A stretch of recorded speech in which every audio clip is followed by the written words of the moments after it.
Good afternoon, everybody.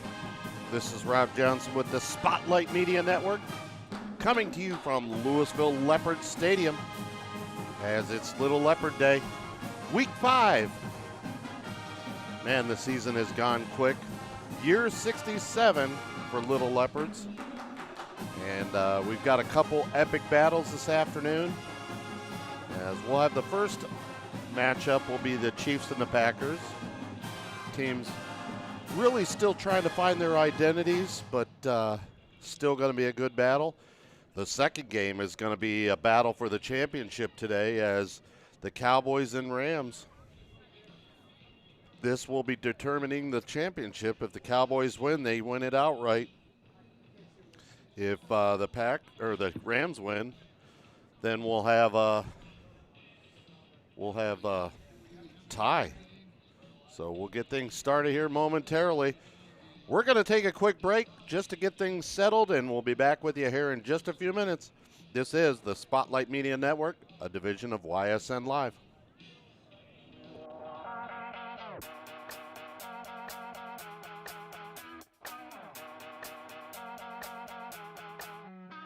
Hello everyone, I'm Tegan Evans. As many of you know, when the Louisville Herald moved on into retirement, the city of Louisville, Nimishillen Township, and all of its community members were left with a void. The community lost its ability to hear about local events, news, information, sports, and community projects. We lost the ability to come together for Louisville's betterment. Well, we have a solution for you, Spotlight Media Network. Spotlight Media Network is a place anyone can go, whether it be social media, YouTube, or our website, that will display information in different formats to show the best Louisville has to offer. One last thing, if you have something newsworthy or something you would like the community of Louisville to hear about, send us an email at spotlightlouisville1@gmail.com. So if you want to see what is happening in Louisville or the best Louisville has to offer, check out Spotlight Media Network, where we know Louisville is number one.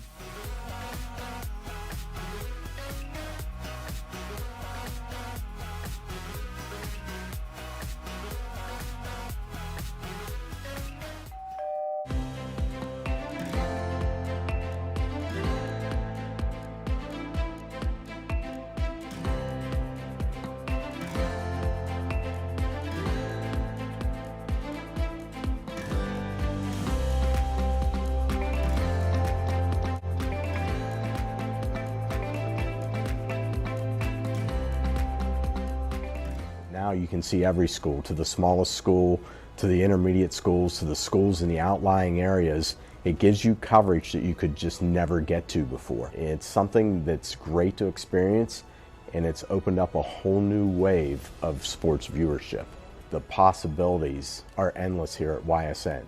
Push the envelope every day. Try something new. If it works, great. If it doesn't, well, let's try another angle, and we just keep moving forward. My name is Mike Ackelson, and my sports network is your sports network. Hello.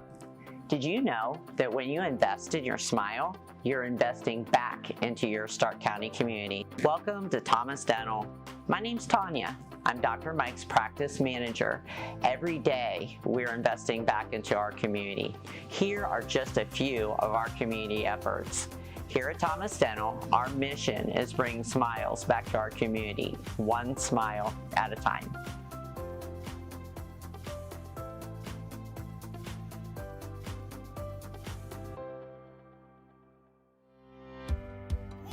What made me choose Stark State? I heard it was a great place to start.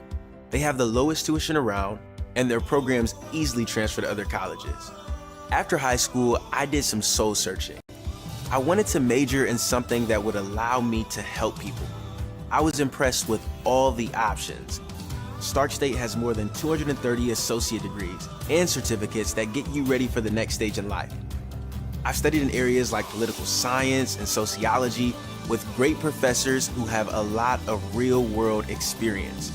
I'm earning an associate degree that transfers to Ohio State, and I want to make an impact working in international law someday. So when people ask me about my goals, here's what I tell them. I will be a leader, and I will make a difference, and I've already been smart about getting my start at Stark State College.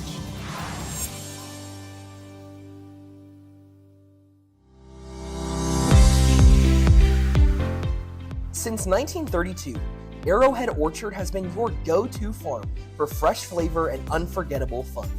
Just outside of Louisville, in Paris, Ohio, Arrowhead Orchard has 7,000 apple trees, as well as peaches, sunflowers, pumpkins, cider, baked goods, and more. There's something for everyone. Hop on a hayride, pick your own apples, get lost in the maze, zip through our obstacle course, or play around in our new indoor mini golf facility. There is plenty of fun for everyone. And now you can host your next graduation, anniversary, birthday party, or special event in our beautiful new event center, Archwood Orchard, where tradition meets fun. Check out our website at arrowheadorchard.com for details, or you can call us at 330-862-2733. Tired of dirt and grime stealing your home's shine? The well-trained team at Exact Pro Wash brings back your home's beauty with safe, gentle, eco-friendly methods that protect your home. No high-pressure damage here. A widely trusted company with over 1,000 Google reviews. Bring back the shine today. Visit exactprowash.com or call the number on your screen and always get a human. Exact Pro Wash. Instantly increase your home's curb appeal. Are you looking for a quality pre-owned vehicle?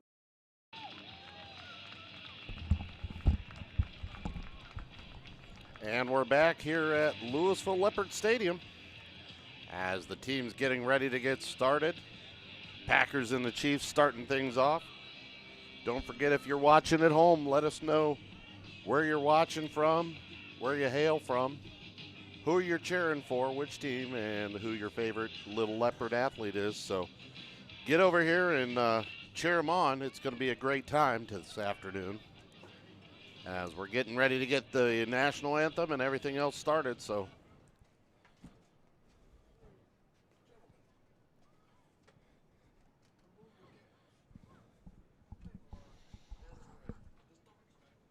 you want me to go ahead? Ladies and gentlemen, if you will please rise. Gentlemen, remove your caps for the playing of our national anthem, the Star Spangled Banner.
And that was our national anthem, the Star Spangled Banner.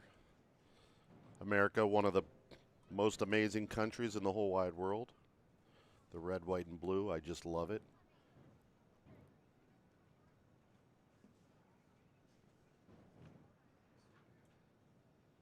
And show of solidarity down here on the field.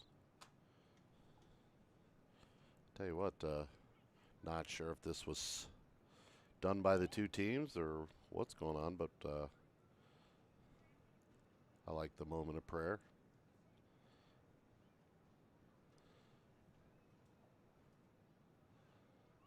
Shout out to these young men and the coaches doing it on their own. And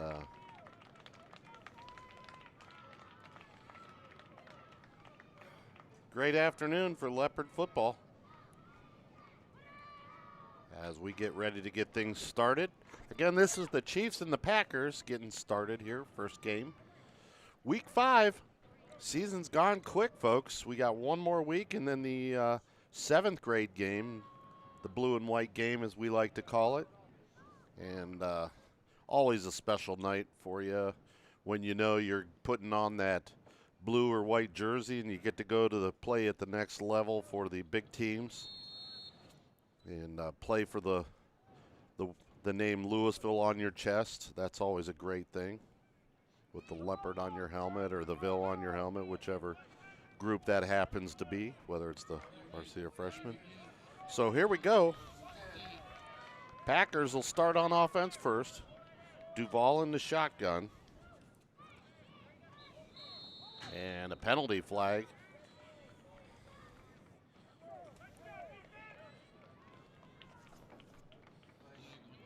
As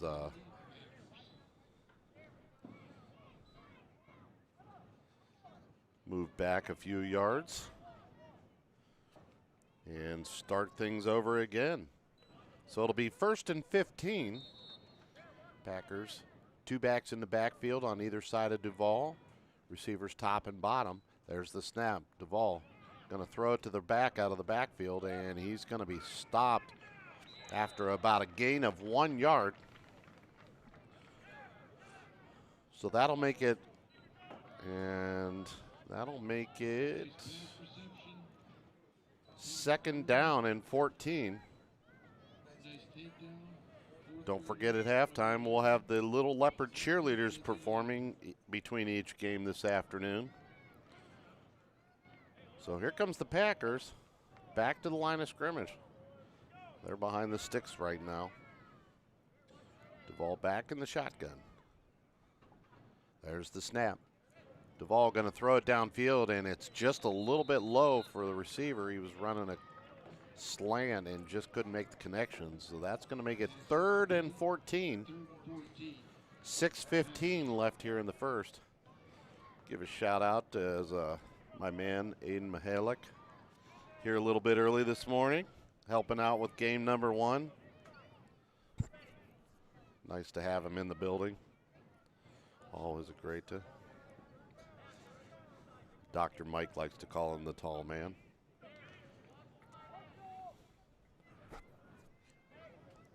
So here we go. 2 receivers to the right. Here's the handoff up the middle, and he's going to get near the original line of scrimmage, and that's going to make it 4th down and 9.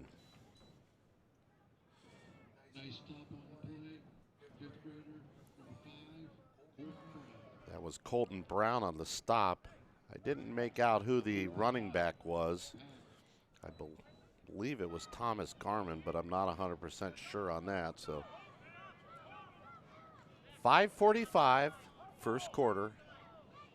Week 5, Little Leopards, year 67. So here's the snap back. Duval looks, he's going to throw it long. He's got a man out there and just overshoots him.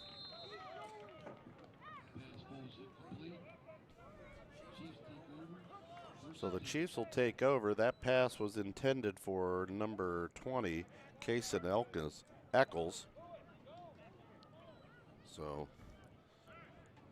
nice ball thrown by Duval, just a little bit long, a little too much on it. You'll see that a little bit at this level. Talking 4th and 5th graders.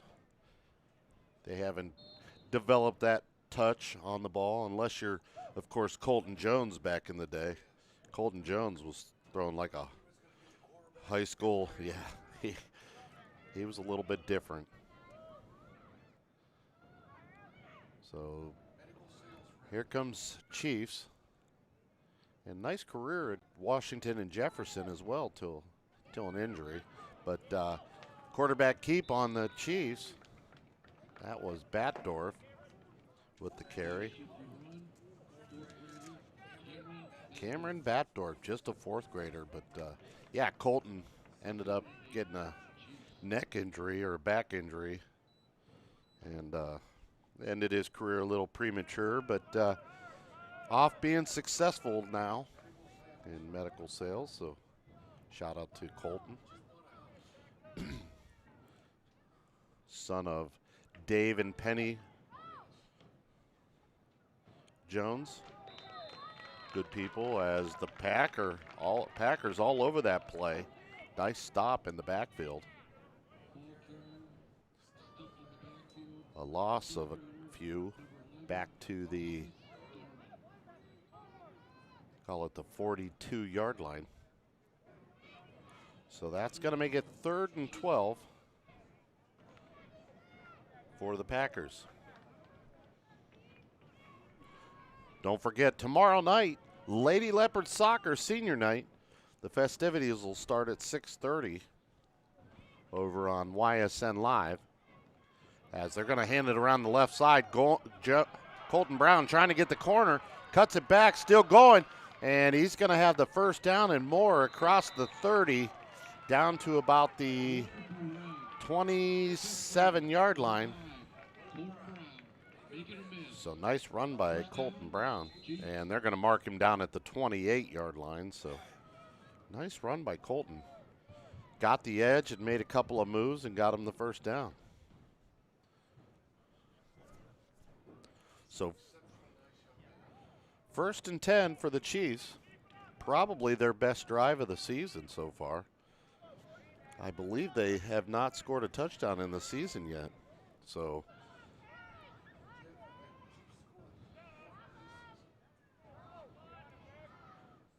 Batdorf in the shotgun. He's going to hand it off around the right side, trying to get the edge, and he's going to be buried in the backfield. They tried to run a jet sweep, and it was just...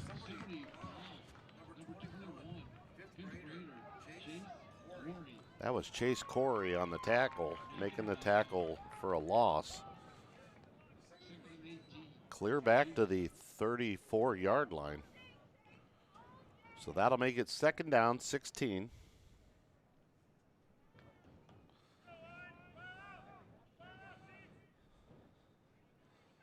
And Chase Corey making the Arnold Schwarzenegger pose on his graphic here in the stadium, and he showed it. So Batdorf, and he's going to be called down as he went down to get the snap and put his knee on the ground. So that's going to make it 3rd down and even farther. It's going to make it 3rd and 20, clear back to the 38-yard line. Just one of those things as a young player, you got to remember not to put your knee down because you're automatically down.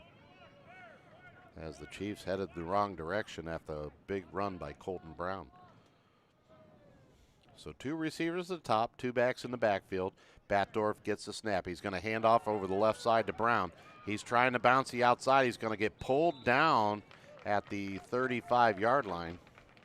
Nice tackle on the outside.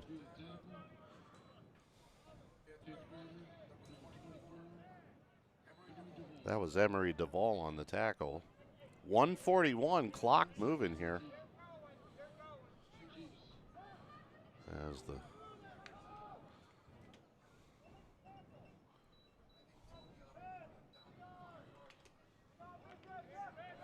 So it's 4th down. Chiefs going to go for it.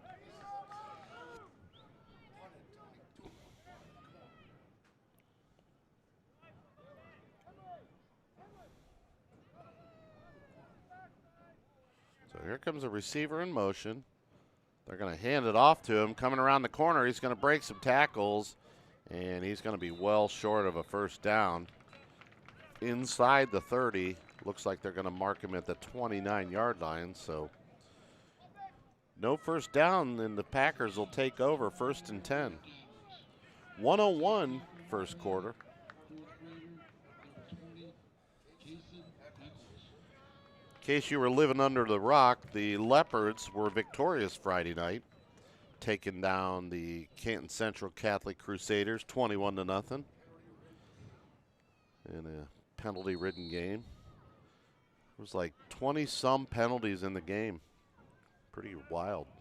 But, hey, you got to work with your element and do what you can to persevere and win. So the Leopards did that and then move on to a big game Friday night here at Leopard Stadium. They will take on undefeated and 6-0 Canfield.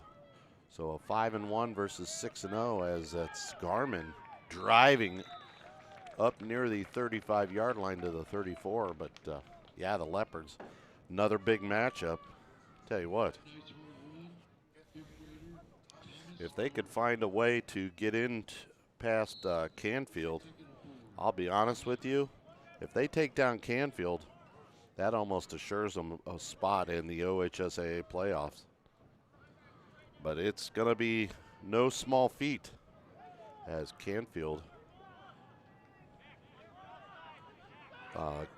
their quarterback, Coca, is solid.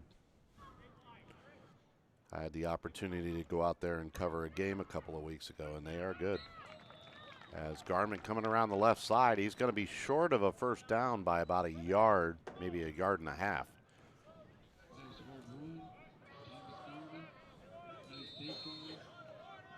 And we've got a water break here on the field, so that's the end of the first quarter. We'll be back here in just a few minutes. This is the Spotlight Media Network.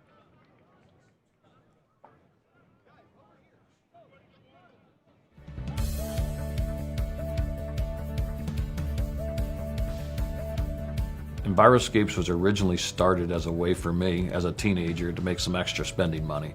Fast forward 30-some plus years, we have 6 locations and growing, 220-some associates and growing. When the business started, it was about Todd, and today it's about the team. Our services that we provide here at Enviroscapes are mowing, enhancements, we do a lot of utility work, pavers, we do that with design, walls, and then obviously mowing, flower beds, weed and spray, veg control.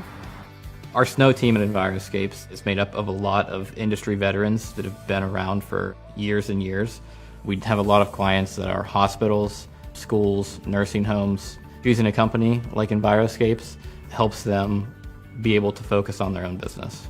Culture here is very good. It's a very family-friendly type place to work. Guys want to work for a place that's fun to come to work at. We work hard. We try to get our stuff done on a timely fashion and try to have as much fun doing that as we can. Although as a company we have a culture, every other branch has their own culture within there. And it's been really interesting to kind of see how everyone gets to work together. Everyone kind of has their own take on things, and it's really refreshing. Our team gets to use the most modern and most productive fleet of equipment.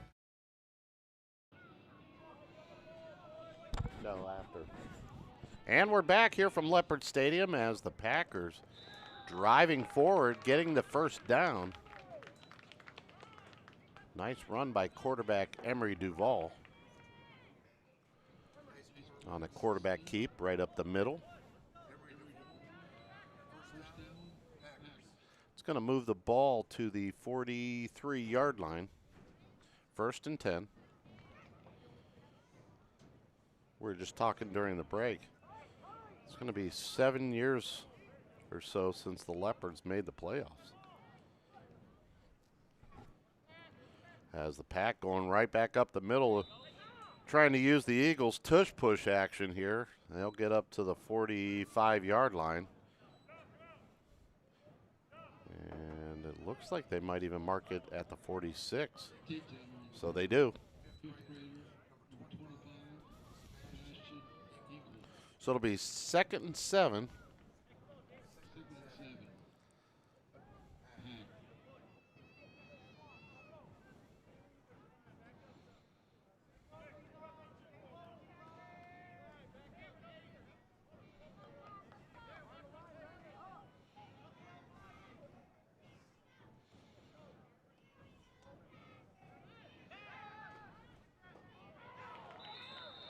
Baby Turn says, oh my goodness, they haven't scored yet. We're going to get killed by the Cowboys. We're going to lose. Rams versus Cowboys. Well, you have little faith. You never know what's going to happen. 5:33 here in the first. Don't forget, chime in who you're cheering for, where you hail from.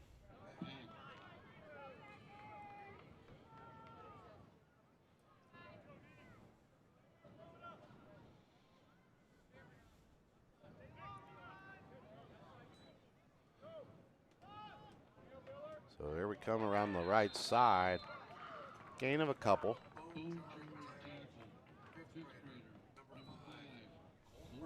Colton Brown with a huge hit.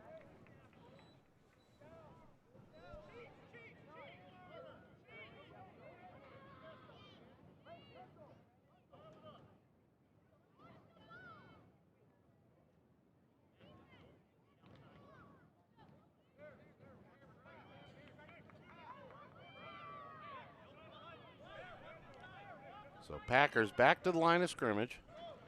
Duvall in the shotgun. They got a stacked formation on the or left side. Throws long and incomplete. Intended for number 25. That is Weston Biller. So the Chiefs will take over on downs. 4:46 second quarter.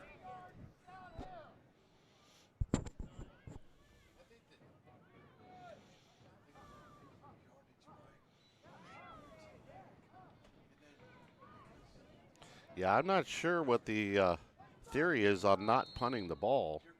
You're flipping the field when you do that. Special teams are huge. I mean, you saw Friday night the Leopards put the ball on the 1 foot line on a huge Gabe Stouffer punt the other night, so not sure what the theory is here. So, irregardless, Chiefs back to the line of scrimmage, 3 receivers to the top, single back in the backfield. Batdorf in the shotgun. Here comes a receiver in motion. They're going to snap it over his head, and he's just going to have to go back and fall on it all the way back to the 42. And that's just been part of the problem this year for the Chiefs. They get momentum, and then they, get behind the sticks on one bad snap or one bad play and just don't seem to recover from it. But like we said, it's a young team. So they'll figure it out. A lot of 4th graders on this team. So here comes the Chiefs back to the line of scrimmage. 3 receivers to the right. Single back in the backfield. Batdorf in the shotgun. Here comes Brown in motion. They're going to fake it, and Batdorf's going to keep it back over the right side. Spin move, and up over the 45 to about the 47-yard line. That looked like Braxton Miller back in the day against Virginia Tech. If you folks have, if you're familiar with the Ohio State Buckeyes, one of the greatest spin move you'll ever see. Just Google it or put it on YouTube. In the Virginia Tech game, just made a whole lot of Virginia Tech Hokies look silly as he went Madden on him and spin move and was gone. As the Packers, wow!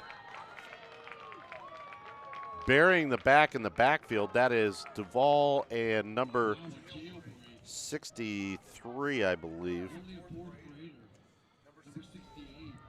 Or excuse me, 68, Hollis Wade.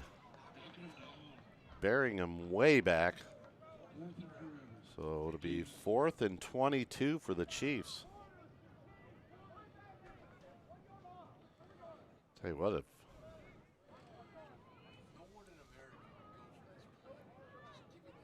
so Batdorf back in the shotgun, 2 receivers left, 2 backs in the backfield.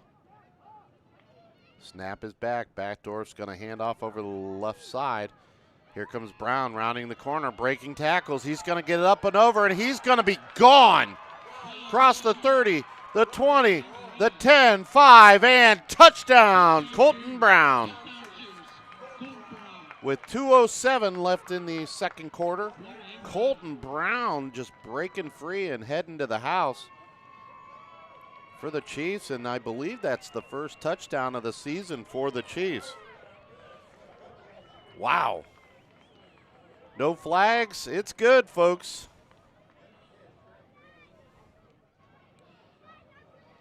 So here we go. Special teams. Sometimes you get that first one, it becomes contagious. You never know.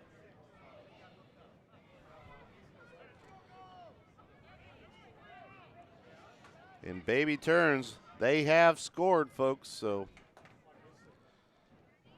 here on our stream, again, if you're watching, let us know where you're watching from, where you hail from, who your favorite team and your favorite player are. So here comes Colton Brown about to kick it. It is a 2-pointer if they make it. Snap is back, ball is down. The kick is up, and it's good! He hit the crossbar and it went over, folks. Wow! Hey, when it's going right for you, it's going right for you, folks. That's going to make it 8-0. Tell you what a kick. He must have put a little extra English on that one.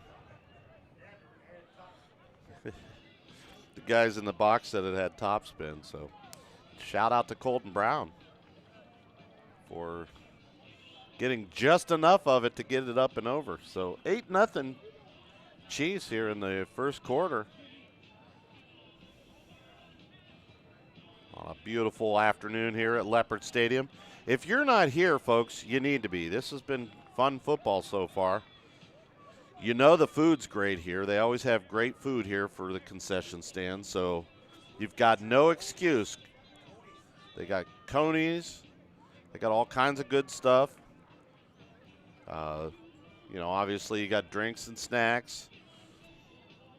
The sun is shining. It's beautiful out.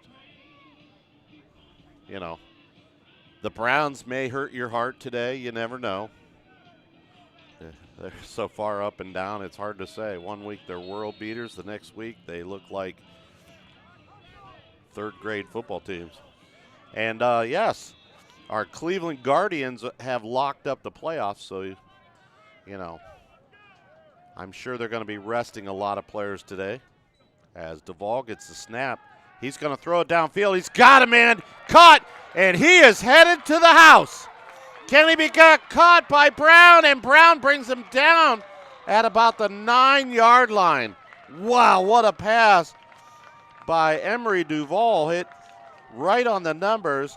That was number 15, Lewis Briggs.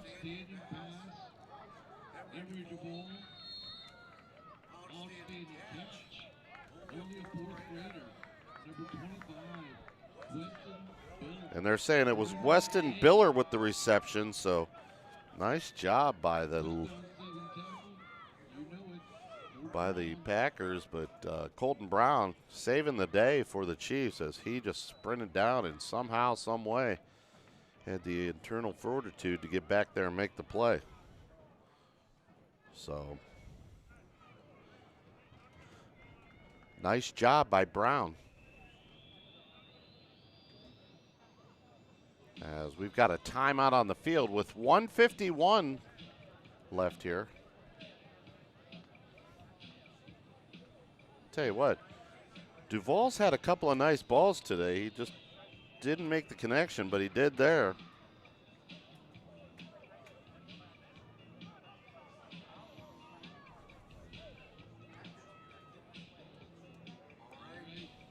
And here we go. 8-0 Chiefs, 1:51 here in the Lingenhole Real Estate red zone. It'll be first and goal from the 9 for the Packers. And we're going to get false start against the Pack as the left tackle took off.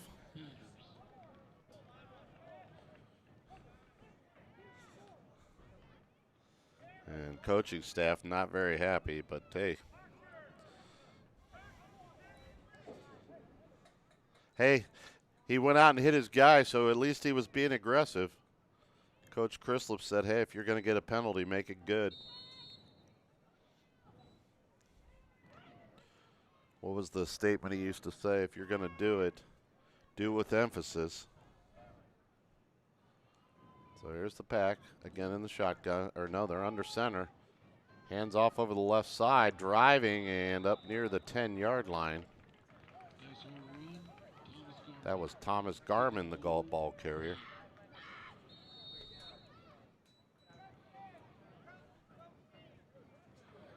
And we've got 2 guys down, so we're going to take a quick timeout. We'll be back.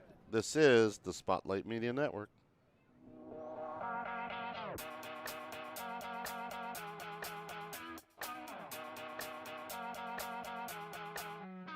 Hello everyone, I'm Tegan Evans. As many of you know, when the Louisville Herald moved on into retirement, the city of Louisville, Nimishillen Township, and all of its community members were left with a void.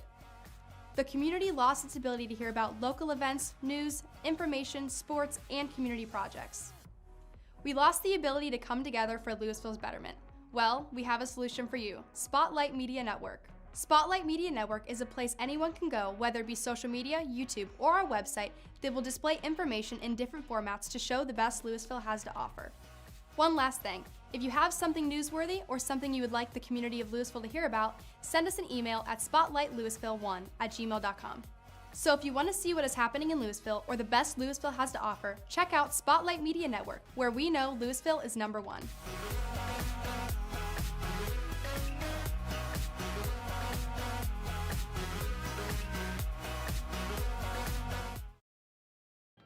And we're back as both players able to walk off under their own power. Pack going to take the snap, hands off over the right side, cuts it back, and no gain as the Chiefs shoring up the defense. Colton Brown involved in the tackle. So it'll be 3rd down and goal to go. 1:05 and counting here.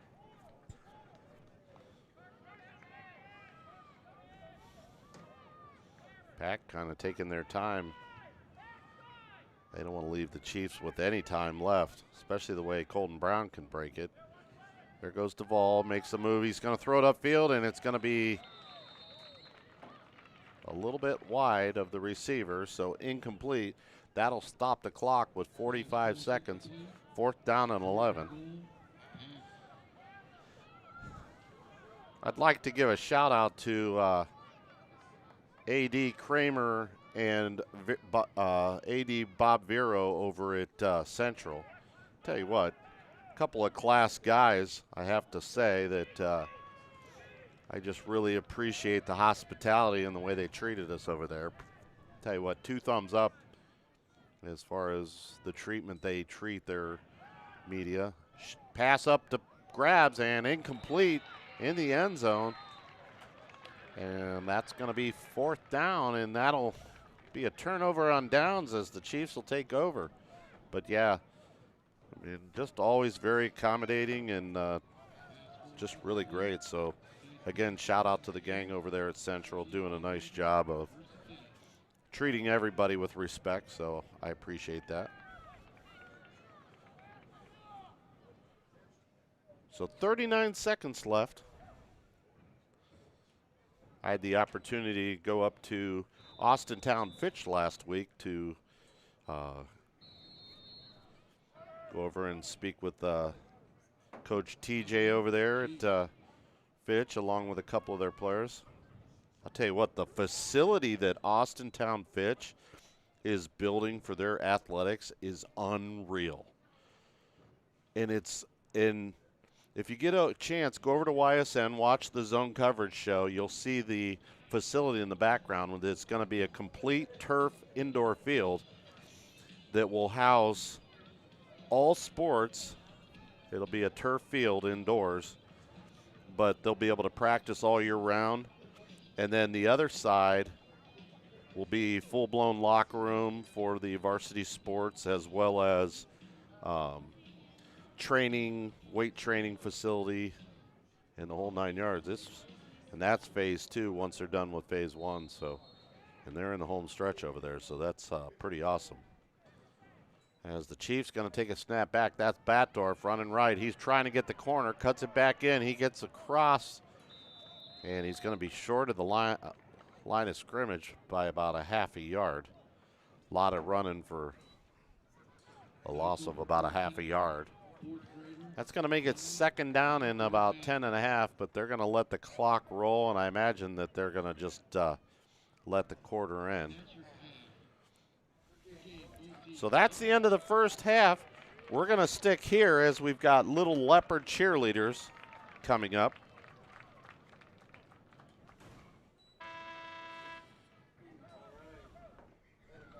So sit back and enjoy.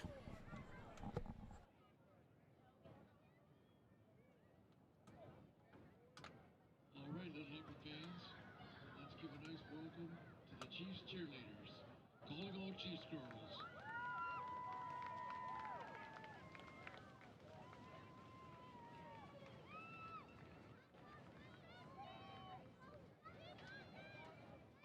girls, when we announce your name, please recognize the Little Leopard fans.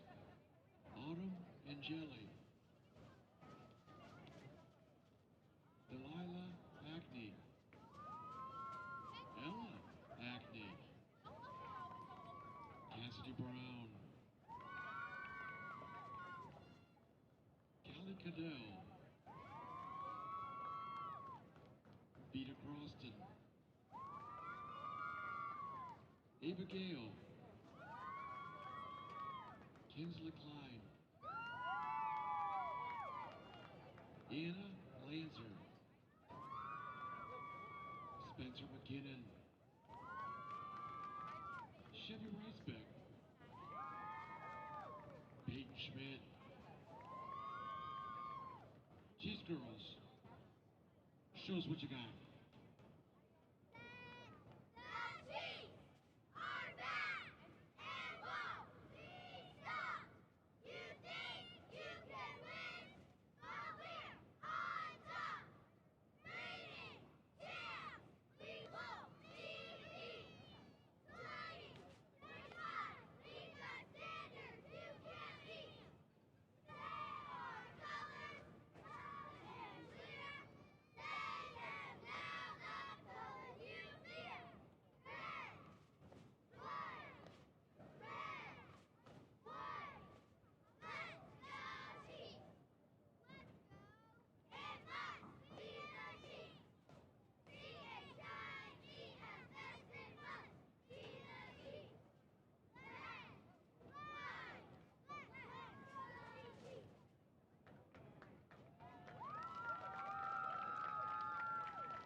Izzy Schmidt and Peyton Novacell. Great job, girls. Looking good. Now we'd like to welcome the Packers cheerleaders to the field. Calling all Packers girls.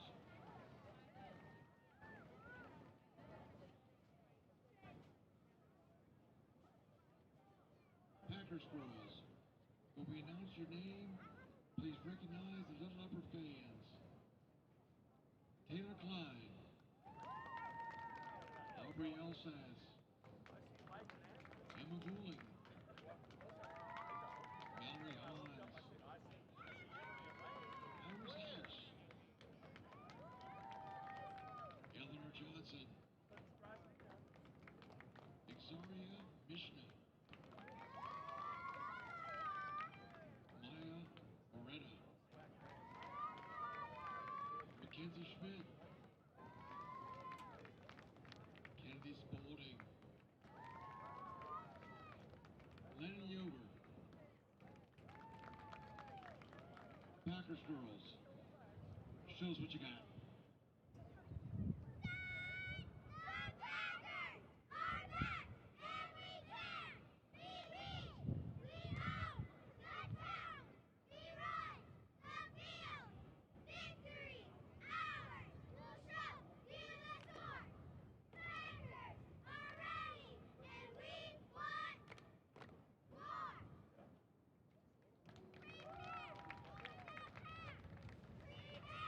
For the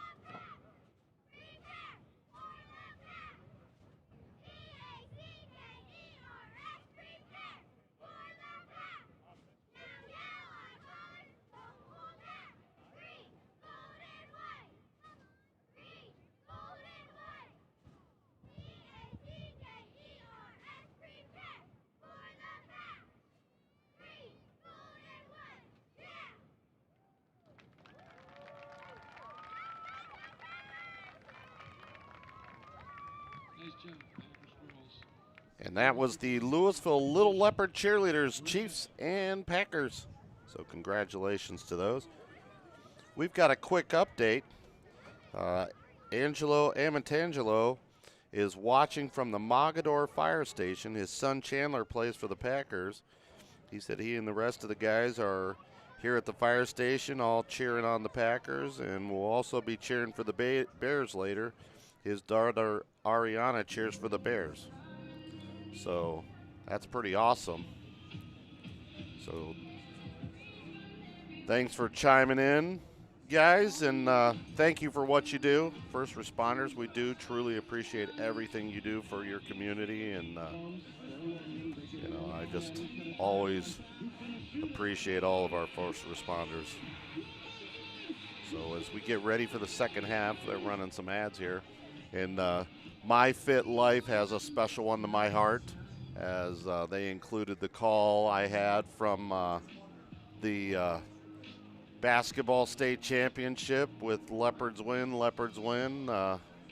Probably one of the coolest moments of my life to be a part of that, and you know, maybe one of the most emotional times of my life, outside of my children being born. But yeah, it's a pretty special thing when you can call the game for your own alma mater, and so I appreciate that from both Louisville Athletics and YSN Live. DJ Yoakley and Brian Scott, the owners over there. As we get ready for the second half, I believe the Chiefs should start with the ball first. They'll be going from right to left as we get things. Abel Sikafus chiming in. He plays for the Bears. Good luck today, Abel. As the Chiefs coming back out in a shotgun. 3 receivers to the top. Single back in the backfield. Snap is back. Batdorf gets it.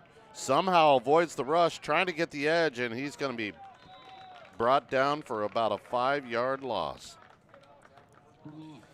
He avoided most of it, but nice play as the corner came up and forced that back inside. It's a nice play. 6:34. That was Thomas Garman on the tackle as well. So the corner forced him back into Garman, and he cleaned it up. Tell you what, the fans down here know the food is good, as the concession stand is jamming right now. You need to get down here, folks. They got great eats, great football, good weather. As they're going to hand off. Brown making some moves, breaking tackles, and he's going to be up over the 45, near the 46-yard line. Nice run by Colton Brown. That'll give him about a 3rd and 4. So 3rd and 4 from the 46-yard line.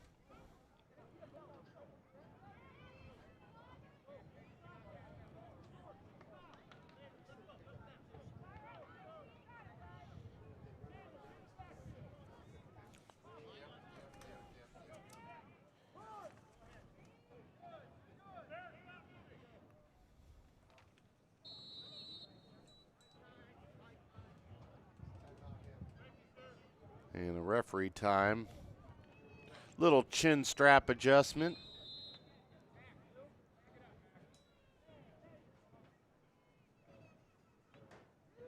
Here's the snap back. Batdorf going to hand it off around the left side.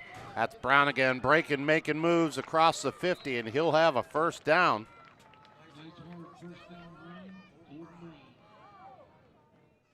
Colton Brown in the tackle. Or with the first down run, sorry. Nice lead block on the play. Fellow 5th grader, number 34, Levi Moore.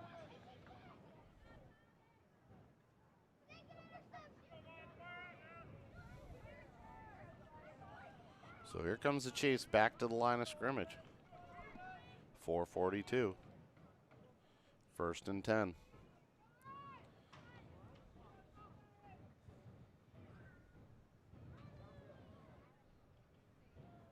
Shotgun, snap back, rolling on the ground, and Batdorf's just going to be buried. And Mr. Amantangelo, there's your boy. Chandler involved in the tackle. Maximus House and number 55, Chandler Amantangelo, in on the tackle.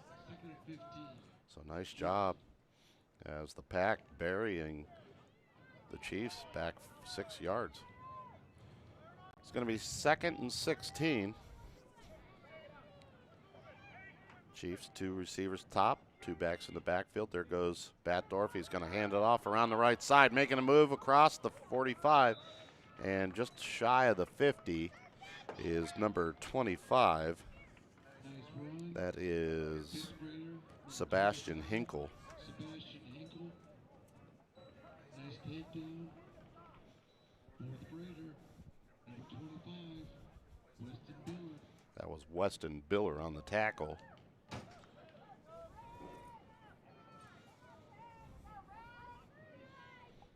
So here comes the pack and the Chiefs back to the line of scrimmage. Chiefs again in that similar formation, just flipped, and they're going to give it to Brown. He's going to cut it back inside, breaking tackles across the 50, and he'll be marked down at the 47-yard line. So nice run by Brown.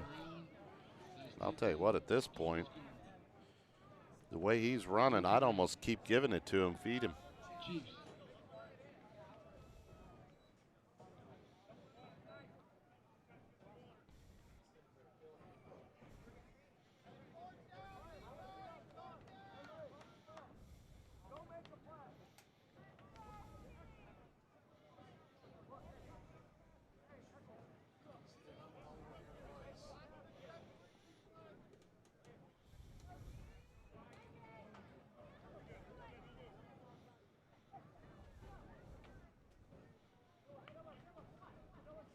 There's the quarterback keep. Right up the middle, that's Batdorf across the 40. And out near the 39, he should have a first down, and he does. Nice run by Batdorf. Wow, nice run by Batdorf. He saw that, pulled that, and took off like a rocket.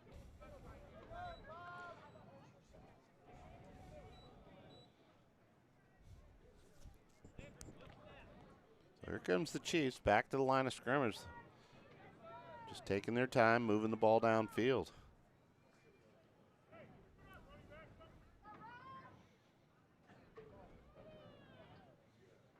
Batdorf ready for the snap. He gets it. He's going to hand off to Brown. He makes moves, breaking tackles, and he's going to get maybe a yard. And it looks like, nope, they'll mark him back at the original line of scrimmage. So it'll be 2nd down and 10. 1:17 left here in the third. While we have a second, I'd like to say my condolences and prayers to the Gresco family, as former legendary Lady Leopards basketball coach and overall coached many different sports for Louisville, including Lady Leopard volleyball. And if you came to Louisville Leopard football games in the 90s and the 2000s, you probably remember Mr. Gresco's voice as Batdorf has to take the bad snap and fall on it clear back to the 50. But, yeah, he used to announce all the games here in the stadium. Mr. Gresco, a staple here in the press box for many years, as he passed away this past week. Gresco is the all-time win leader for the Lady Leopard basketball team, compiling a 202 to 155 record from 1983 to 1999. And he was also the Lady Leopards volleyball coach for 5 years and coached track and various other level sports. So shout out to the Gresco family, as you have our thoughts and prayers today. So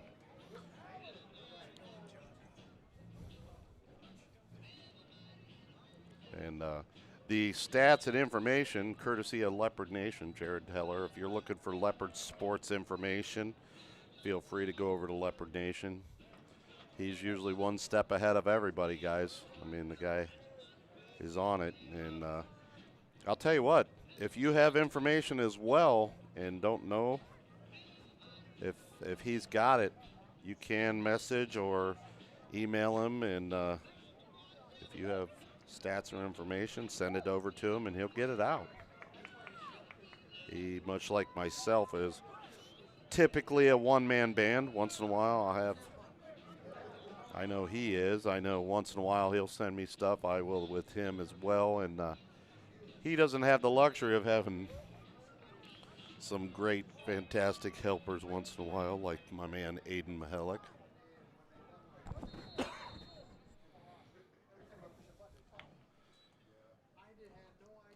So here we go.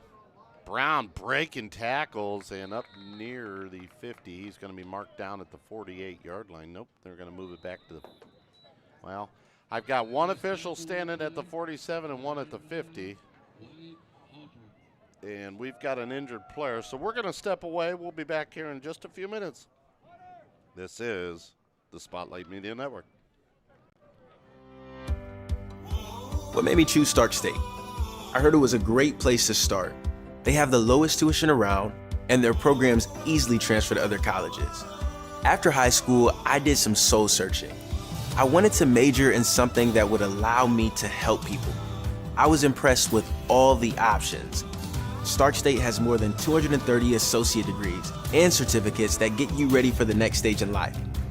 I've studied in areas like political science and sociology with great professors who have a lot of real-world experience. I'm earning an associate degree that transfers to Ohio State, and I want to make an impact working in international law someday. So when people ask me about my goals, here's what I tell them. I will be a leader and I will make a difference, and I've already been smart about getting my start at Stark State College.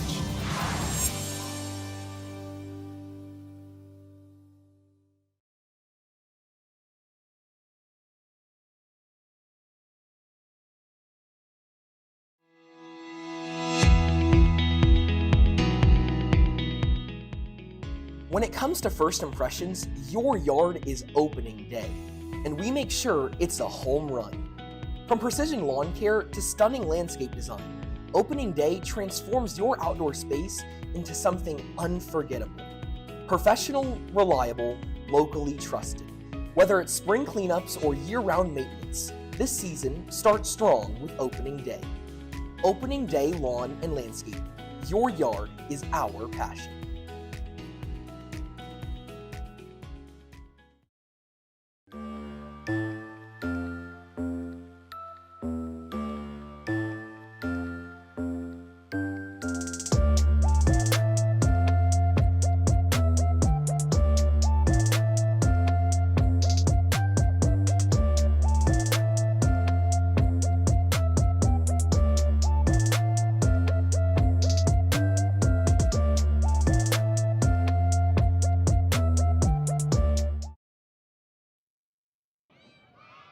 And we're back here at Leopard Stadium as we have our first punt of the afternoon, and it's going to get knocked down by Duval. And nice job by the Chiefs to kind of flip the field a little bit here. As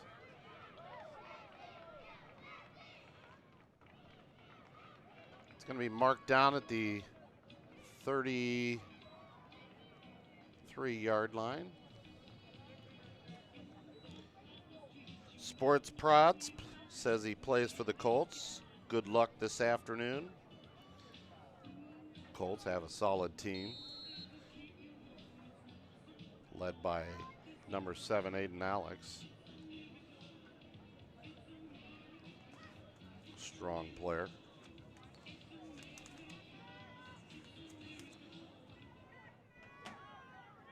Brandon Gear,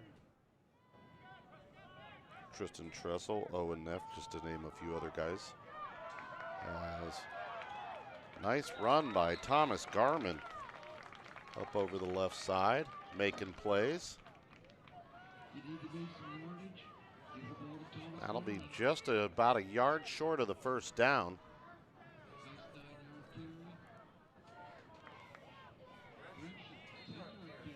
So they moved the ball and gave him the first down. So nice run by Garmin. Pack moving, trying to get going here. And that is a confirmation that that was the first points of the year for the Chiefs. They've been outscored 95-0 coming into this game. So shout out to them, and shout out to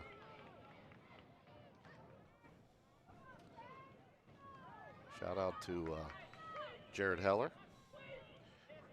Rick Wilson chiming in on the game from Friday night. Said a win is a win, but too many penalties. I agree. But Coach Kappas and the gang, they'll fix that for next week. They know that they can't commit those kind of penalties next week, and they'll have to clean it up for next week. Big matchup here at Leopard Stadium.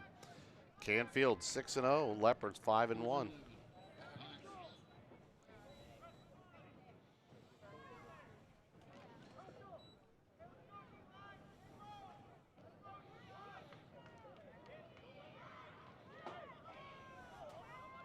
As the Pack coming back the line of scrimmage.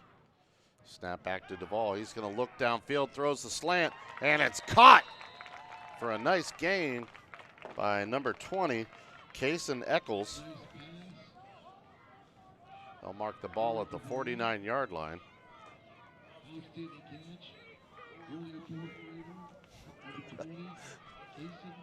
Either way, Jared, either way. So it'll be 4th down and 4.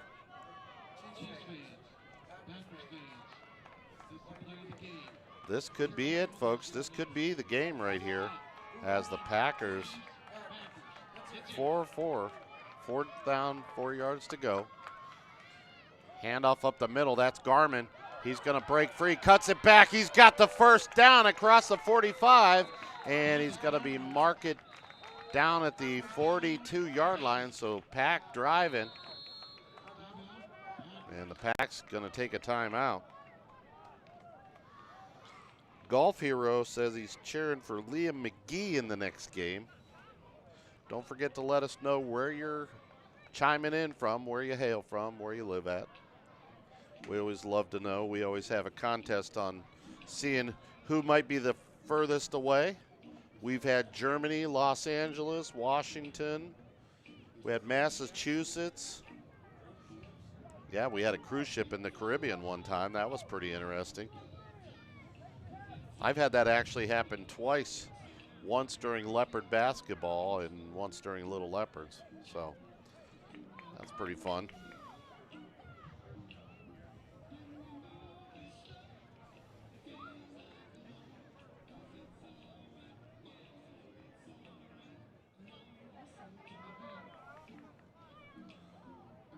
.405 left in this one.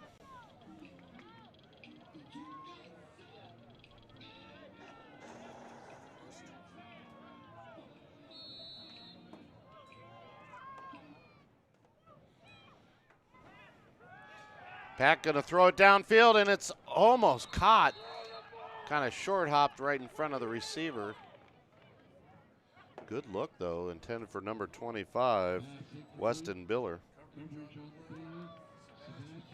And Golf Hero is chiming in from Alaska. So there we go. That's some distance. Alaska's pretty far. Funny story, my grandfather told me about his trip to Alaska.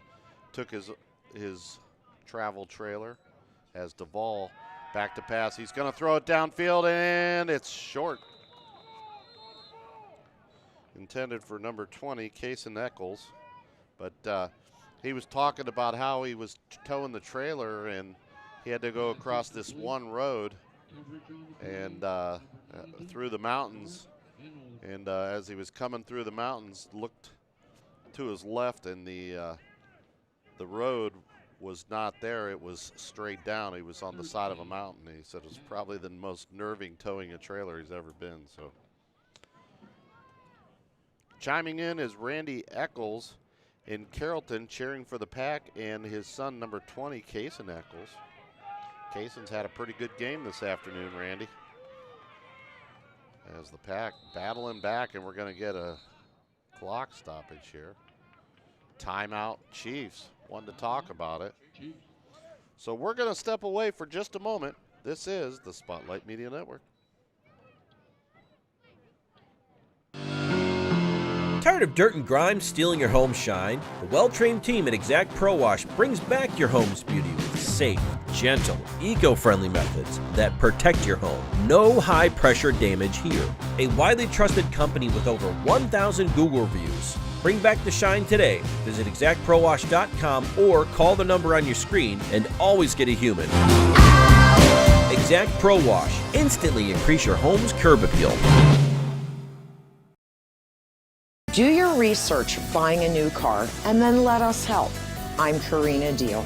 Smart buyers get the right car at the right price with the financing they deserve during the Honda Summer Event.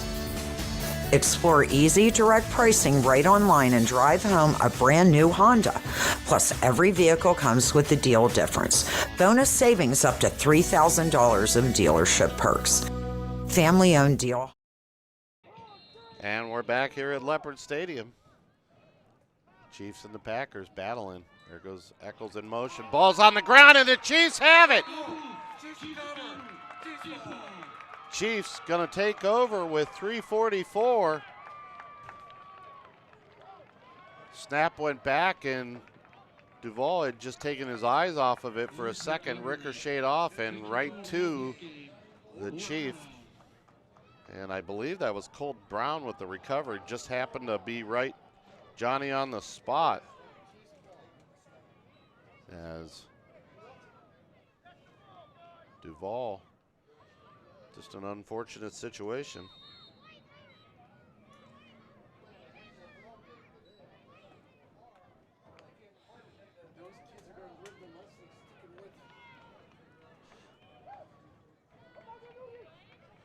So Chiefs back in the shotgun.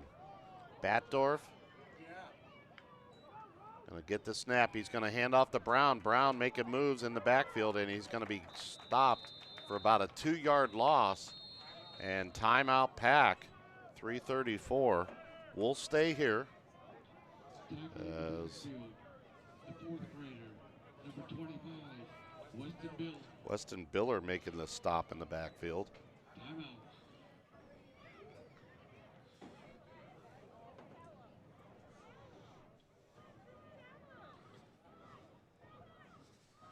On a gorgeous sunny afternoon here at Leopard Stadium. Little Leopards, game one has been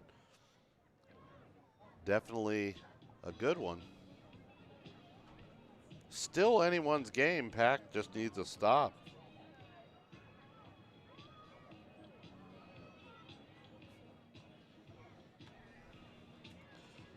If you can get here, come get some snacks, some conies, and go from there. As the Chiefs coming back out, they are an offense, just looking to run some clock here.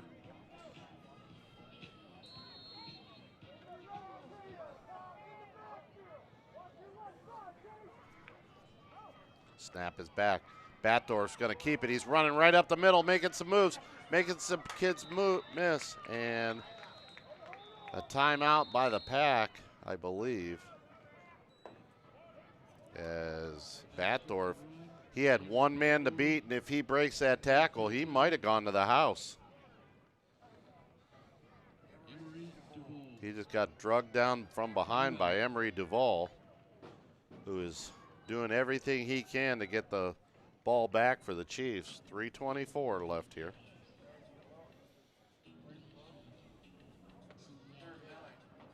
So it's third down, 9 yards to go. Still plenty of time here for the Pack, and the way they've been throwing the ball downfield as well has been a huge help.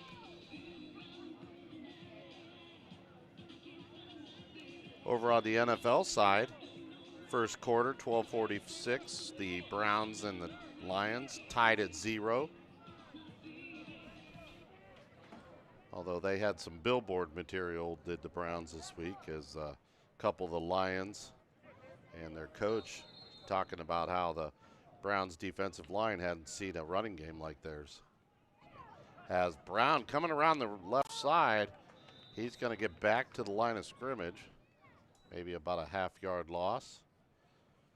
As they're going to mark it. It'll be 4th down. Nice tackle on the play. 5th grader, number 99. And 9 yards to go. 2:54 and counting here.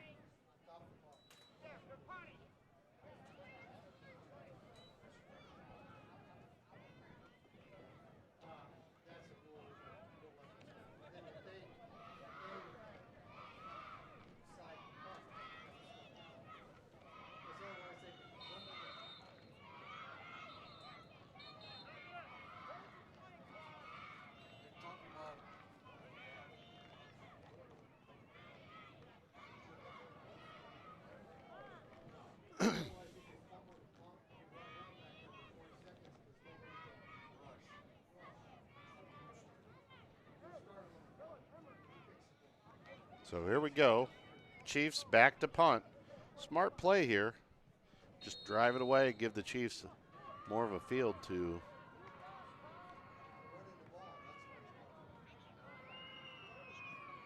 Nice high punt. Duvall coming on, he makes the catch, and he'll down it at probably about the 39-yard line. They'll mark it at the 40. So Duvall and the Packers coming back. 2:38. The Packers take over, 1st and 10. One chance to tie up this game.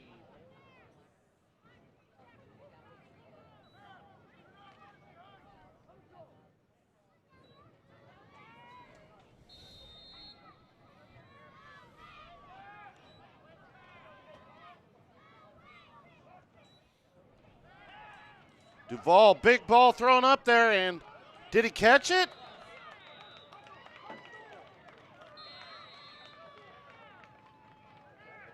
And Eccles is saying, I caught it. But the ref says, nope, you caught it on the one hop. So heck of an effort there by Case and Eccles, but incomplete. He went out. He stretched out for that one and just couldn't bring it in. I thought he had it too, but referees who were in better position had a better view of it. As Duvall's going to throw it down the field. It's caught right at the 1st down marker. That's a 1st and 10. Should stop the clock until the chains get moved. Packers trying to get the ball, get reset. They're going right back to the line of scrimmage as they wind the clock. 2:20 left in this one. Biller with the reception. Pack gets the snap back. They're going to look. They're going to throw it for Eccles. It's up, and it's going to be almost intercepted as Duvall underthrew it. Eccles was open down the left side and just couldn't haul it in.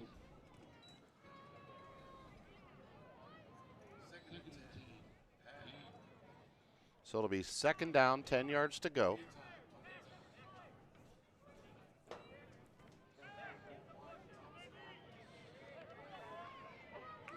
So 2 receivers to the bottom, 1 to the top. Duvall in the shotgun, single back in the backfield. There's the snap. Duvall going to throw it downfield, and it's going to be intercepted. And what a play by the safety as he stepped in front of it. That was Hinkle with the interception as he stepped in front of the pass by Duvall, and wow.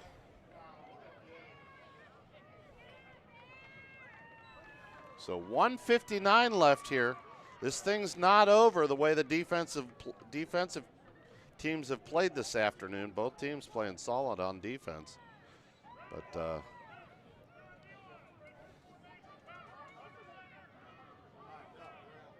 So the Packers have no timeouts left.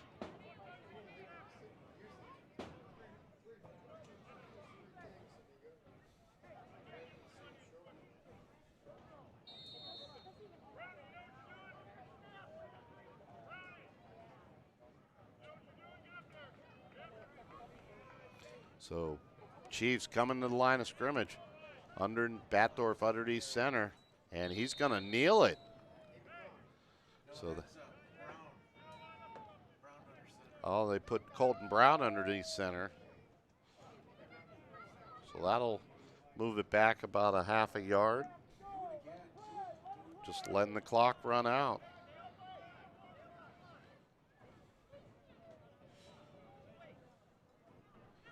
I'm sure they'll let it go till about 2 or 3 seconds and then snap the ball again. 1:27 left in this one. 10 seconds left on the play clock. 5 seconds. And he kneels it. And so they'll reset the play clock. 40 seconds left.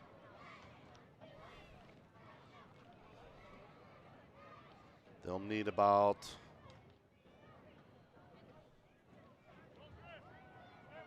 it's going to be close here, folks. They'll need one more snap after this one.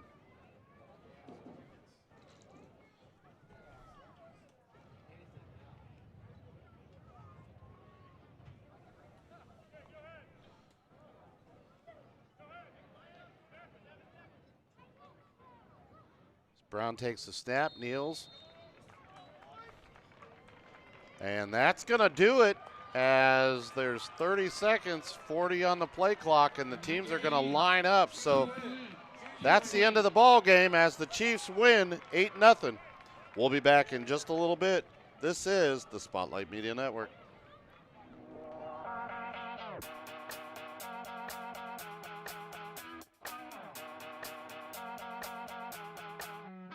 Hello everyone, I'm Tegan Evans. As many of you know, when the Louisville Herald moved on into retirement, the city of Louisville, Nimishillen Township, and all of its community members were left with a void. The community lost its ability to hear about local events, news, information, sports, and community projects. We lost the ability to come together for Louisville's betterment.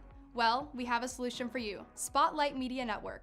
Spotlight Media Network is a place anyone can go, whether it be social media, YouTube, or our website, that will display information in different formats to show the best Louisville has to offer. One last thing, if you have something newsworthy or something you would like the community of Louisville to hear about, send us an email at spotlightlouisville1@gmail.com. So if you want to see what is happening in Louisville or the best Louisville has to offer, check out Spotlight Media Network, where we know Louisville is #1.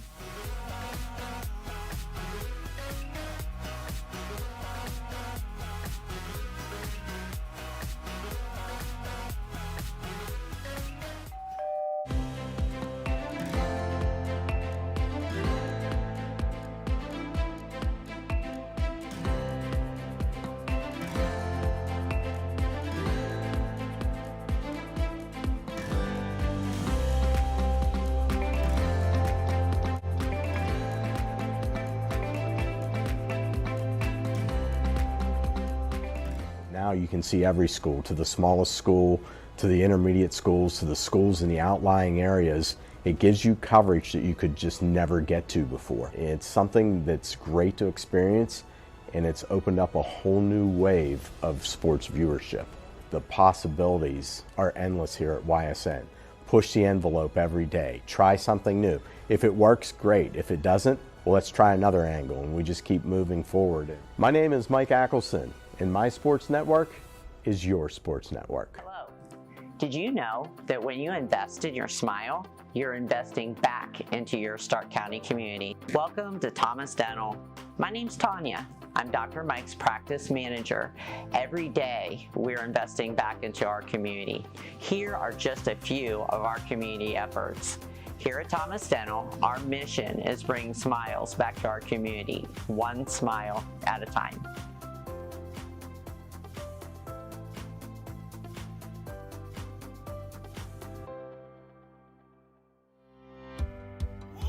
What made me choose Stark State? I heard it was a great place to start. They have the lowest tuition around, and their programs easily transfer to other colleges. After high school, I did some soul searching. I wanted to major in something that would allow me to help people. I was impressed with all the options. Stark State has more than 200. So here we go. This really could be championship Sunday here, folks, as the Cowboys undefeated, the Rams coming in with one loss. If the Rams would win, they would tie the Cowboys for the league lead here. And the Cowboys, if they win, they could be undefeated. So Cowboys hoping to take care of business and not put any doubt to this, but the Rams would sure love to spoil the party. So there we go.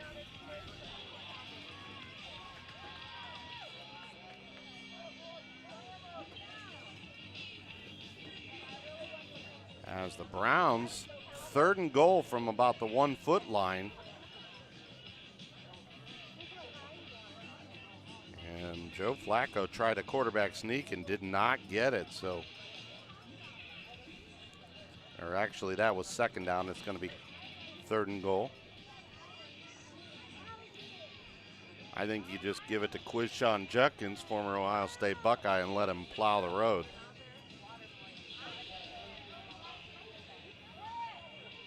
Browns dealing with some offensive line injuries, and they're going to go Flacco again, and I don't think he got it again. I just don't understand that. You got a power back like Quinshon Judkins in the backfield, and what are you doing, folks? Wow. I mean, I know Joe Flacco's a big dude, but they tried that good old-fashioned tush push, and it went nowhere. So here we go, getting things started. Cowboys, Rams. It's in the game, boys. This is for the championship. Show us what you got.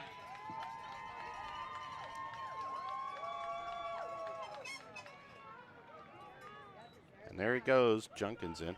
Here we go. Rams are going to start right off the bat. Levi Ferguson with a huge burst right up the middle for a 1st down and a whole lot more.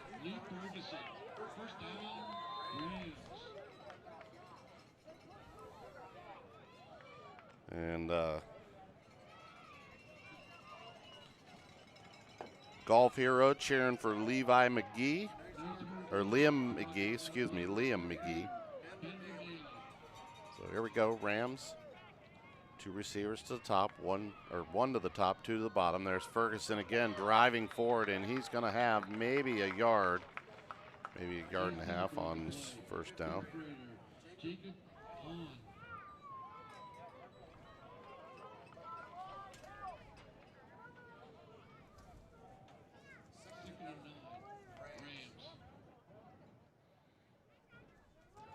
So it'll be 2nd down, 9 yards to go for the Cowboys. Jacob Hahn with the tackle on that last play. There's the handoff again. Ferguson busting through the middle across the 30, and he's going to be brought down at the 28-yard line. So another huge burst by Levi Ferguson. I know that we've had his grandma in here before. So if you're watching, let us know where you're watching from, where you hail from, who you cheer for. We'd love to hear from you. Let us know where you're watching from, obviously. But Rams being very definitive here as they are lining up. And Ferguson bursts up it again, and he's up over the 25, down near the 23-yard line as they're just pounding it right at that center of the Cowboys' defensive front.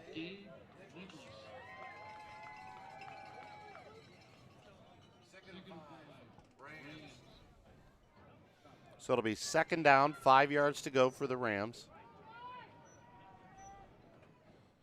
5 minutes left here in the 1st.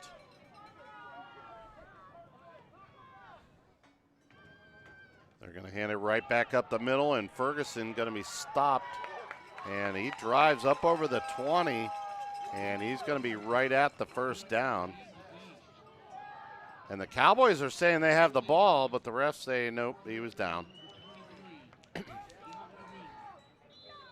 Tackle was made by number 25, Luke Christensen. So it'll be 1st and 10, Rams. They're driving. So Rams in the Lingenhole Real Estate red zone. So here we go.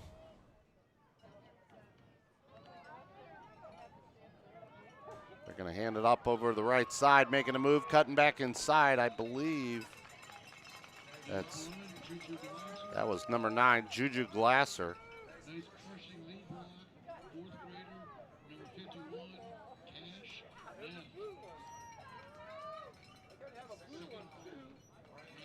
Cash Neff with the lead block on that play, opening up the hole, number 51. So the Rams continue to power it. They're going to hand it off. No, the quarterback coming around. Matney coming around the opposite side, and he's going to be brought down for a loss. I'll tell you what, he got just enough of his foot to take him down. If he doesn't make the tackle, that's a touchdown. Matney with some wheels there. Nice play call as the entire Cowboys defense and the corner on the outside just made a heck of an open field tackle. Just getting enough of, like you said, of his foot to bring him down. So there's the snap, handoff up the middle. Ferguson cuts it back up the middle across the 10, and he's going to be close to another Rams first down. And they call it a first down at the 8-yard line. So it'll be 1st and goal for the Rams.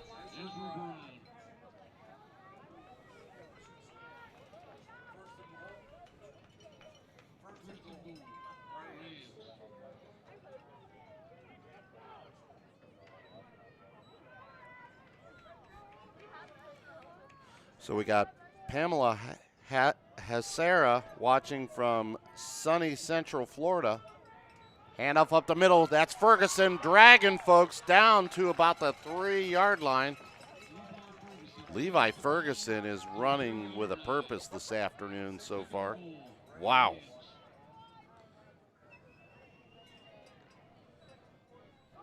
So we got Alaska and sunny Florida this afternoon.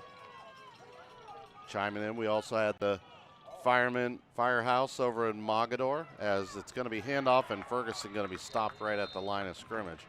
But the firefighters at Mogador watching Little Leopard football this afternoon.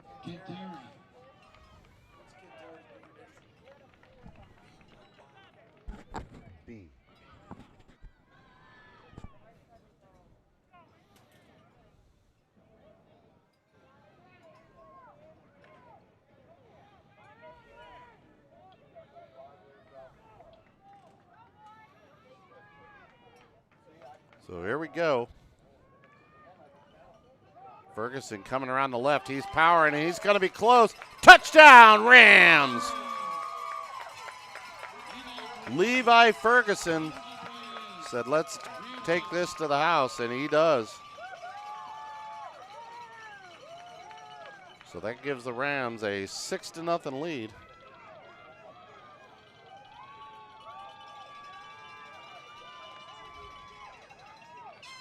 So if he hits the extra point, it'll be a 2-point conversion here.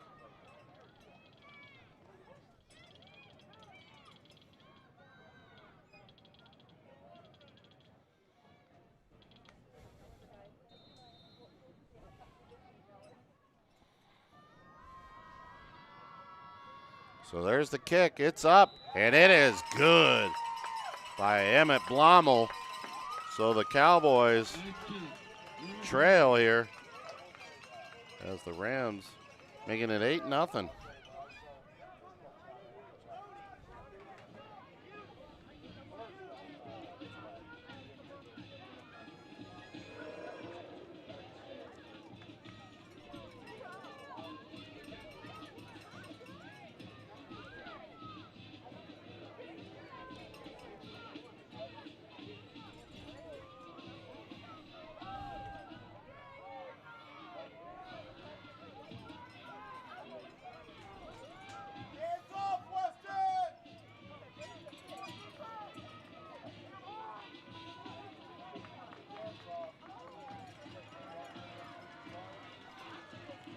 So we got the first punch by the Rams. Let's see what the Cowboys have as they come out. 122. I'll tell you what, the Rams taking nearly the whole quarter there. Cowboys coming back to the line of scrimmage.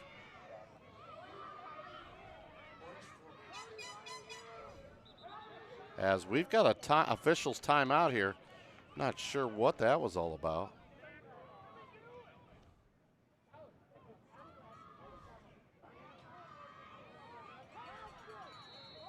Rams coaches were trying to talk to the official. So here we go. Cowboys coming in motion. Kind of a tight bunch formation. And there he goes as we've got down the left side. He's breaking free across the 30, 20, 15, 10, 5, and he's brought out of bounds. But I have a feeling this one's coming back.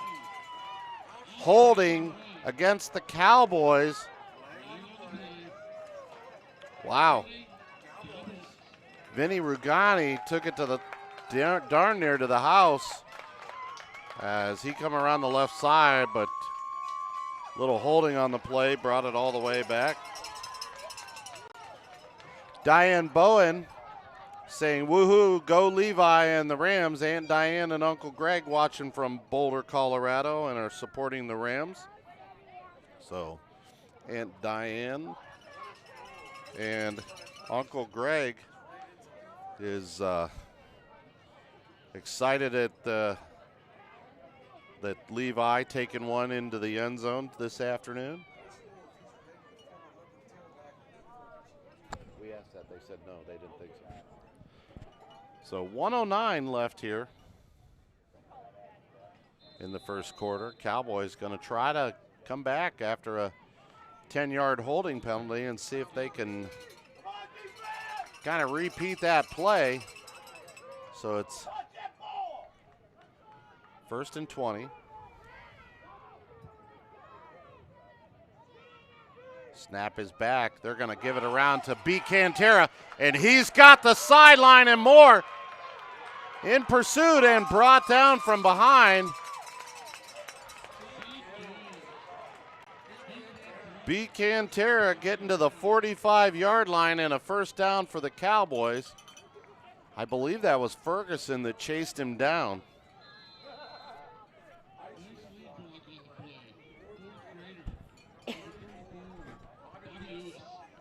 Bobby Lewis with the tackle that broke that free. 28 seconds. Cowboys moving. Cowboys coming back to the line of scrimmage. 19 seconds left here in the quarter.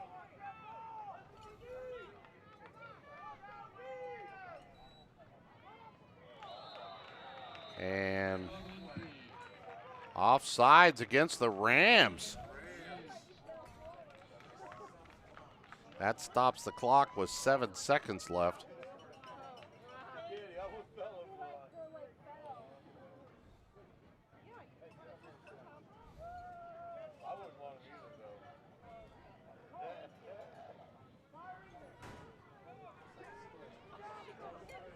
Yeah, it starts on the snap after a penalty. So tight formation.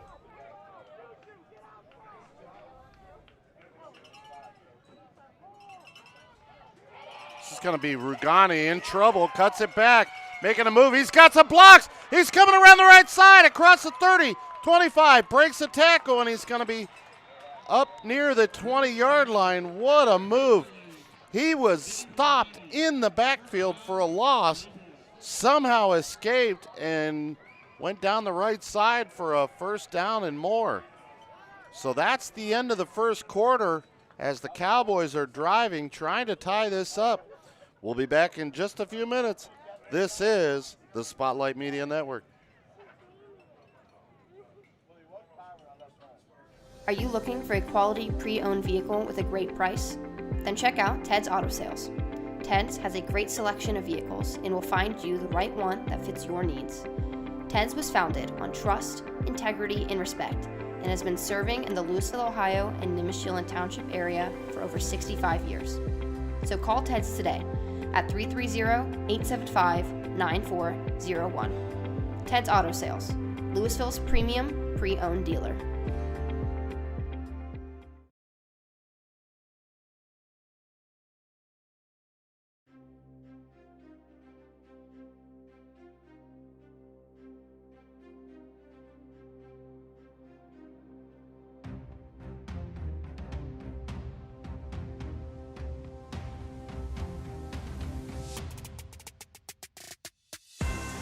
And we're back here at Leopard Stadium. Rams lead 8-0, but the Cowboys are driving. And in battle for the championship here for Little Leps. Cowboys coming in undefeated. The Rams only one loss.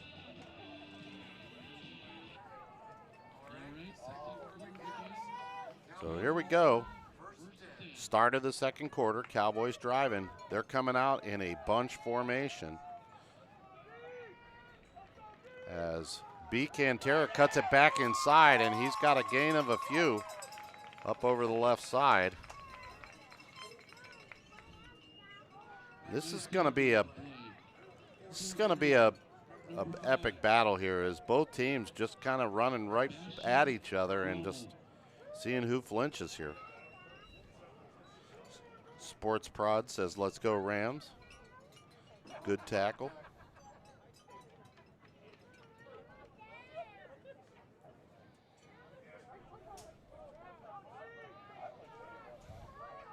So the Cowboys back to the line of scrimmage in that bunch formation. They have three receivers over to the left side right against the line of scrimmage. Cantera coming around the corner, and they're gonna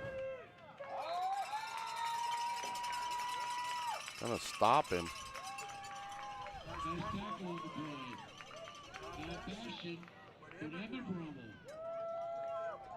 Emmett Blommel with the tackle. And Blommel. It's going to make it 2nd and 17. Or no, that can't be right. It's got to be 2nd and 6. 3rd and 5, sorry. I looked over the scoreboard, and scoreboard's wrong.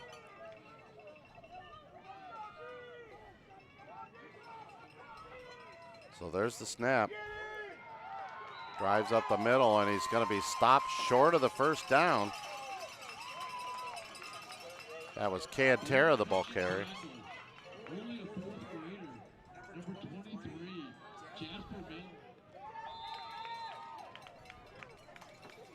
That was Jasper Miller with the tackle. So it's going to be 4th down, timeout on the field by the Cowboys.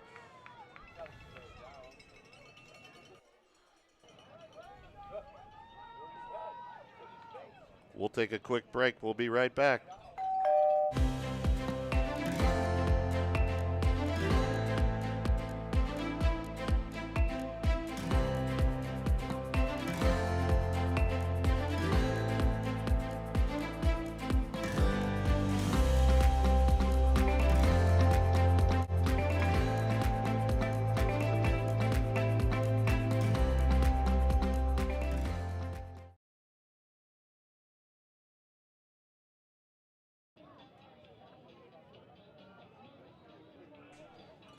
And we're back as the team's coming back to the line of scrimmage.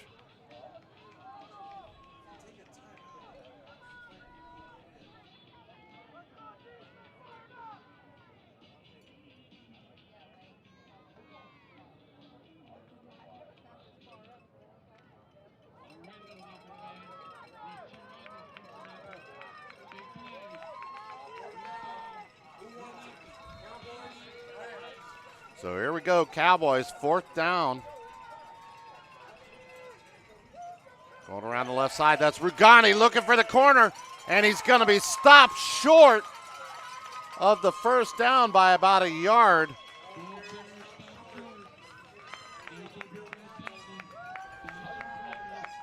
So that'll be a turnover on downs, as the Rams playing inspired defense right now. 5 minutes left here in the second.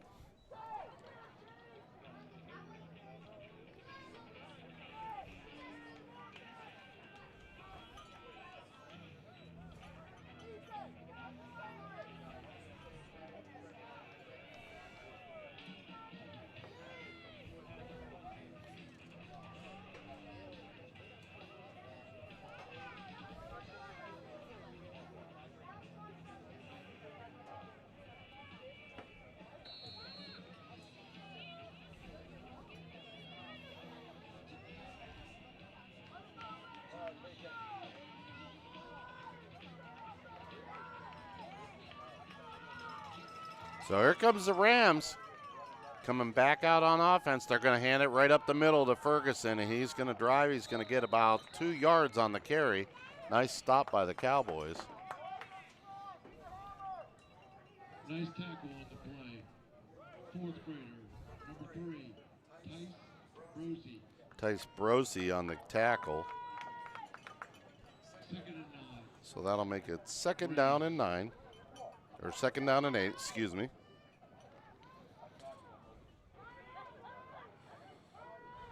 On a beautiful afternoon for Leopard Stadium, folks.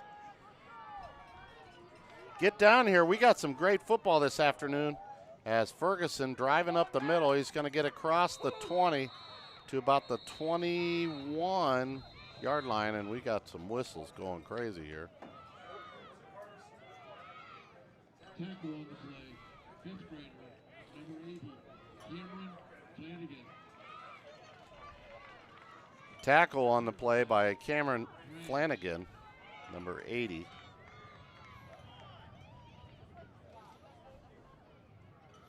Willow Puppets watching from Green, Ohio for Liam McGee. So he has a couple of folks that are cheering him on here in the stream this afternoon. There's the handoff around the left side, trying to get the corner, breaking some tackles. A good stiff arm going down the left side. That's Levi Ferguson breaking a tackle. 1 man to beat. And he's still going, staying in bounds. And they're going to say he stepped on the sideline at the 12-yard line. I'll tell you what, Levi Ferguson, not just a power runner, but he also knows how to use that weapon hand and use the stiff arm, as he stiff-armed 3 different Cowboys on his way downfield.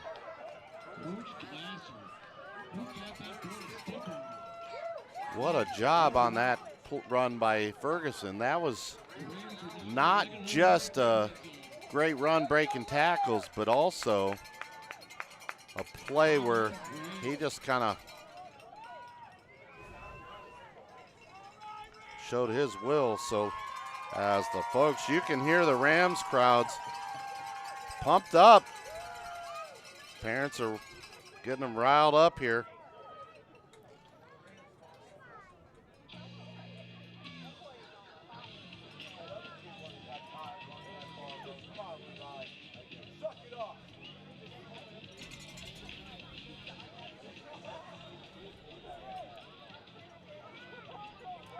So here comes the teams back to the field as the the Rams once again driving. 3:20 left here. It'll be 1st and 10 for the Rams inside the Lingenhole Real Estate red zone.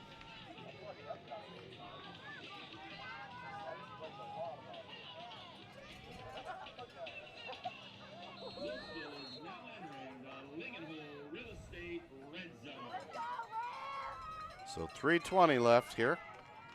Snap is back. Handoff up the middle. That's Blommel. Going to be stopped at the 15-yard line. And the Cowboys are saying they got the ball.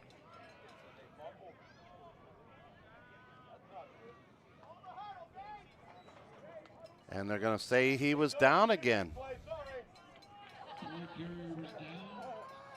2:58. Clock moving. The Rams have really used most of the clock this afternoon here in the first half. 8-0 Rams, and they're driving again. So there's the snap. Back to pass. They're going to throw it up, and it's going to be intercepted. Or no, it's caught. Sorry, that's Ferguson. You'll have to forgive me, folks. Sometimes those jerseys, both wearing dark blue, they look so similar. The only thing that is the trim is a little bit different, but it's tough when they're all wearing the same uniform. For all intents and purposes, a little bit different shade of blue, but it's so here we go. Rams 1st and goal from the 5.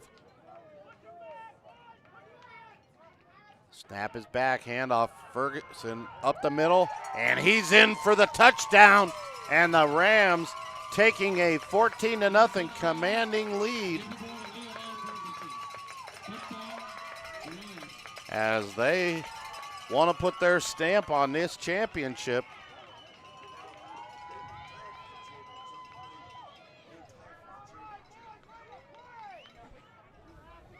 Now, they would stay tied for the championship if both teams stay with one loss.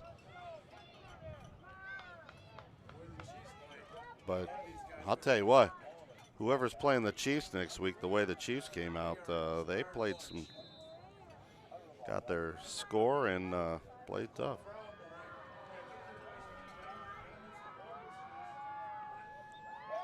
And the kick is up, and the kick is good.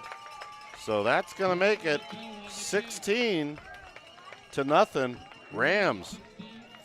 I'll tell you what, if you'd have told me it was a 2-touchdown game here in the first half, I'd have told you were crazy. But both teams playing tough. And the last time these two teams played, it was a tight game. So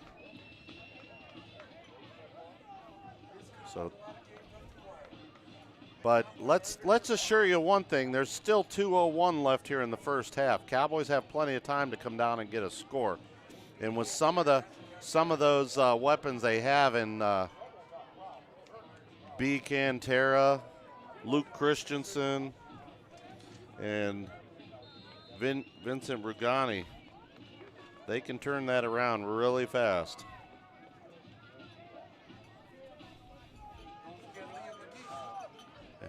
And of course, our buddy Liam McGee. Pamela Hacera says, let's go Cowboys.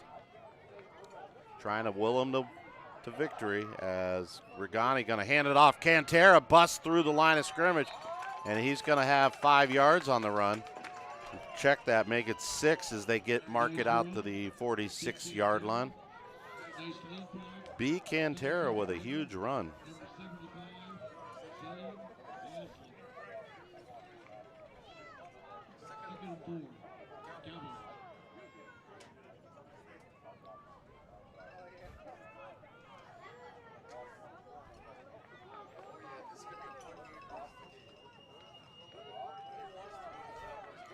So here come the Cowboys back in their bunch set.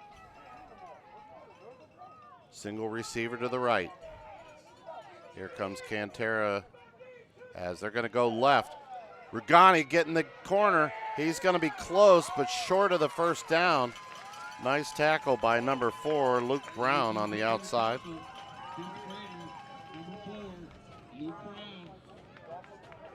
So they're going to mark it 3rd and 1 from the 49-yard line.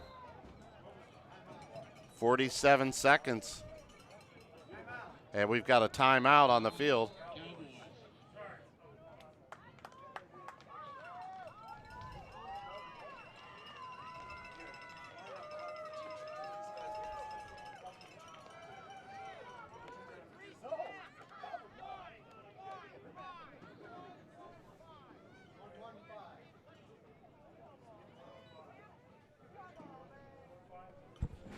Back out. Is it 2nd down or 3rd down? So when they come out for 3rd, right before they get ready to snap the ball, as they start to come down, hit that 3rd down.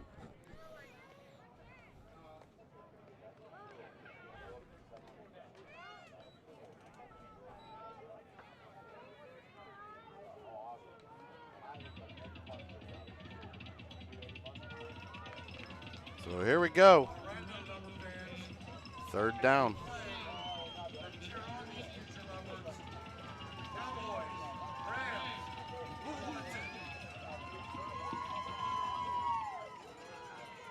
So here comes the Cowboys, 3rd and about a yard, 1:11.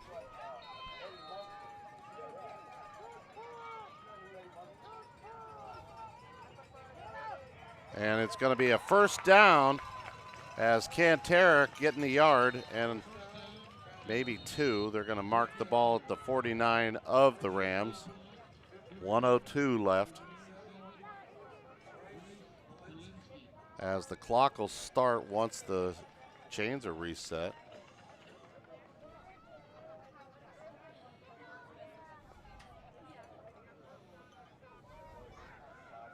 So here we go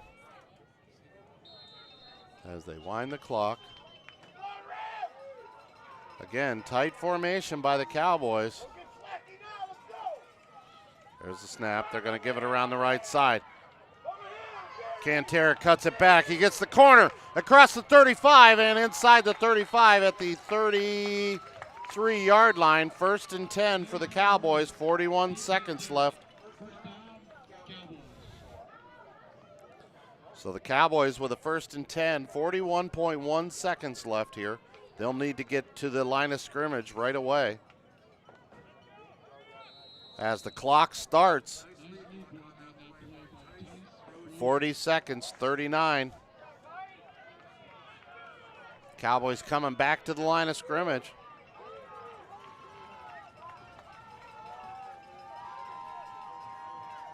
"27 seconds. They're going to, Cantera going to cut it back inside, and he's going to be brought down for a loss. And a timeout by the Cowboys with 20 seconds. So this will be a huge play here, folks. So no timeouts. Cowboys use their last. Don't forget, at halftime, we'll have Little Leopard cheerleaders doing their performances. 20.9 seconds left here.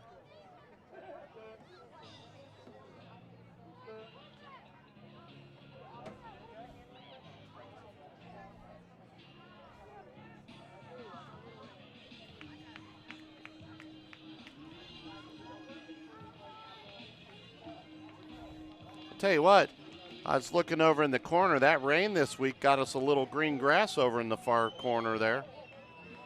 As you can see to the left of the end zone, there by the ambulances and all that.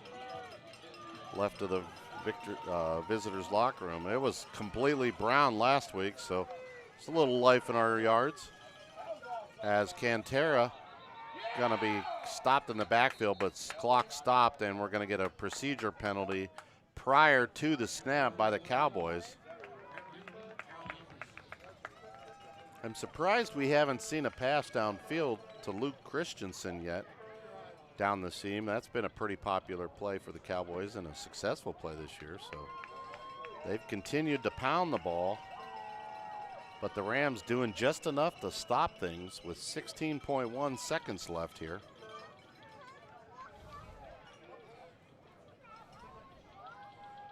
$16-0 Rams. They lead the Cowboys here.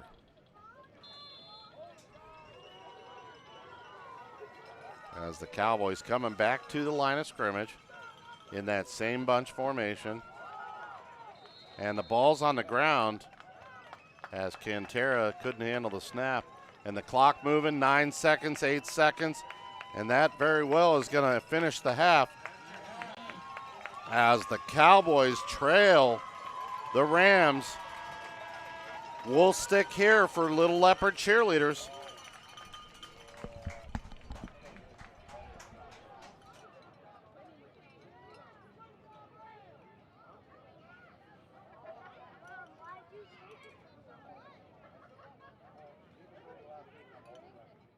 Okay, Little Leopard fans, let's welcome the Cowboys cheerleaders to the field.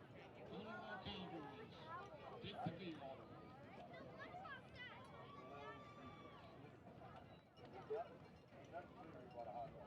the field.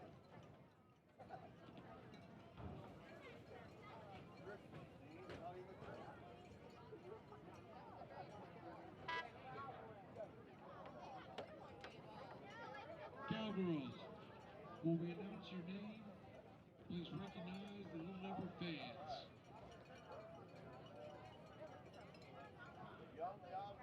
Faith Bear Burrell.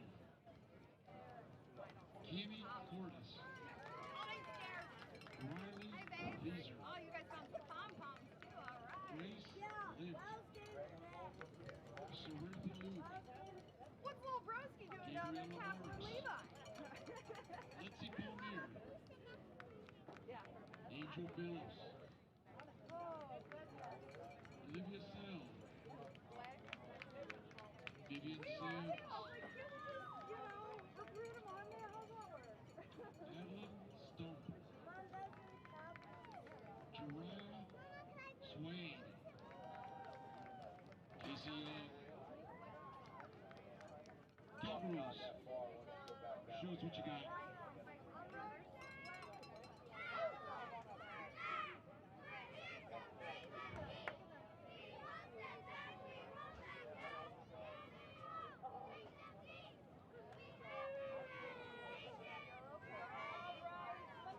Toughness.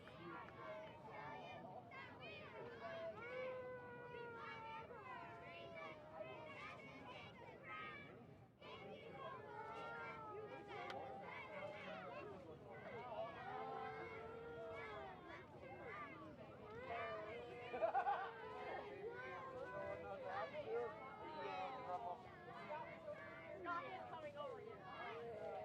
Come on, Scotty! Hi, buddy!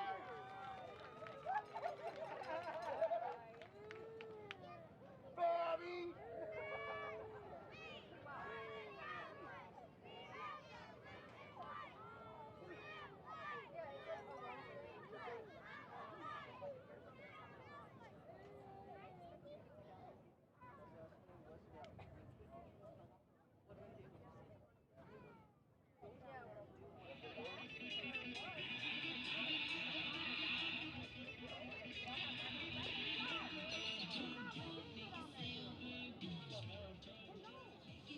That's the wrong way, buddy. We're over here.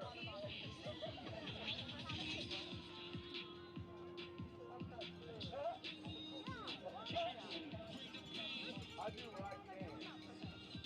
You said you weren't out over here. Why are you on the other side of the hill? We're not friends. No, you're supposed to get out of here. Oh, by the way, I'm glad you're here. Come down.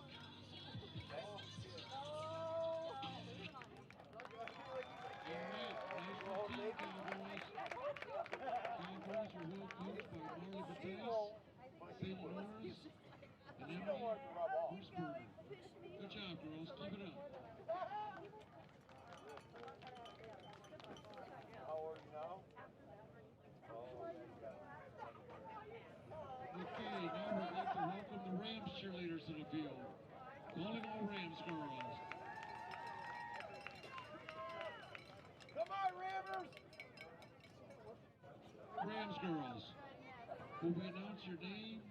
Please recognize the Little Leopard fans. Bryn Barker.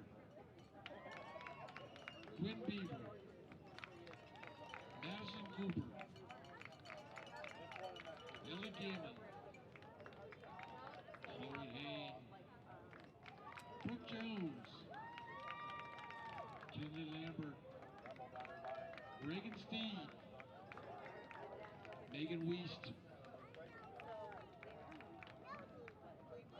Oakley. Enid. Jeriah Fisher. Rams girls.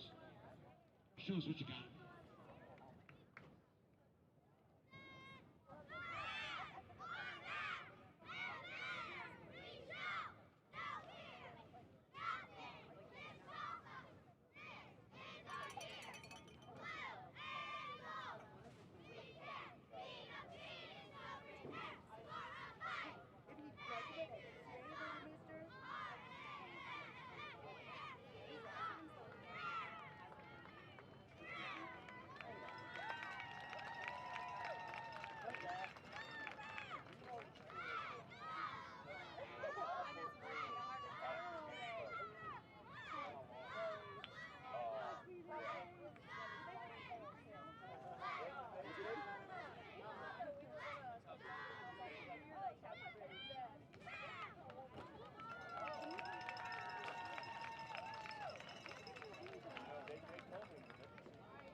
High ball.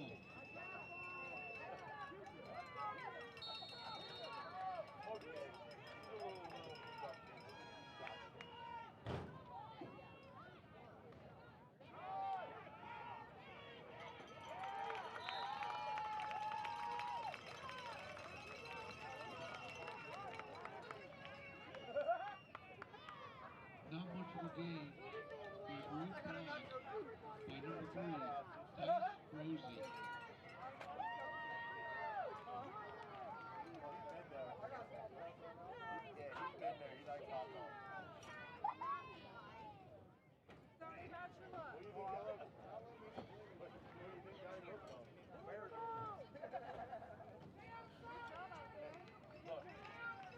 So here come the Cowboys back to the line of scrimmage.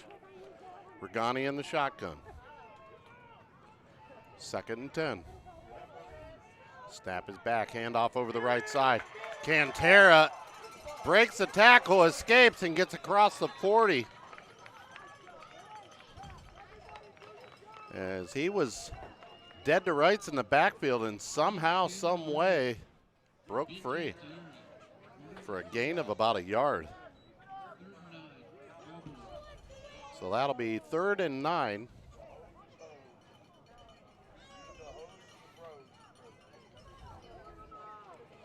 As I'll tell you what, the Rams have played stellar defense this afternoon.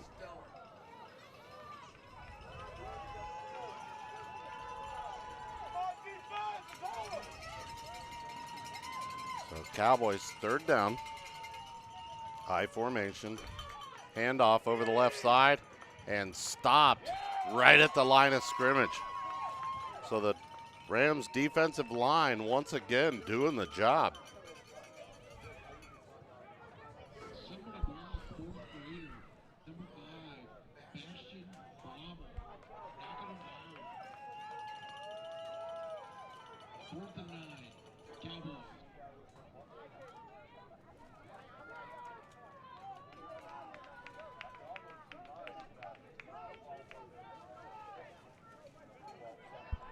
So the Cowboys coming out on 4th down with the offense on the field.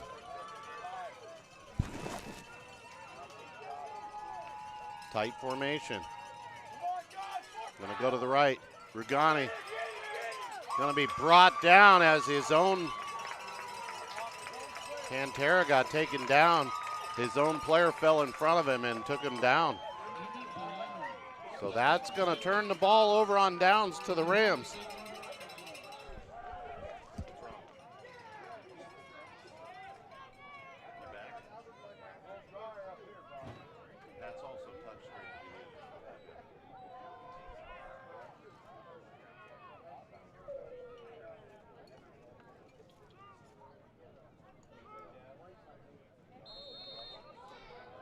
So here come the Rams back to the line of scrimmage.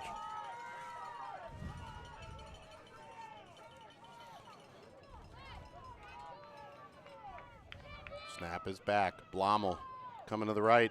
Gonna push. He breaks some tackles and he's out near the 35-yard line of the Cowboys.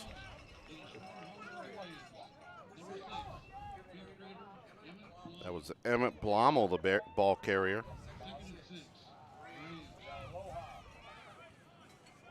We haven't seen Vicky Blommel on the call today, although maybe she's here to watch.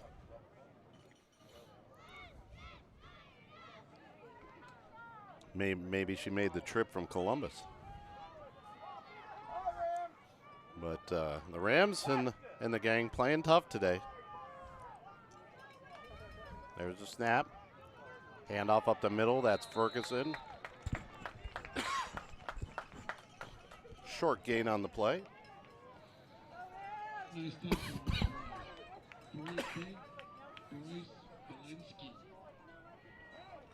Bryce Belinsky with the tackle. Thank you. Sorry about that, folks. I had kind of a sneeze and coughing kind of thing going on. Almost lost me for a minute there.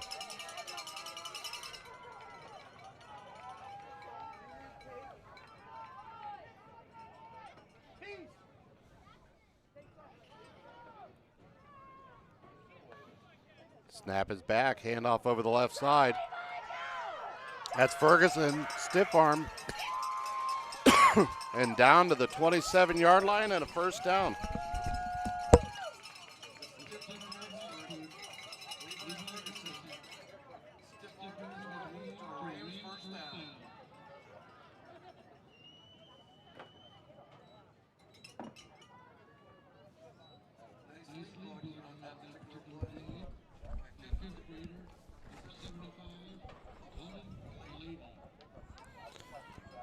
So the Rams driving once again, 1st and 10.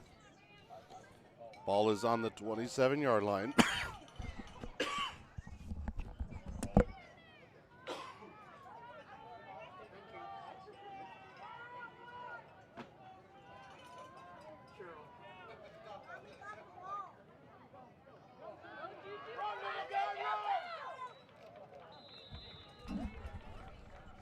That was Juju Glasser with the ball carrier. 1:51 and counting here in the third quarter.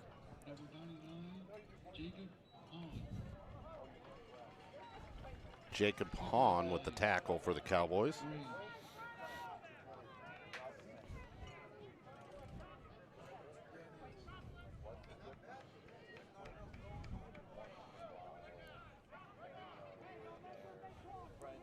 So the Rams just taking their time, moving the ball.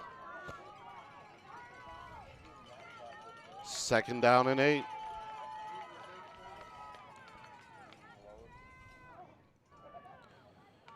Snap back, Blommel hands off to Ferguson, and he's going to be stopped for a loss.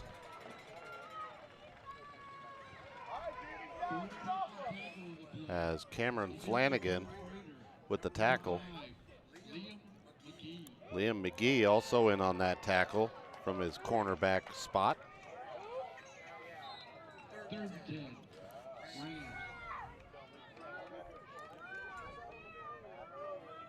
So Golf Hero and Willow Puppets, there's your guy involved in the tackle.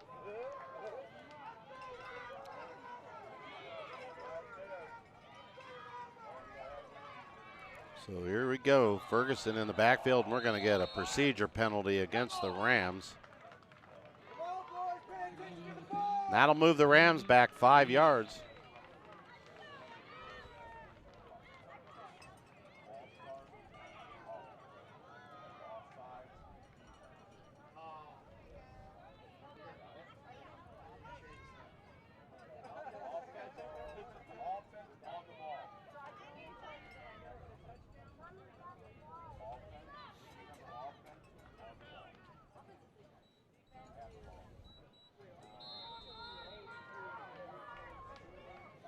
So here's the Rams back in the shotgun. Blommel with Ferguson in the backfield with them. There's the snap back. Blommel going to throw it up deep, and it's going to be intercepted by the Cowboys at the 20-yard line.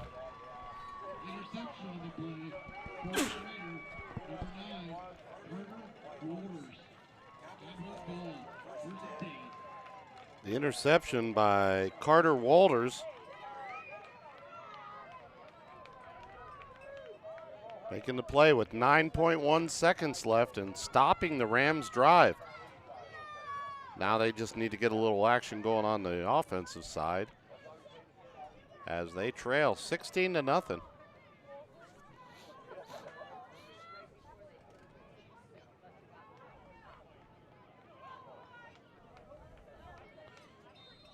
I would have thought we got a heavy dose of Levi Ferguson in the second half here by the Rams, but not so much. So they spot the ball at the 21-yard line, 1st and 10. Cowboys in the shotgun. Snap is back. Rugani gonna throw it up top. Oh, he dropped it.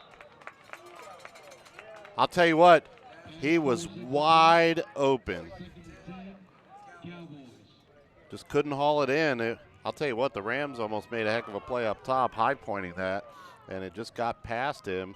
And I'm not sure if that distracted the receiver or what happened, but yeah, unfortunately, just couldn't haul it in.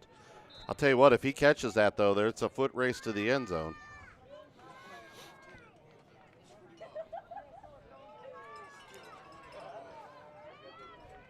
So here we go, Cowboys in the eye.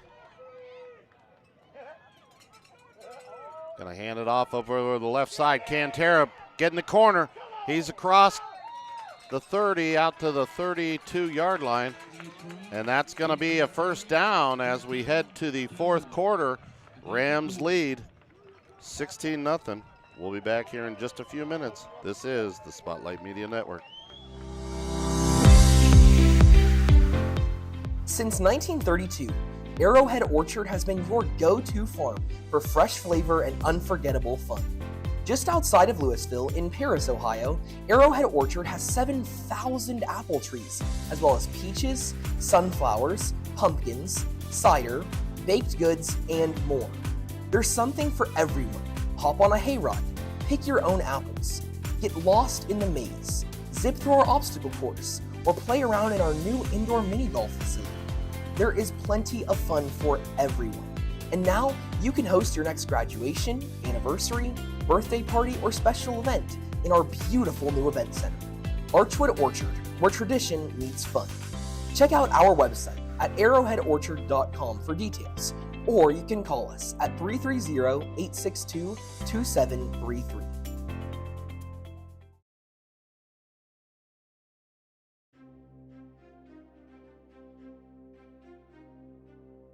And we're back. Rams and Cowboys battling it out as the Cowboys coming back to the line of scrimmage. Start of the fourth quarter. 16-0 Rams. There's the snap. Wildcat breaking tackles. That's Cantera across the 35 and out near the 39-yard line. That's where they'll spot the ball.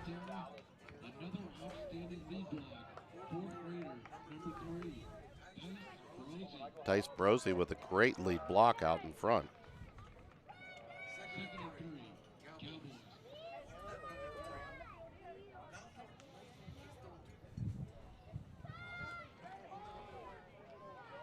So 6:24 and counting left here in this ball game.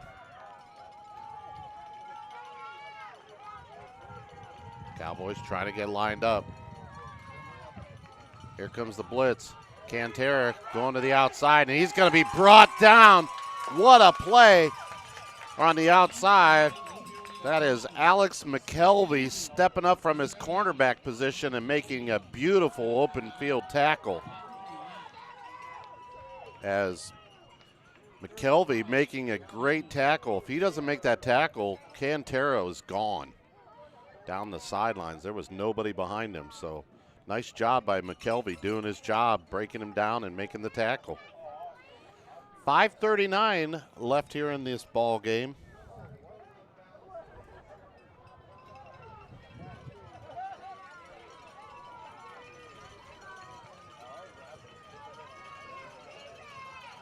So here comes a receiver in motion.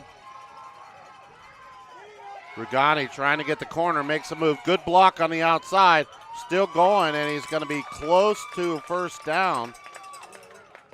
And it will be a first down, so Rugani, nice job following his block.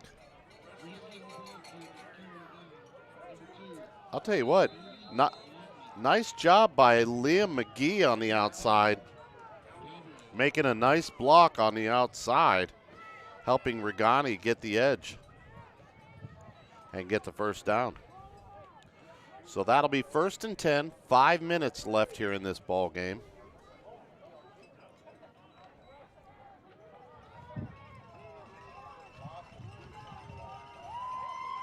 Rugani bringing him back up to the line of scrimmage. Snap is back to Cantera. And he's going to be buried for a loss.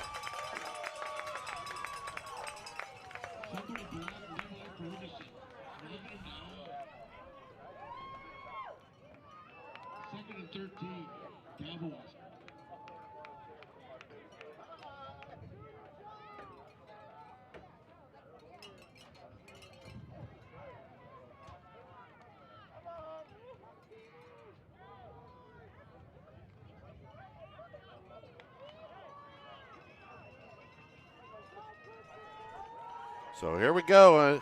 Again, the bunch formation for the Cowboys. Here comes the receiver in motion. And another loss as Regani taken down. A shoe went flying. That was Cantera's shoe. Bastion Blommel making a huge tackle for loss.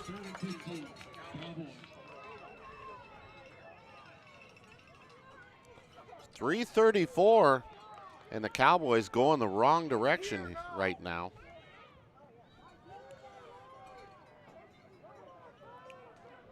I'd almost run a play where Regani or Cantera comes around that right side and throws it downfield.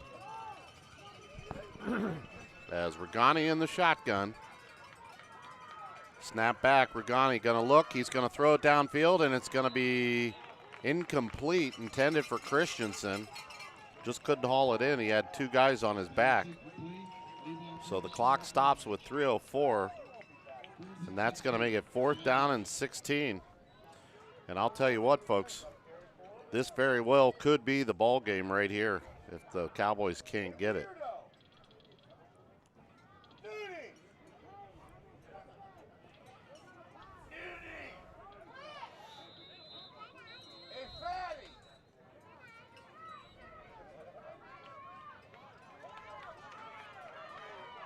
So we've got a timeout on the field with 3:04. We'll take one as well. We'll be right back after this.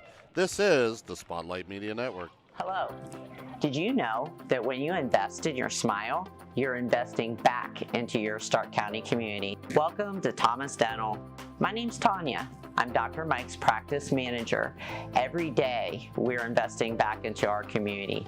Here are just a few of our community efforts. Here at Thomas Dental, our mission is bringing smiles back to our community, one smile at a time.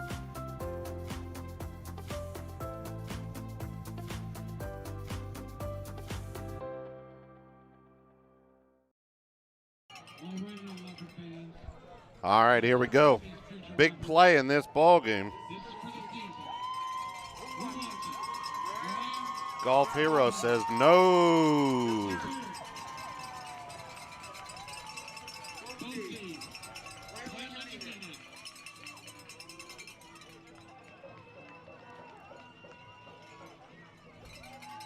As they come back to the line of scrimmage. Regani in the shotgun. He gets the snap, back to pass. Looks downfield, throws it up, and it's going to be incomplete. And deflected away at the last minute by number 7, Alex McKelvey, making a nice play out there on the corner. So with 2:58, the Rams will take over. And the Rams fan on their feet. Sports Prod says, let's go Rams.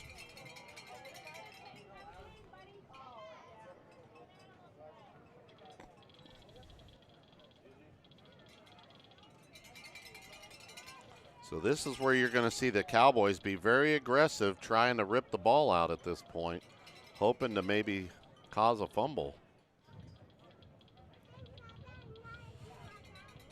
Tell you what, Rams came to play today, and they are treating this like it is the championship. And I had the opportunity to be in the locker room earlier, and they said, yes, we have one more week to play, folks, but this is the championship, and if we want a shot at that championship, we have to win today. And they played like it. So Blommel in the shotgun, snap is back, handoff up to Ferguson, and he's going to be drugged down immediately at about the 40-yard line. Timeout on the field by the Cowboys. Tackle made by Luke Christensen. So timeout Cowboys.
So here we go. Rams back to the line of scrimmage.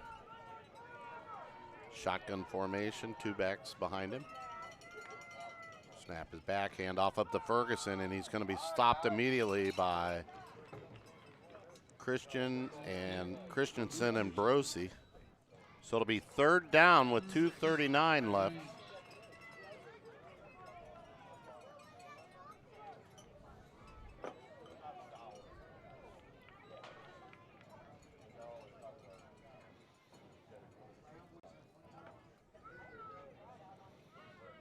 Cowboys with 1 timeout left. Rams really milking the clock here. Clock down to 9 seconds. 3, 2. And it's going to be delay of game against the Rams.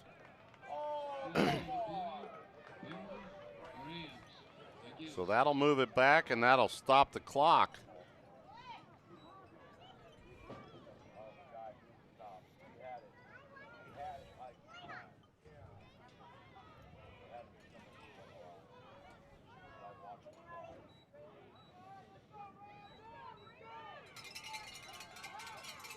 So here comes the Rams back to the line of scrimmage. 3rd and 12.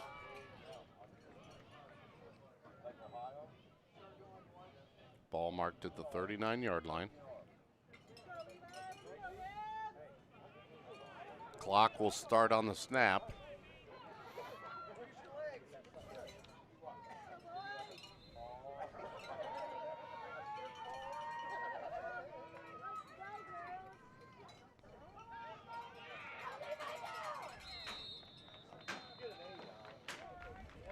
That's going to make it 4th down with 1:50 left. And that'll stop the clock because the Rams are going to punt. So the Cowboys will have the ball with 1:41 left here.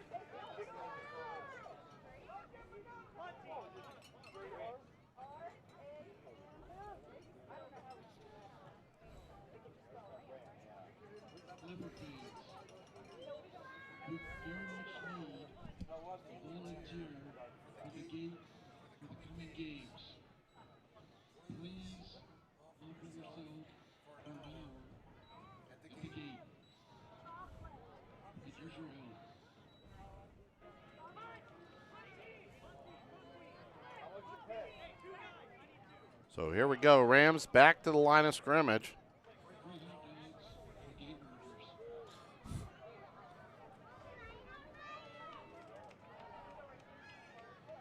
They just announced free hot dogs for game workers. That's worth it for me. I'll go work a gate for an hour for some free hot dogs. So here's the snap back. Boot by Blommel, and nice field there by Rugani. So the Rams get off the punt. Rugani fields it at the 20-yard line. That's where the Cowboys will start off.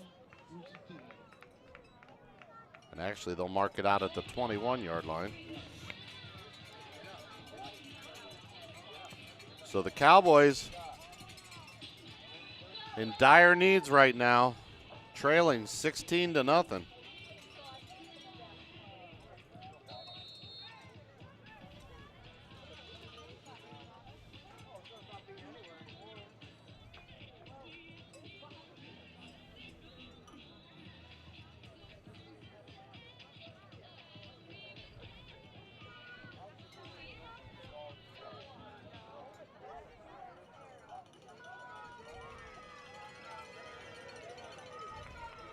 So there's the snap.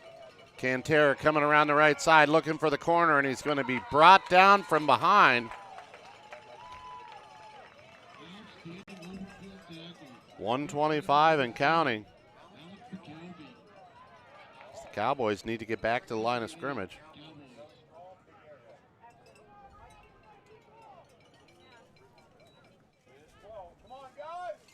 Minute 10.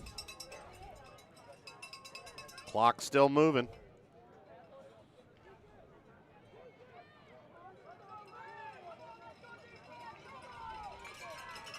.57 seconds.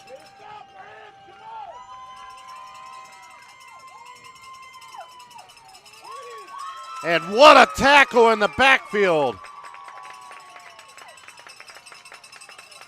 That is number 5, Baston Blaumel, as he made a huge tackle.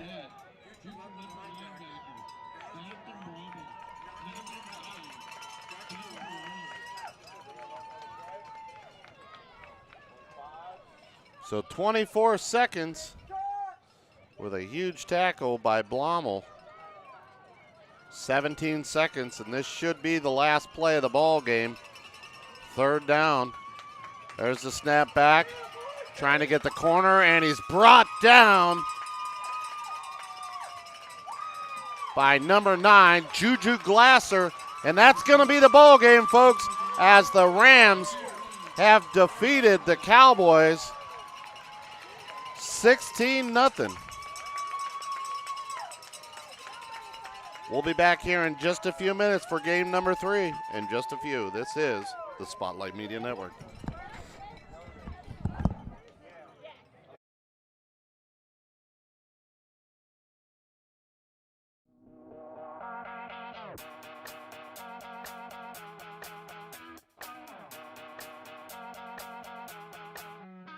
Hello everyone, I'm Tegan Evans. As many of you know, when the Louisville Herald moved on into retirement, the city of Louisville, Nimishillen Township, and all of its community members were left with a void.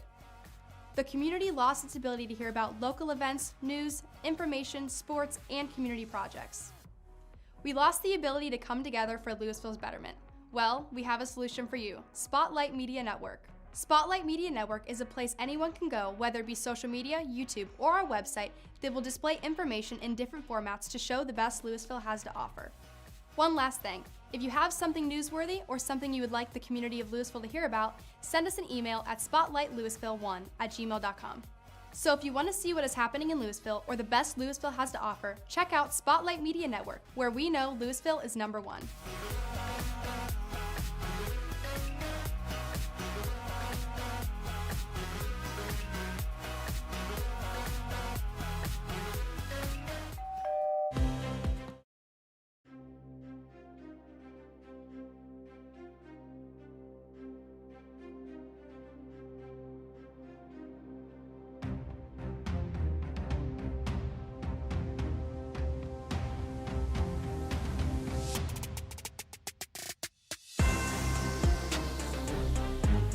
And welcome back to Little Leopard football from Leopard Stadium.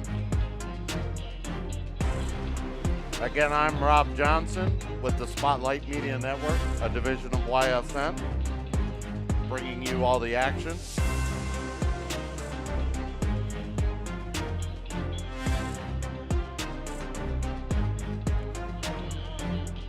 Some big upsets this afternoon.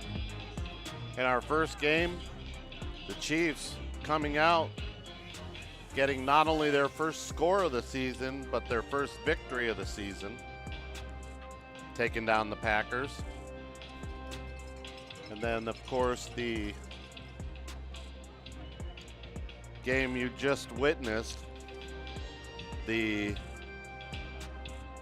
Rams taking down the undefeated Cowboys 16-0. So you need to get down here. You don't know what you're going to see next, folks, as the Bears and the Browns getting set to face off. And the new AP poll came out for college football, and Ohio State continues to be number 1 after their victory over Washington yesterday. So as the teams just did their coin toss, we'll get ready to get things started here momentarily. I want to give a shout out to Aiden Mihalik as he came out and helped me in the first couple of games, had to go. So we'll get things going here. While I'm kind of going over some things, I want to give a shout out to Parker Riemenschneider from the Browns coaches as he is out due to injury. Or ill, it says. It just says get well, so I'm not sure if he's injured or if he's just sick. But either way, shout out to Parker Hope you get well soon, and we'll get things rolling here as the Bears coming out. So here we go, Browns and Bears, game 3 of our afternoon.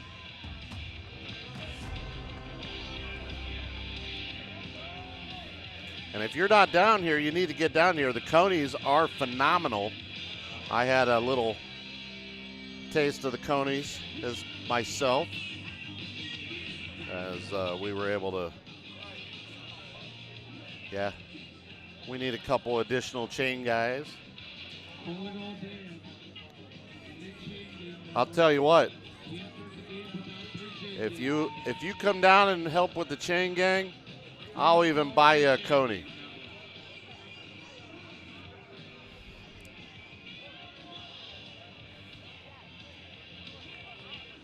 Looks like we got 2 now. We just need 1 more.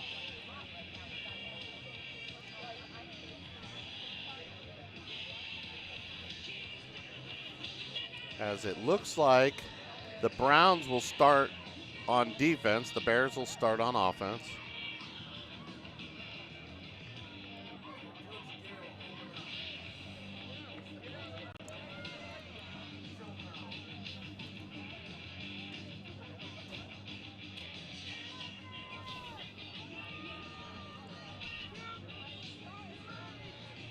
So here we go. Bears and Browns as we get things started here. First quarter. Still need a chain gang member.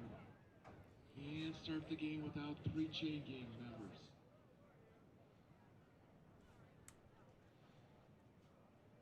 Sorry, for some reason my scoreboard didn't take, but we got it fixed.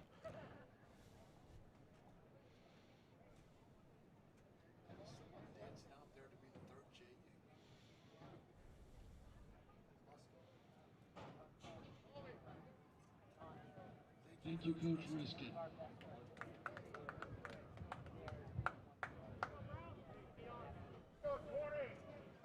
Play begins.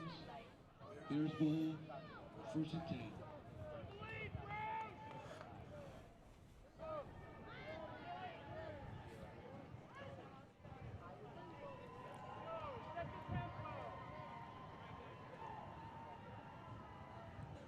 As you can hear the Rams fans underneath the stands cheering on their team. Congratulations to the Rams. As the Bears back to pass. He's going to be blitzed, throws it up, and it's almost picked off, incomplete. Gregory Tice almost diving to make the play.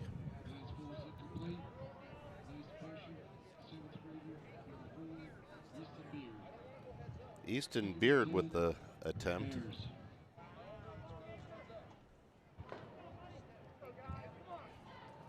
So coming back to the line of scrimmage are the Bears, 2nd down and 10.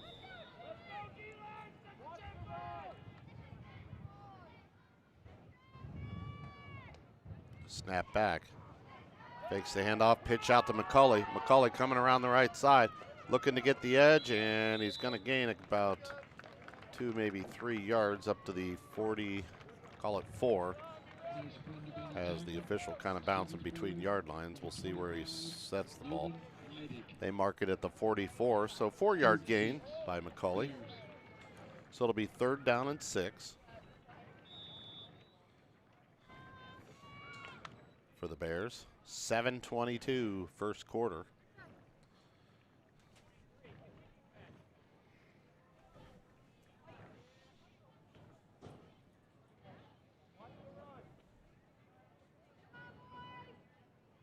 So snap is back, handoff over the right side, trying to get the corner, and brought down for a no gain was number 4.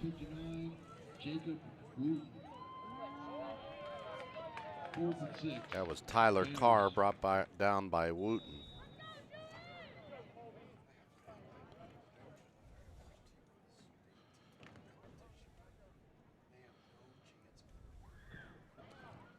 So here comes the Bears, back to the line of scrimmage. 4 wides, 2 to the top, 2 to the bottom. Single back in the backfield. There's the snap back over the quarterback's head, and he's going to fall on it, and it'll take a loss. Clear back to the 29-yard line. 6:18 left here. So it'll be 4th down.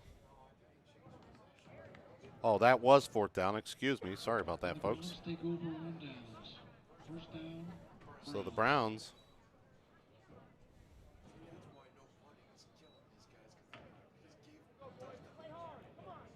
As the Browns will start on the 29-yard line of the Bears.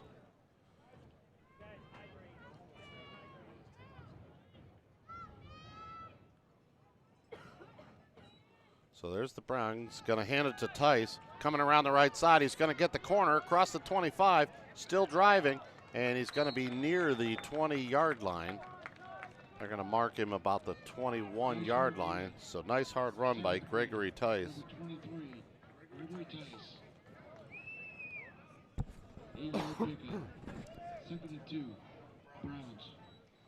So it'll make it 2nd down and 2 yards.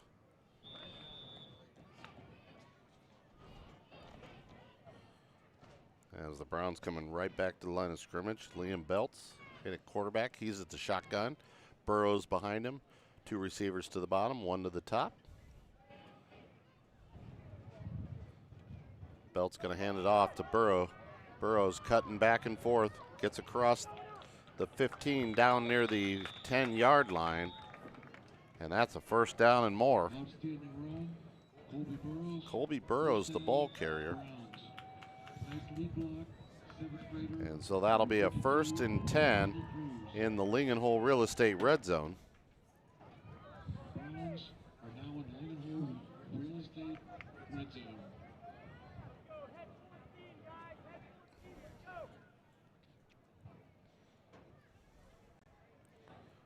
So Belts underneath center, 2 backs behind him, receivers top and bottom.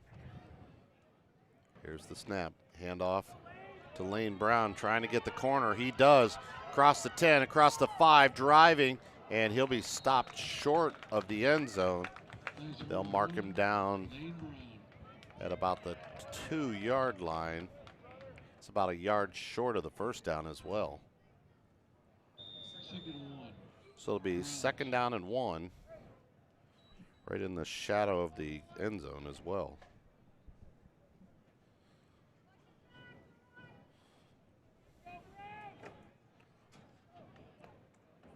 So I formation, Belts under center. There's the snap, hands it off to Easton Beard, and he's going to walk into the end zone untouched. So touchdown, Browns. That'll make it 6-0 for the Browns. Nice lead block by Dylan Wagner. So the Browns will attempt the extra point. 4:05 first quarter.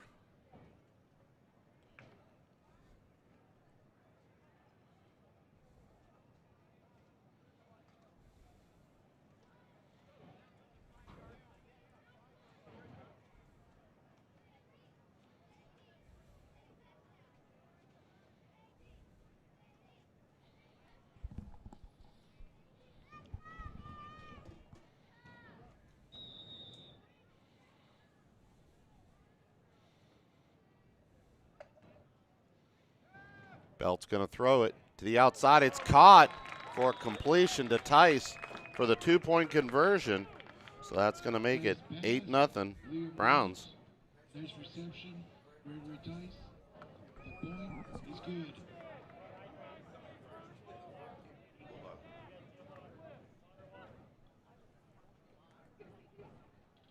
Ladies and gentlemen, if you'll direct your attention to the video board, we would like to congratulate Baby Sports on 40 years of service to the community.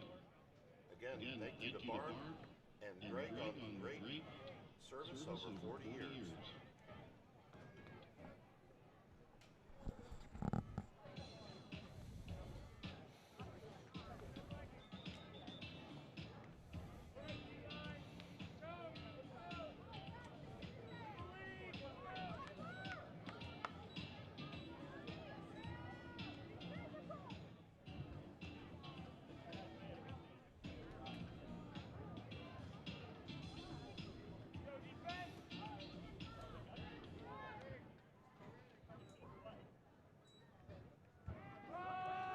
So here we go. Sorry about that, folks, as the McCauley coming around the left side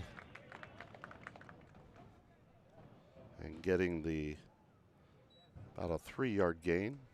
Make it a 2-yard gain based upon the spot. Nope, they marked it back out at the 38-yard line. 2nd and 7.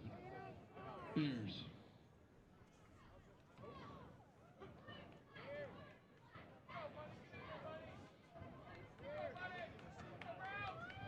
So Bears back to the line of scrimmage. In the shotgun. Nope, under center, excuse me. I saw McCauley back there. They're going to run it right up the middle, and they'll have a first down out to the 45.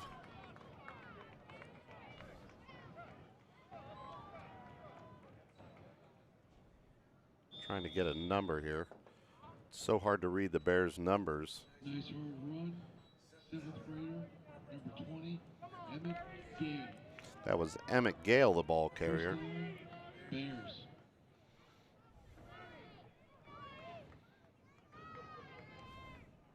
So back under center. There's the snap. Going to fake the handoff over to the right side.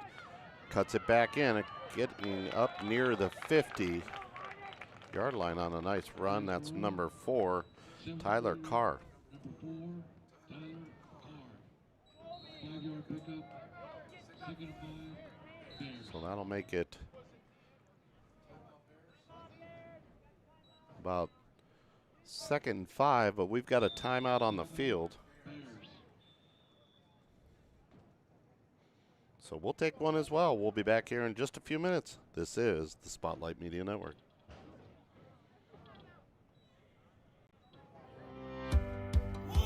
What made me choose Stark State? I heard it was a great place to start. They have the lowest tuition around, and their programs easily transfer to other colleges. After high school, I did some soul searching. I wanted to major in something that would allow me to help people. I was impressed with all the options. Stark State has more than 230 associate degrees and certificates that get you ready for the next stage in life. I've studied in areas like political science and sociology with great professors who have a lot of real-world experience. I'm earning an associate degree that transfers to Ohio State, and I want to make an impact working in international law someday. So when people ask me about my goals, here's what I tell them. I will be a leader and I will make a difference, and I've already been smart about getting my start. Here we go. As the Bears are going to lose yards on this play. That was Luke Carr, the ball carrier.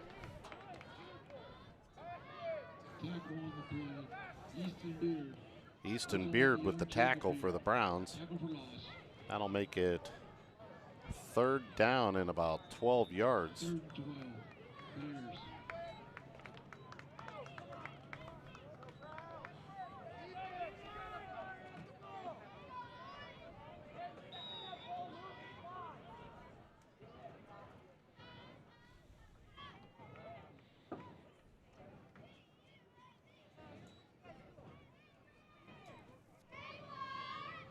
As we've got a player coming off the field. Not sure what that's all about. And the coaches must have some blood going on as they're looking for the medical kit.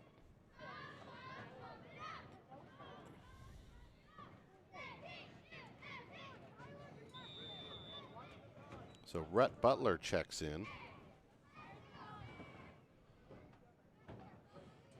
Carr hands it off to Butler. He's going to bounce to the outside, spinning, and he's going to gain maybe a yard on the play out to the 44-yard line.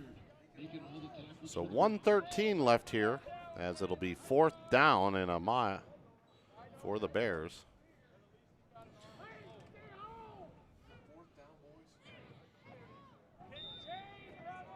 Fourth and 11, Bears.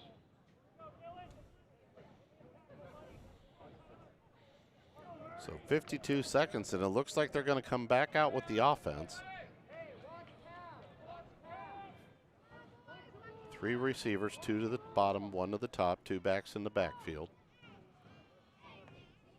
There's the snap, and they snap it over his head, and he's going to get it back and get it, and that's where they'll down the ball back at the 32-yard line with 33.9 seconds left.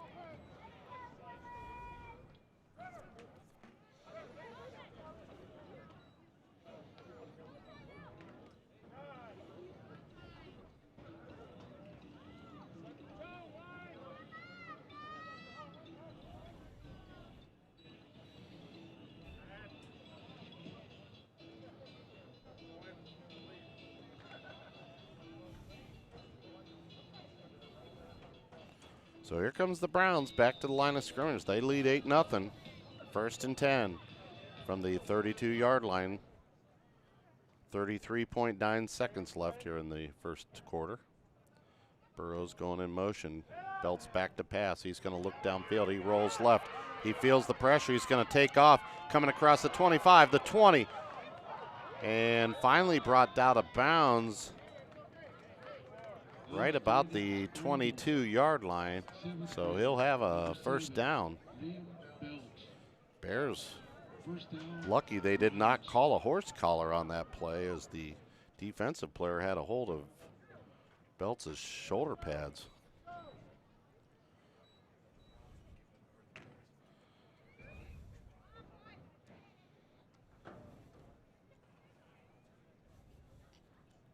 So the Browns come back to the line of scrimmage.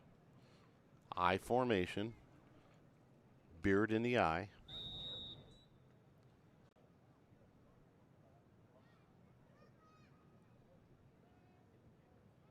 There's the snap, hand off the beard. He's going to drive. He's going to bounce over the left side across the 10 and brought down about the 8-yard line. So he'll be about a yard short of the first down. And that's going to be the end of the first quarter, as the Browns leading 8-0. We'll be back here in just a few minutes. This is the Spotlight Media Network.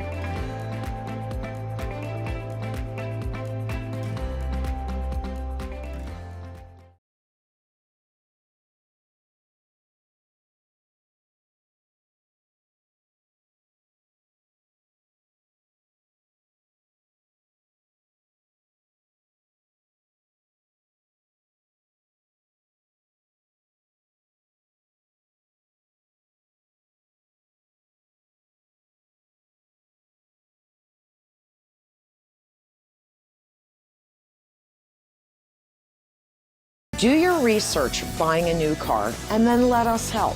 I'm Karina Deal. Smart buyers get the right car at the right price with the financing they deserve during the Honda Summer Event. Explore easy, direct pricing right online and drive home a brand new Honda. Plus, every vehicle comes with the deal difference. Bonus savings up to $3,000. And we're back here at Leopard Stadium.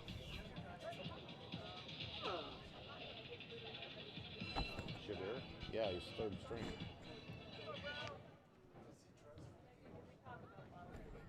Sometimes. So here we go. Belts in the shotgun. Snap is back. He's going to roll left. It's a quarterback draw. He's going to make a move, still going, churning, and he's got a touchdown for the Browns. What a nice run. It's a nice run by Liam Belts, the quarterback. Touchdown Browns. So that's going to make it 14-0. Number 90, Dylan Wagner.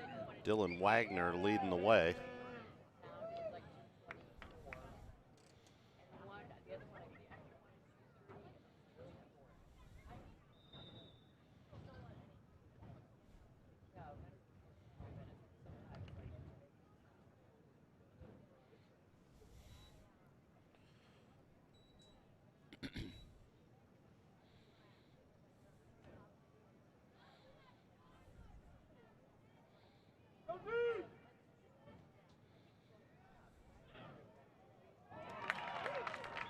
And the two-point conversion is good, as they complete it to number 25, Loden Leidick. Conversion is good.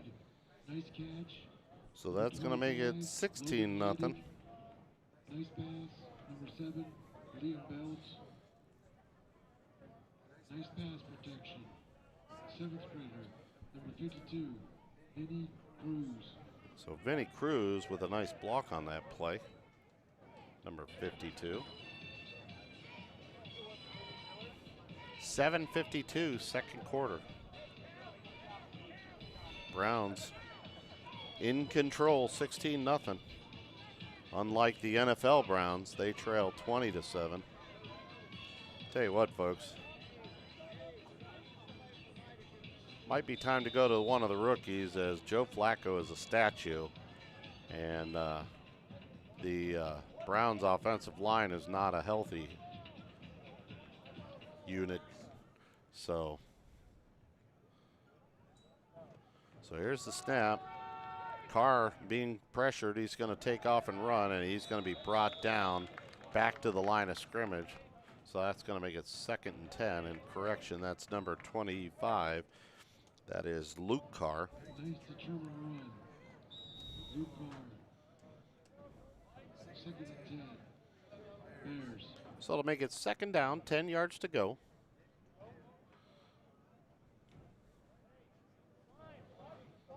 $7:20, second quarter.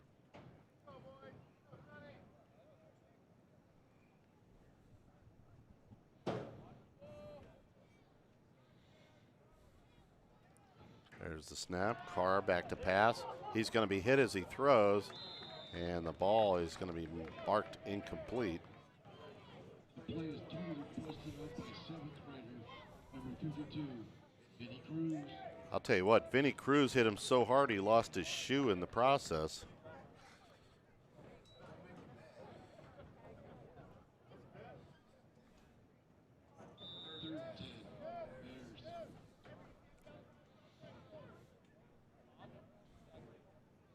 So 7:02 left here in the second quarter. On a gorgeous sunny Sunday afternoon. And we're going to get off sides. Flag on the play. Penalty, Browns. That was Jacob Wooten who jumped off sides. Got a little excited. He won a little piece of the quarterback himself.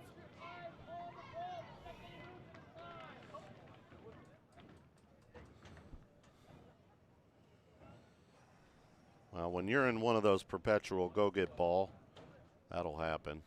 As the snap's going to go back, and we're going to get a legal procedure against the Bears. So that'll move them back 5 yards. So that'll just compile things there for the Bears as they'll move back to the... I'm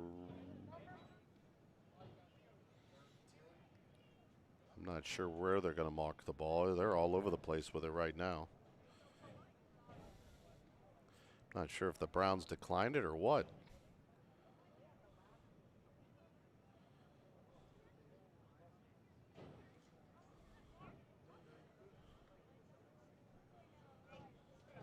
And here we go. Here comes the official. He's coming to pick it up.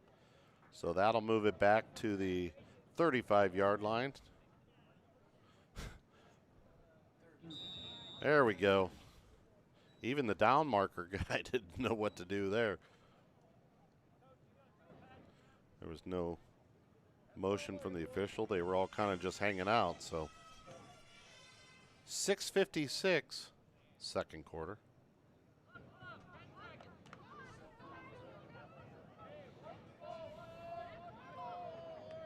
So there's the snap back. The Bears looking downfield. Carr being pressured. Comes around. He's going to take off and run, and he's going to get up over the 35 and brought down. And he was drilled at about the 37-yard line. So that'll make it 4th down. Little Leopard fans, check your pockets. If you don't have your cell phone, it's at the concession stand. Missing cell phone at the concession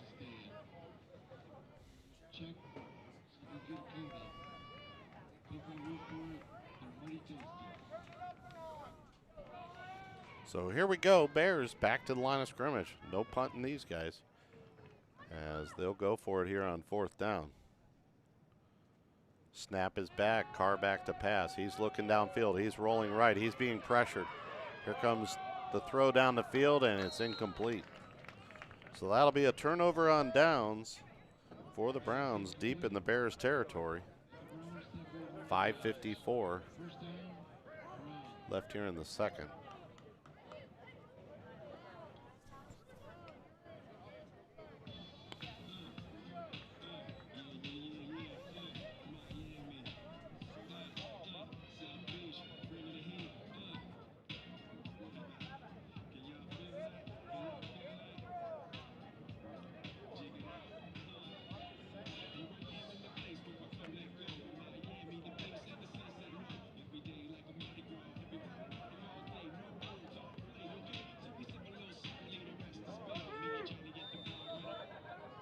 So here we go.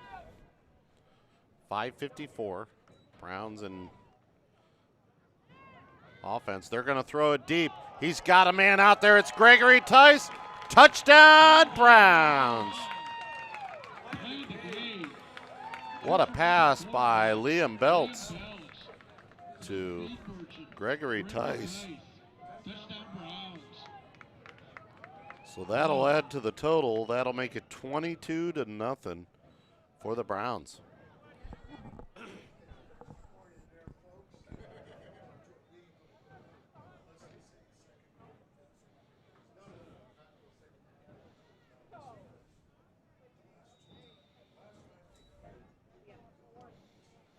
So 5:44 left here. Belts going to hand it off on the jet sweep, and the Bears are right there to stop it. So the clock's going to stay at 22, or the score's going to stay at 22-0 Browns. Now remember, here in the second half, if it gets to 30, it is a running clock. So Jude Patient on the tackle on that play. So that'll slow the Browns down a little bit.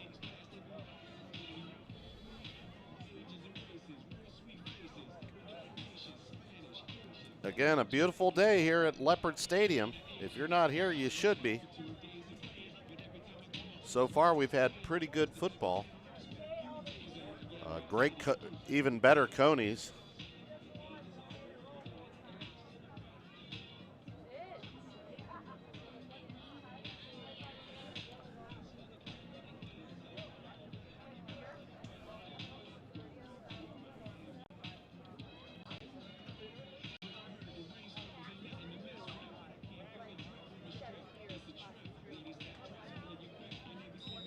So here comes the Bears back to the line of scrimmage. Carr under center. There's the snap. They're going to fake the handoff and go over the right side. And nice run by the Bears. That is number 4, Luke Carr. He'll get out to the 41-yard line. 7th grader, number 25, Logan Leidick. Logan Leidick on the tackle. 2nd and 4, Bears.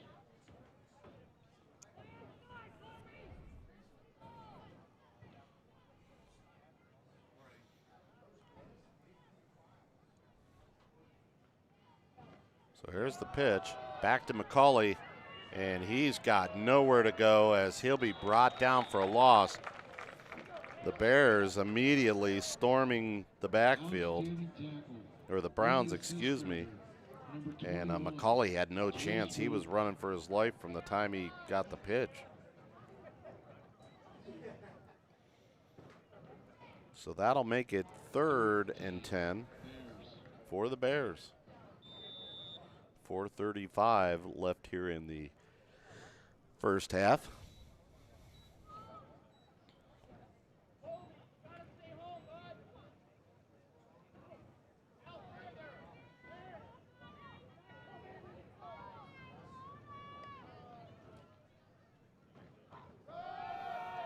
So there's a handoff over the right side and churning up near the 40. Nice tackle on the play. Is number 23.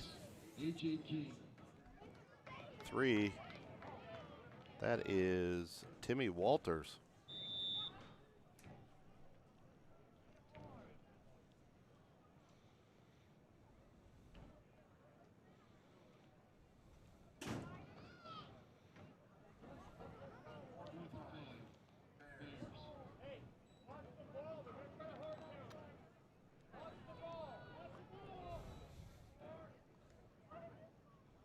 So there's the snap back. Carr being pressured. He's going to throw it downfield, and it's going to be incomplete. Intended again for Walters. So the Browns will take over on downs.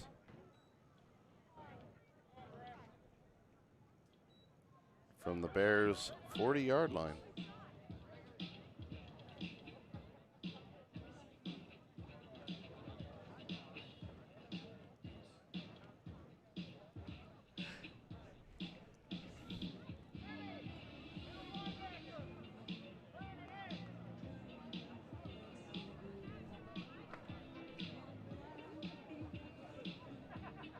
So here come the Browns back to the line of scrimmage with a 22-0 lead.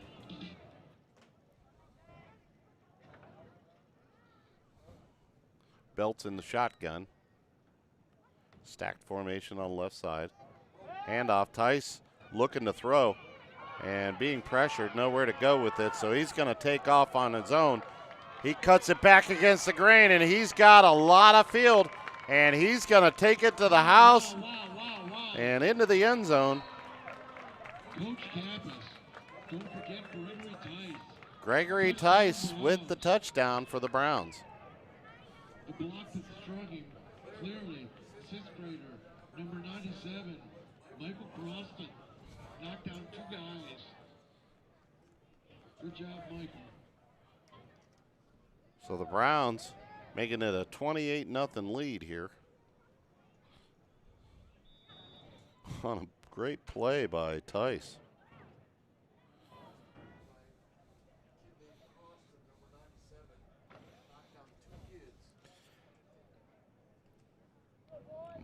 Michael Croxton with a huge block, taking out two of the Bears players to clear things out. So Belts going to hand off to Burrows around the left side. He's going to bust through, and it's 30-0 Browns. Nice hard run, Colby Bears. Excuse me, Colby Burrows. Extra point is good.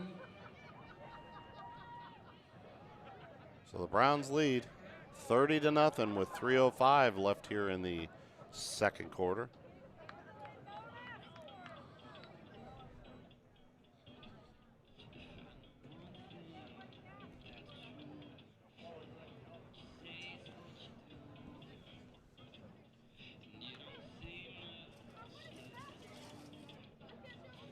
I will say the Browns have already started to substitute some of their players.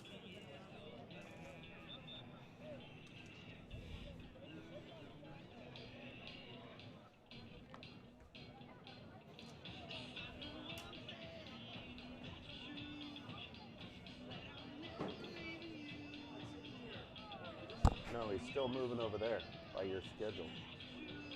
No, look down.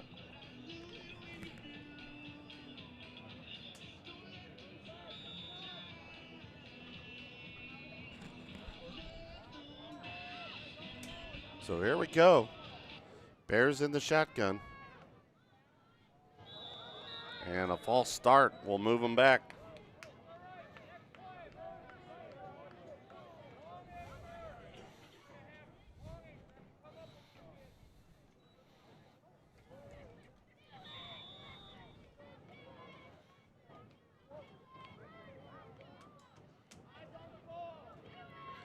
And again, here we go. Bears under pressure, and they're going to be sacked for a loss and a penalty. Late flag there. Not sure what the call is. Charlie Belt says hello, question mark. Chiming in. I'm fairly confident I know she's cheering for Liam Belt.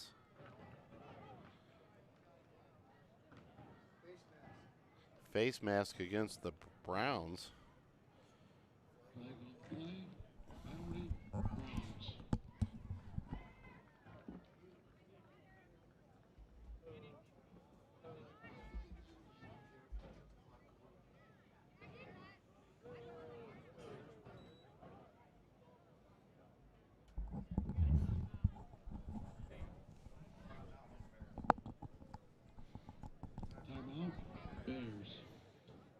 So timeout by the Bears with 2:56 left here in the second quarter.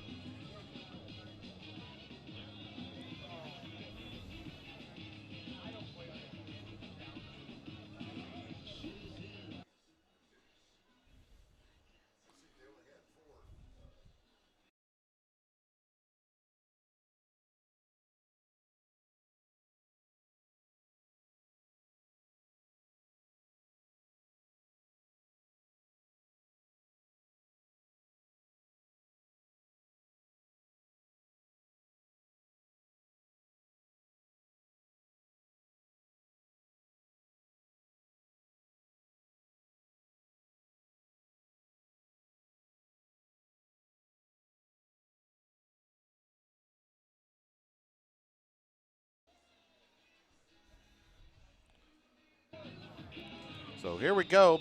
Bears back to the line of scrimmage. 2:56 left here in the second. Snap is back. Carr going to roll right. He's looking downfield. Holding it on. He throws it up, and it's going to be almost picked off by Tice. As he jammed his fingers on that one. Pass incomplete. Nice pressure. A.J. King.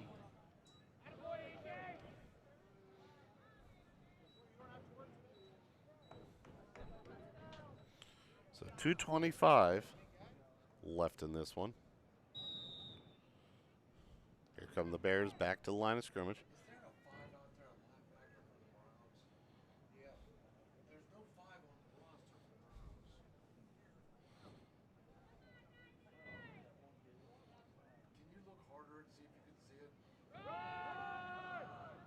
As we have a run up the middle for about 2-yard gain. It's going to make it third and about 8 yards to go. 1:53. And we've got a player down. So we'll take a quick timeout. We'll be right back.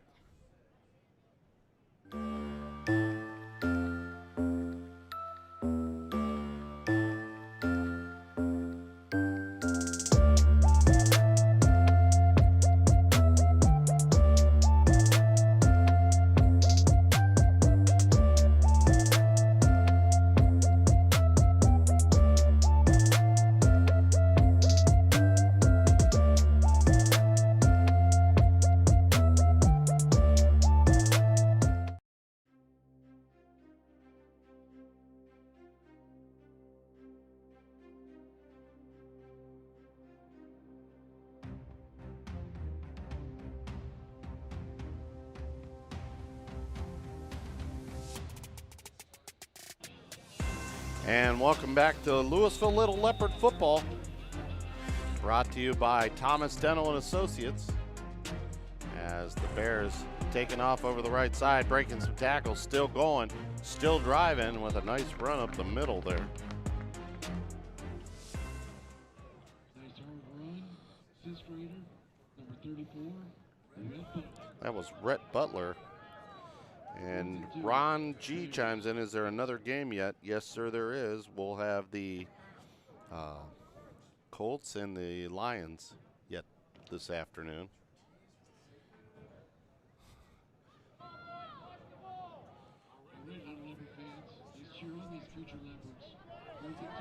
So it's 4th and 2.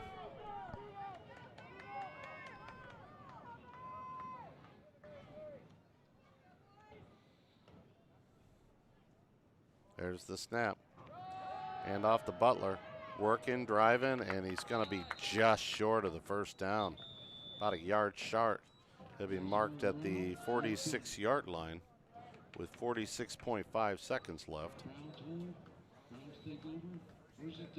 So here comes the Browns back to the field. They'll take over on downs here.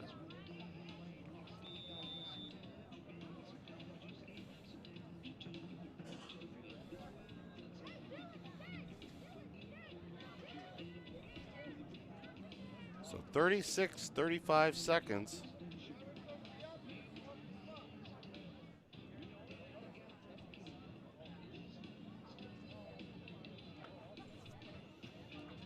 $23 seconds as we are in a running clock situation here.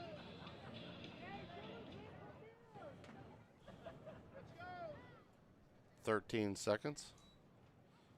Comes receiver in motion. He's coming around the right side.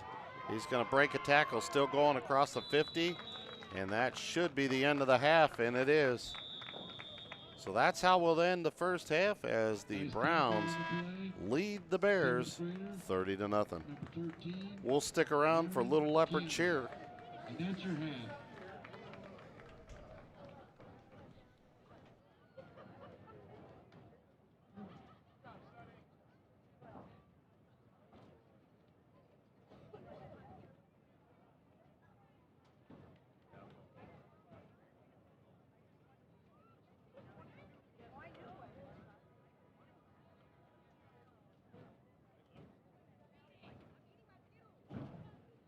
All right, Little Leopard fans, we have a real treat.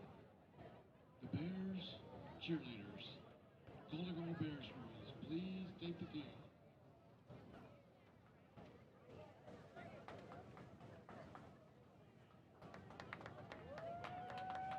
Bears girls, when we announce your name, please recognize the Little Leopard fans.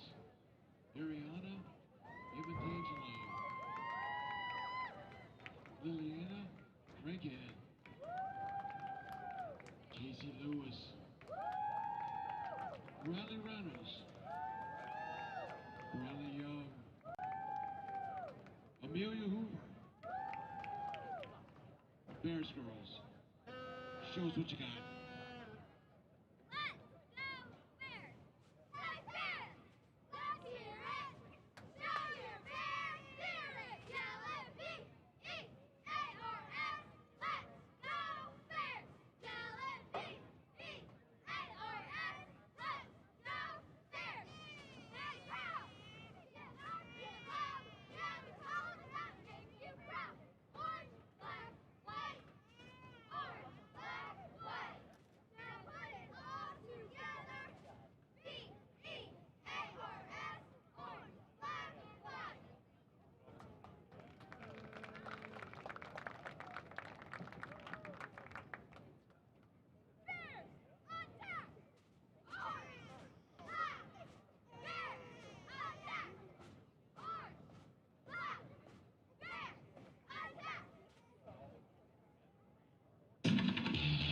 You ready? Is you ready? Ready? You say you ready? Whole squad ready? Ready? Is you ready? Are you ready? Ready? Is you ready?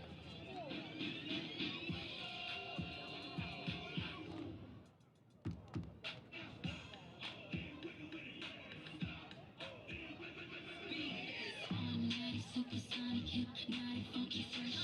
Everybody, modern, Bobby, came to party, rest and up it. Work your body, let me see. 1, 2, 3.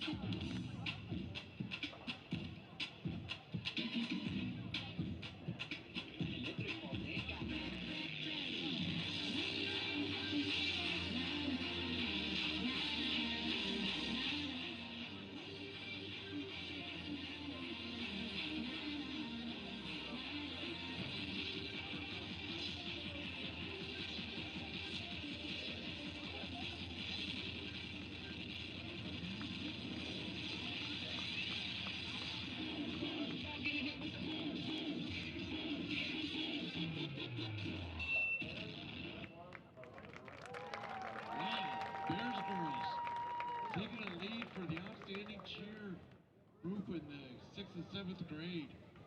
The Bears are well coached by Lee Norris, Brayla Sigler, Savio Pay, and Danny Gehrig. Nice job, Bears girls. Looking strong. All right, let's see the Browns cheerleaders.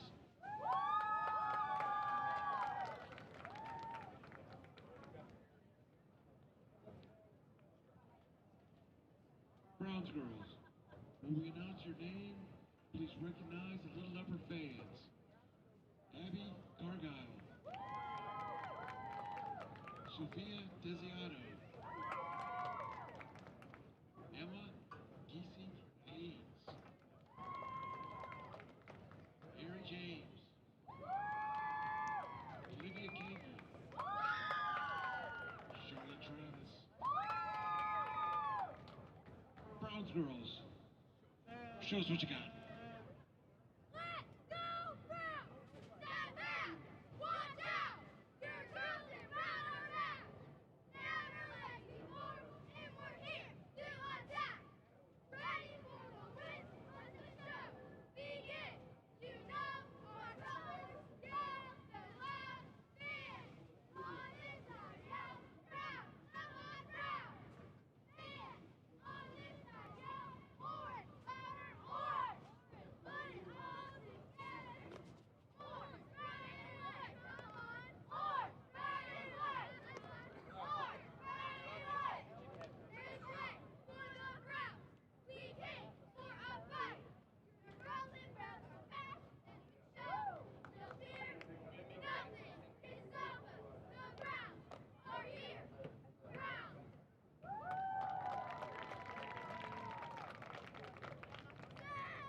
Start over.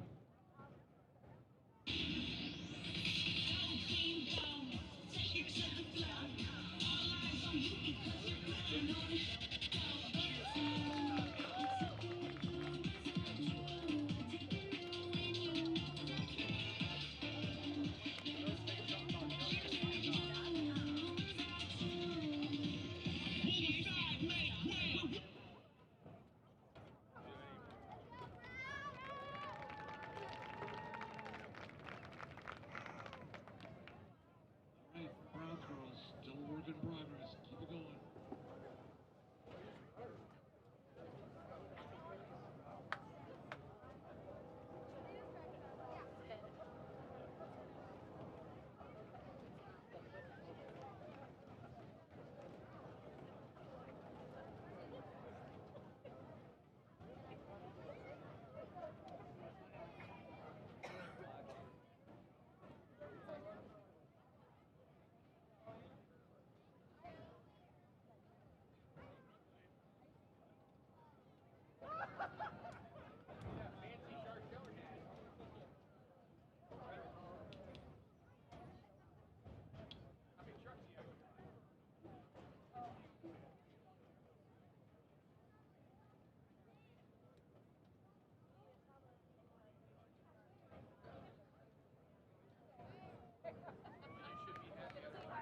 We must act today in order to preserve tomorrow.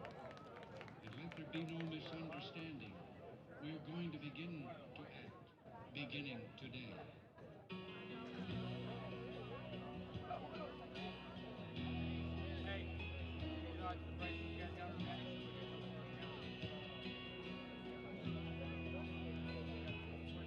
I'm chasing down memory of the way things used to be.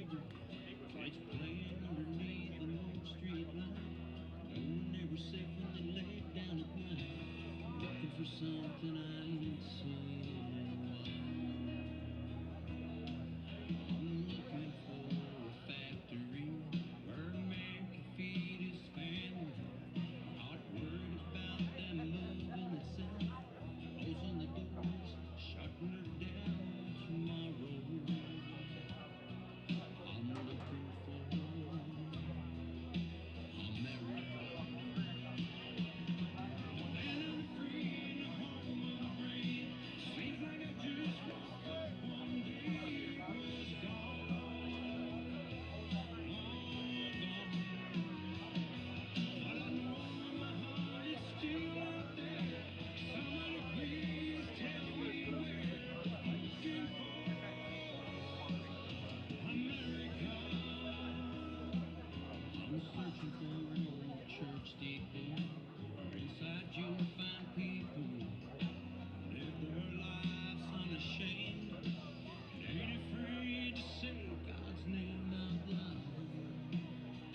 And here we go.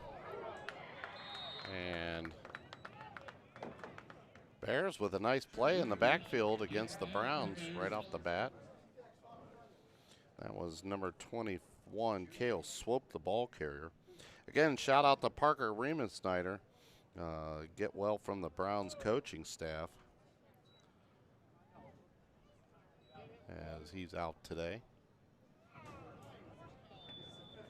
Second and 18, Browns. So it'll be second 18 for the Browns. Belts will come back out in the shotgun. Burrows on his hips.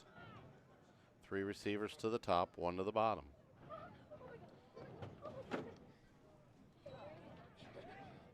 Belts going to throw it across the middle. It's caught and brought down immediately was Lane Brown. Nice job by number 23, Timmy Walters. Nice open field tackle.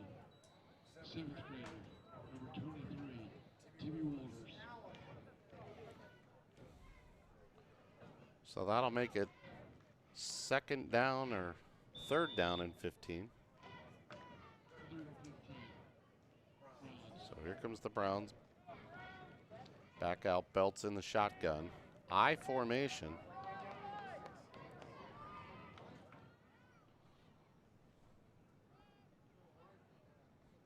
Belt's going to hand it off. That's Lane Brown still driving, breaking tackles, still going, and he's going to get about a 2 or 3 yard gain. He'll get to the Nice hard tackle. 7th grader, number 4, Tyler Carr. I'll mark it at the 33-yard line. So that'll make it 4th down and 12 yards.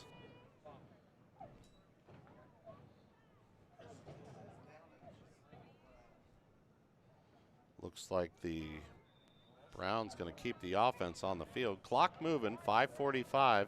We got a running clock.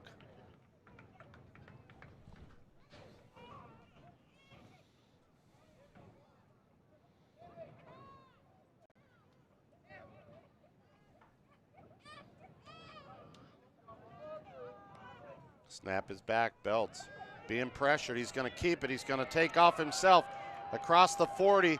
Bounces it at the outside. He's going to go down the sidelines. Still going. He's got 1 man to beat. And can they do it? Spins and gets down to the 5-yard line. Nice run by Liam Belts. 7th grader, number 7, Liam Belts. All the way down to the 5-yard line.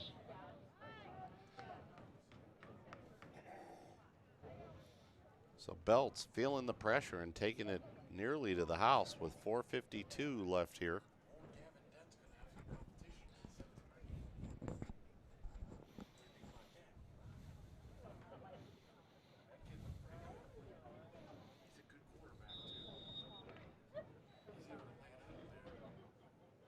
So back to the line of scrimmage come the Browns.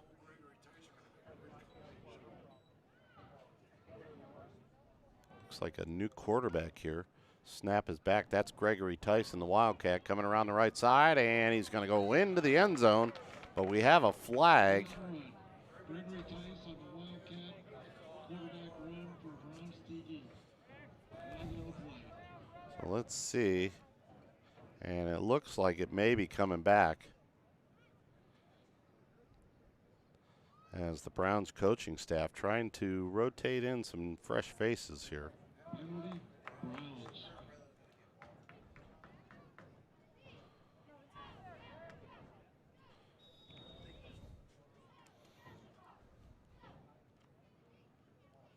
So it'll be first down and goal from the 16-yard line.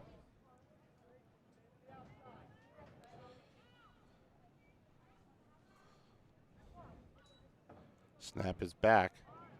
Quarterback's going to keep it. He's going right up the middle, cuts it back outside. Still driving, and back down to the 1-yard line is Gregory Tice on the Wildcat. Number 26, Gregory Tice takes the ball to the 1-yard line. 23, but I thought you said 26. It's all right. You did. 2:54 left here in the third.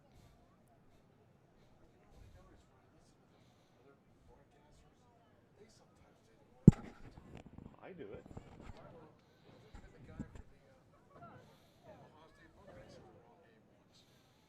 So here comes Belts. He's going to hand it off up to Easton Beard across the middle, and they're going to say he didn't get there. He's just about a foot short. So it'll be third down and goal from the 1 foot line. Jude Patient with the stop. As checking into the ball game is number 15, Jared Wooten, for the Browns into the offensive huddle. Lane Brown will come out.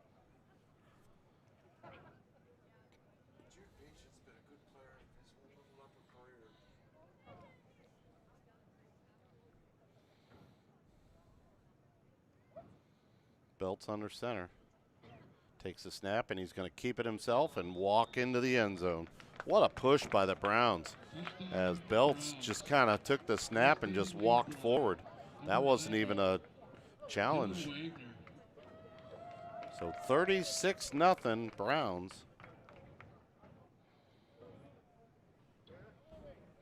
Over the Bears.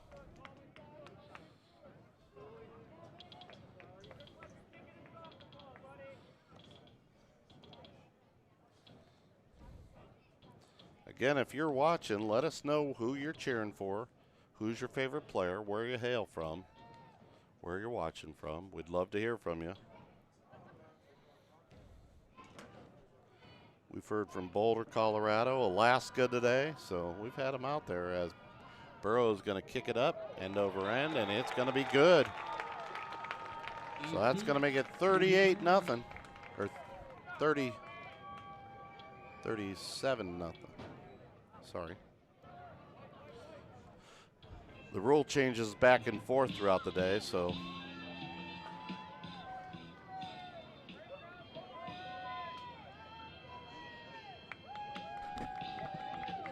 stop on change of possession.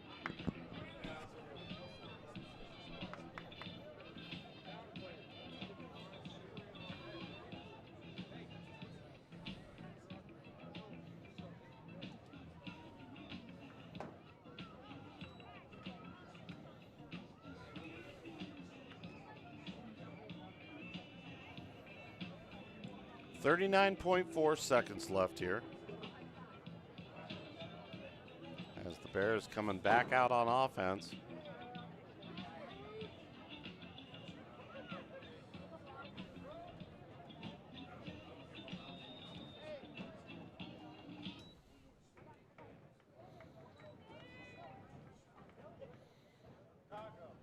Taco? I'll run the Taco Bell for you, Doug. Fumble, ball's on the ground, and the Browns are going to get it. Fumble. That was number 59, Jacob Wooten, recovering the ball. Jacob Wooten on the recovery. So with 14 seconds, that's going to be. And that's your quarter. So that'll be a change of quarter and change of possession. We'll be back here in just a few minutes for the fourth. This is the Spotlight Media Network.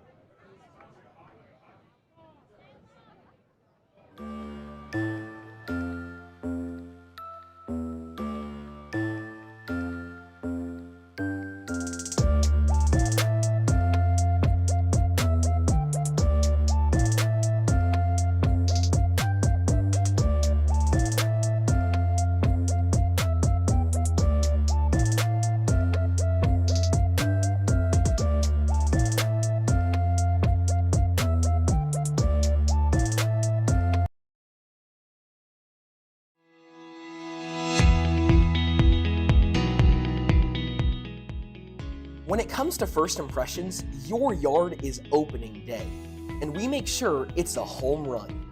From precision lawn care to stunning landscape design, opening day transforms your outdoor space into something unforgettable. Professional, reliable, locally trusted. Whether it's spring cleanups or year-round maintenance, this season starts strong. And here we go. Browns coming back out on offense after the fumble recovery. There's the snap back. Throw downfield. It's caught. That's Liam Belts playing wide receiver. Still driving, breaking tackles. And, wow. Apparently Liam Belts can play multiple positions. So that'll work out for Coach Kappas at the next level. As you got some good athletes coming up. Of course, Liam Belts, Lane Brown, Gavin Dent, another one that's Gregory Tice, Aiden Alex, who's with the Colts. We'll see him next game, just to name a few. So here we go. Snap is back. Ball is on the ground, and I think the Bears have it. Ball is on the ground. Bears recover. So that'll give the Bears a 1st and 10. As we've got a running clock here, 6:49. Well, not so running here in between possessions.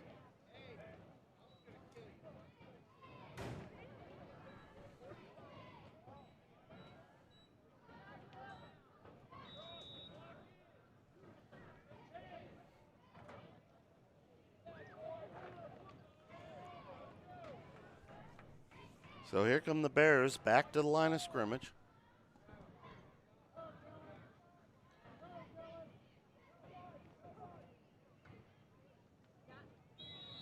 And the Browns going to get called for encroachment.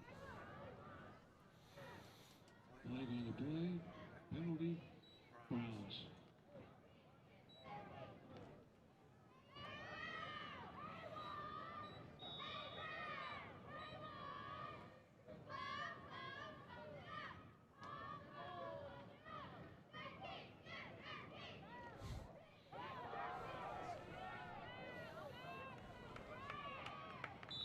Nice run around the left side.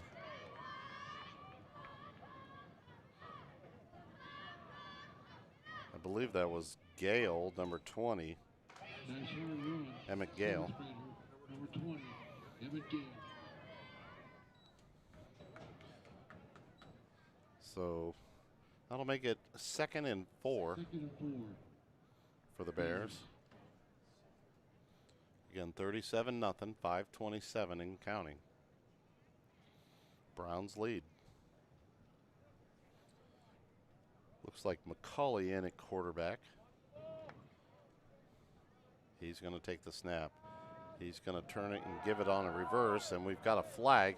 Bounces to the outside, still going, spins, and going to be tossed down right about the 25.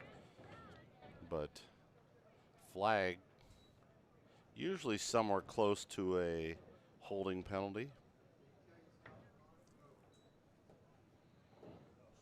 So holding against the Bears. That'll move them back 10 yards.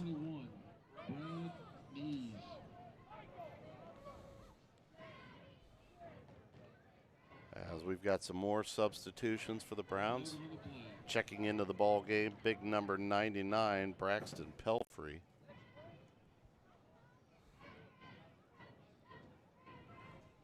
Penalty, Bears.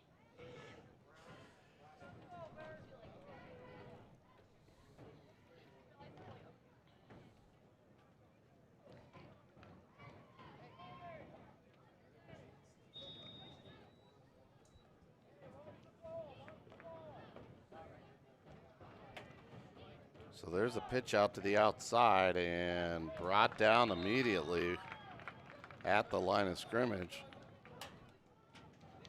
Good play by the Browns. Nice tackle on the play. 7th grader, number 15, Jared Wooten. Jared Wooten on the tackle. 3:41, 3rd and 12 from deep in the Browns territory. Or their own territory, excuse me. Going to be a handoff around the left side, and Liam Belts, along with 99 Pelfrey on the tackle. 7th grader, number 99, Braxton Pelfrey. Eats up the ball to go for the Browns. 3:05 left in this ball game.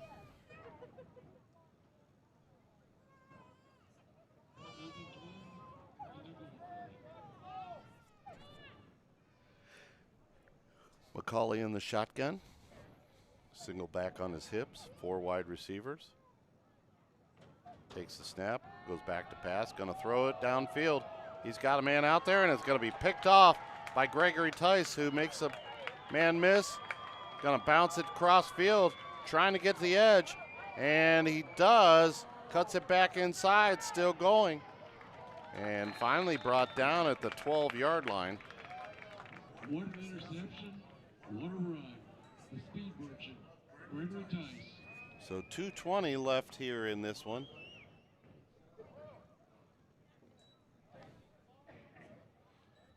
Browns ball, 1st and 10.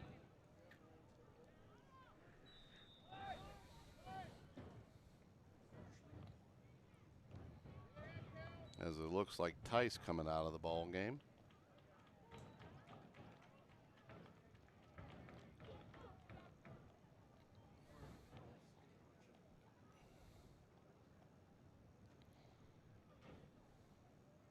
I'm sure you'll see a lot of running the ball here for the Browns. With 1:45 left. Snap is back, ball is on the ground, and it's picked up by the Browns. Flag on the play, number 2. Jude Patient making the play in the backfield.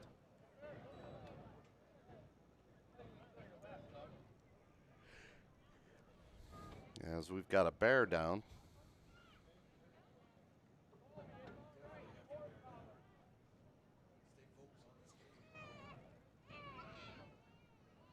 And the clock stopped with 1:34 left.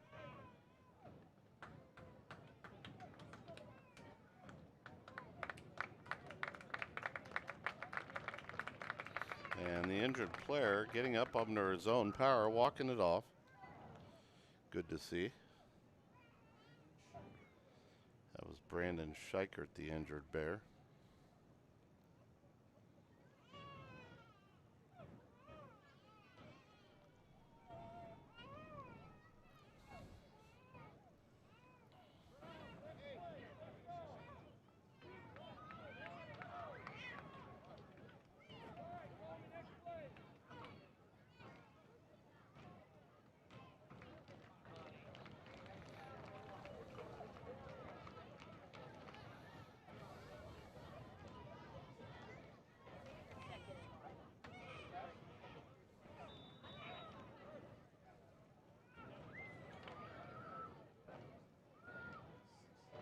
So Browns coming back to the line of scrimmage.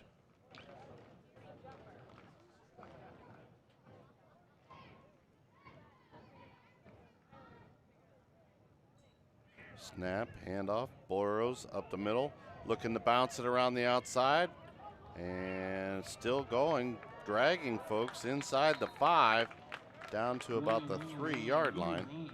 Nice run by Colby Burrows.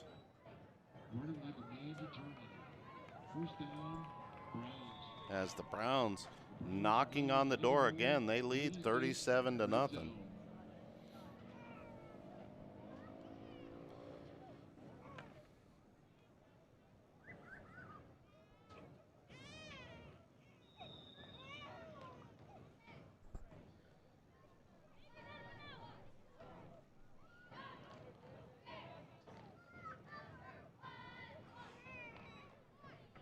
.45 seconds left. As Belts coming to the line of scrimmage. There's the snap, handoff, coming around the right side. That's Lane Brown looking in. He gets into the end zone for the touchdown. Nice to turn around. Remember that, Lane Brown.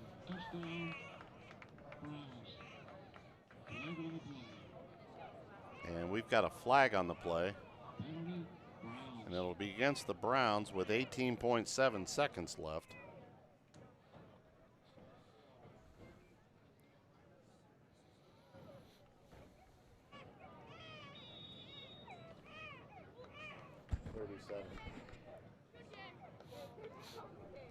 And that's going to be the end of the ball game because the Browns are not going to snap another play. So that'll do it as the Browns take down the Bears 37-0. We'll be back here in just a few.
Charlene Belts chiming in. Great game, Browns. So the Browns coming away with the victory. Next up is the Lions and the Colts. Lions being the home team. We'll get things started here momentarily. Again, we want to give a shout out to everybody for chiming in with us, joining us this afternoon for the games.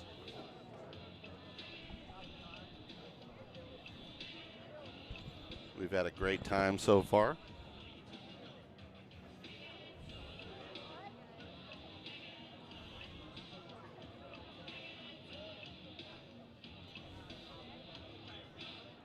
So this could be another battle for first place as the Colts coming in with 1 loss, 1 tie. The Lions coming in with no losses, 1 tie.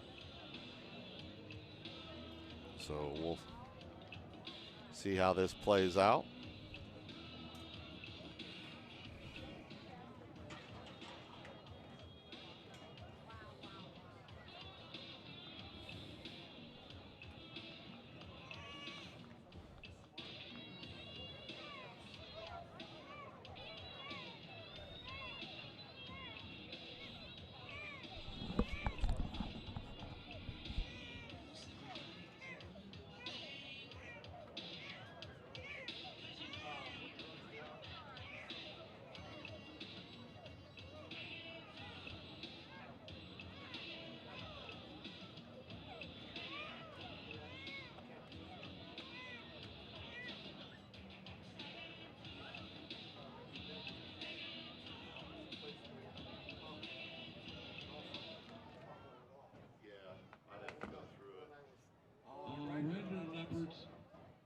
Ready to start game 4. Colts versus Lions.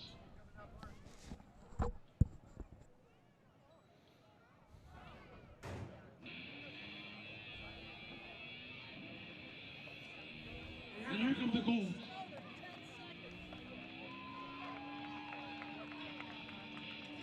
And here come the Lions.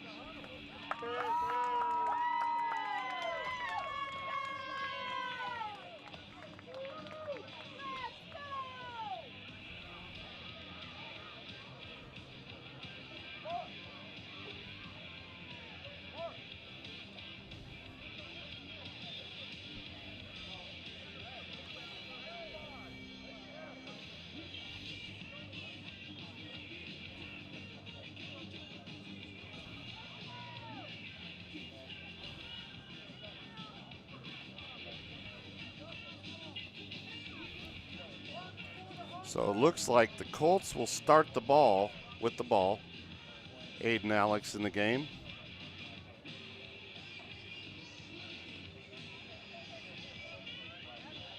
Again, if you're watching, let us know where you're watching from, where you hail from, who your favorite team is, and who you're cheering for, who your favorite player is. We want to hear from you. Feel free to chime in as long as it's positive.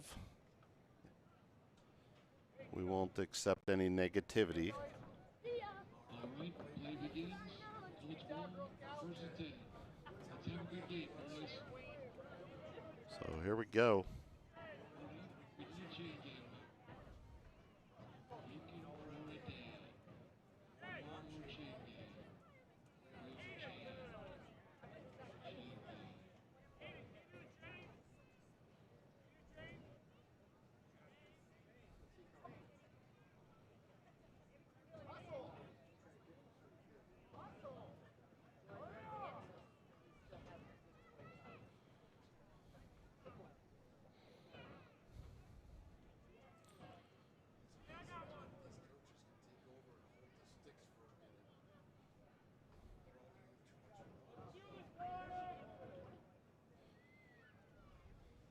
That's the difference between now and then.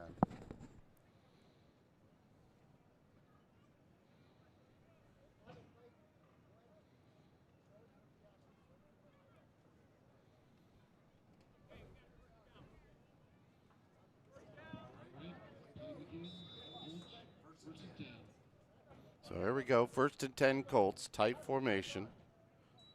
Alex back to pass. Going to be Chase. Going to run around the right side. Cuts it back in. Bounces it back out. And he's going to get about a yard on the play. As they were chasing right from the get-go. Let's go number 42 Lions. Let's go Christo. That is Christo Omet. Sorry if I mispronounced it. I'm trying to do my best. So Alex in the shotgun.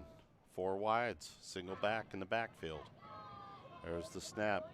Alex going to throw it downfield. It's caught for a first down to Tristan Tressel, number 13. Nice catch. Nowhere for his good hands. Tristan Tressel. That message for Christo was sent over by Ryan. Thanks for watching, Ryan. 6:52 left in this one. Here for Little Leopards, or here in the first quarter, I should say. It's been a long day. We're getting to the end of the road, and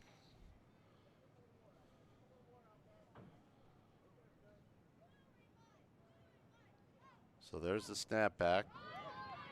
Gonna fake the handoff and keep it, and brought down for a loss all the way back to the 37-yard line. So like we said, this should be a good battle between these two teams. I believe they tied the first time they played.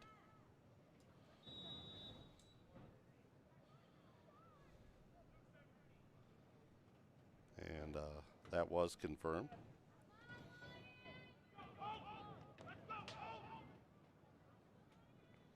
So here comes the Colts. They're going to go for it on 4th down.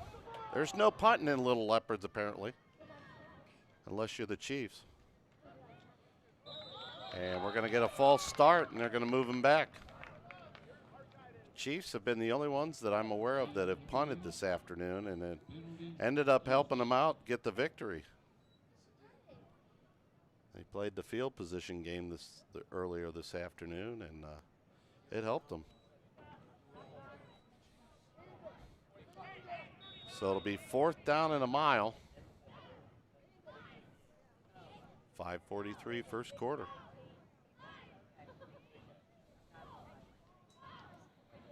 Fourth and 14. Colts. So Alex in the shotgun.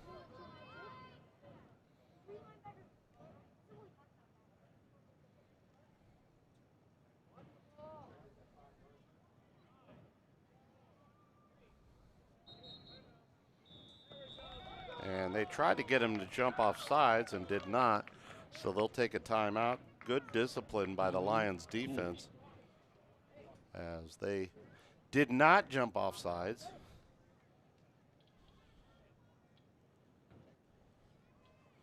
I'll tell you what, when this group comes up,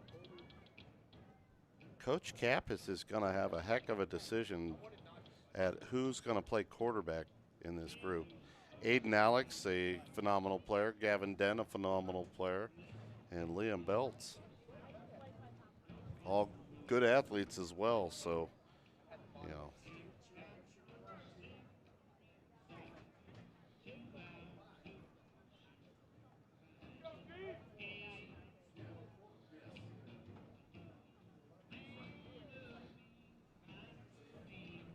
And I was just told by Mr. Jeff Sigler that on the state champion run team, all 4 quarterbacks that played on that team were wide receivers on that team.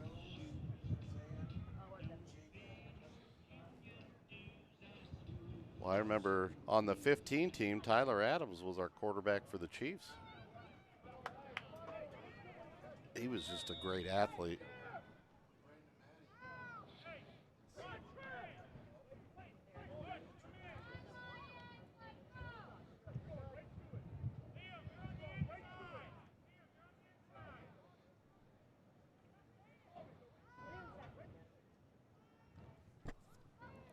So here we go. Coming back in motion and sacked for a humongous loss. That's number 58. That is Mark Casper. Mark Casper blowing that play up for a humongous loss. And I'll tell you what, folks, that speaks volume to punting the football in that situation. Because now the Lions are set up inside the red zone. Nope, they're going to mark it back a little bit. So they'll be outside the red zone, but 25-yard line. I know typically we have a Mark Casper shout out here in the stream from time to time. Haven't seen it this afternoon, but I'm sure she's watching. So the receiver's coming in motion.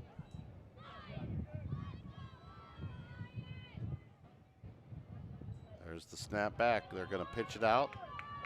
Norris coming upfield, driving, still driving, and he's going to be up over the 20-yard line to about the 18. Jackson Norris, the ball carrier.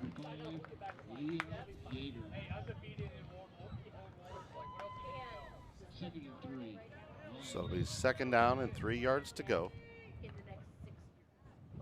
4:37 first quarter.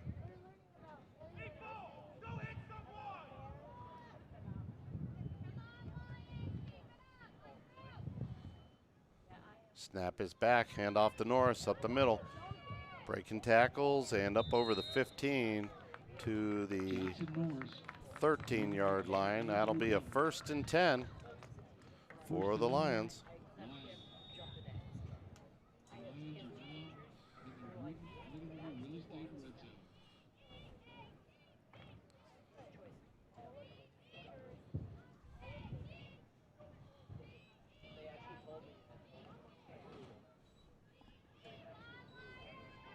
So Lions get set.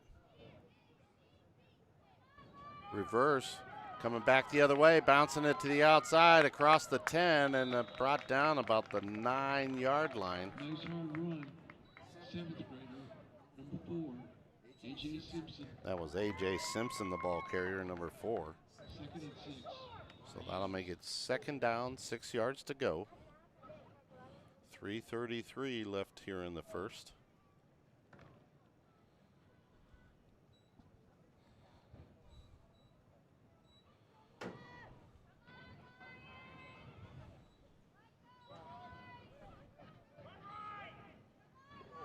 Handoff up the middle, and Aiden Alex bringing him down after a short gain, maybe a yard.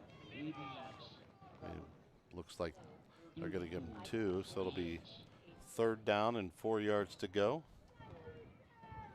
2:59 left here in the first.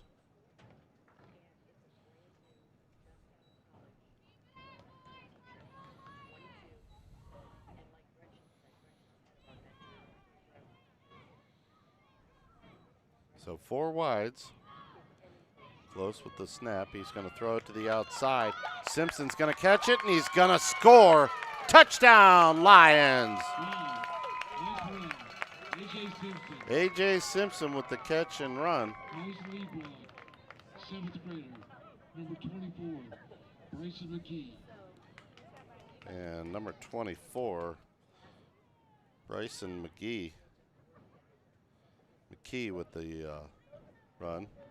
And if you're watching the Cleveland Browns, insert Dylan Gabriel as the Browns trail 34-10 in the 4th quarter.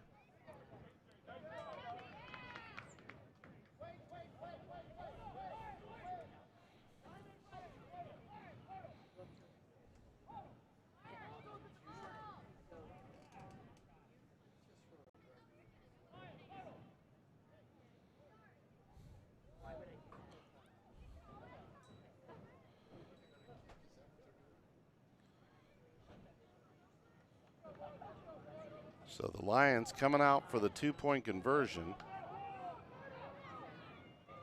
4 wide receivers to the right, 1 to the left. Bad snap and close, going to try to fall on it. And it's going to be no conversion, so it'll be 6-0, the Lions.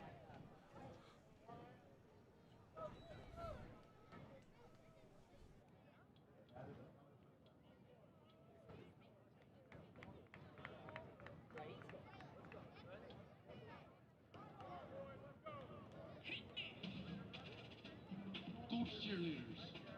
Show us what you got. Lions girls. You show us what you got. Oh yeah.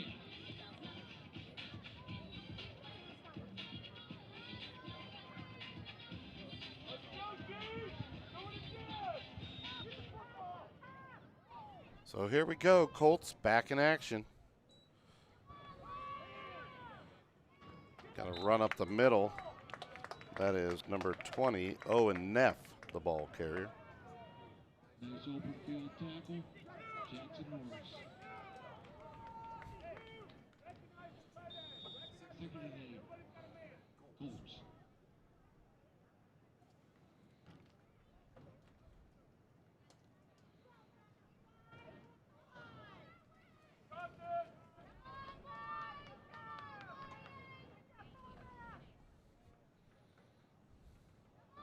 Hand off again to Neff up the middle. And he's going to drag people up over the, or no, that's Tristan Tressel, excuse me, number 13. Nice tackle.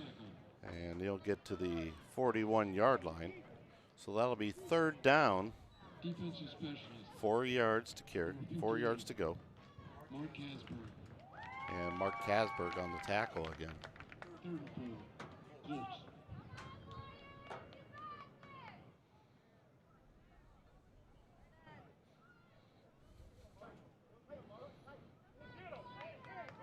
Tight formation here for the Colts.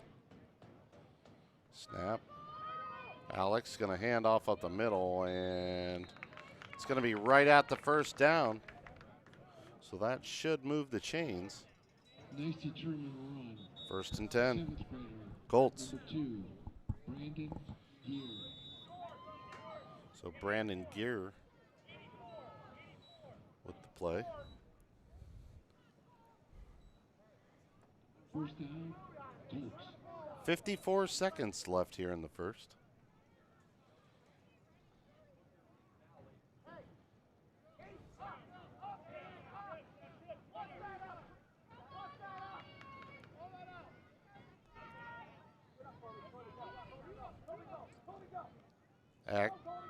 Alex throws to the outside, and what a play on the outside. Wow.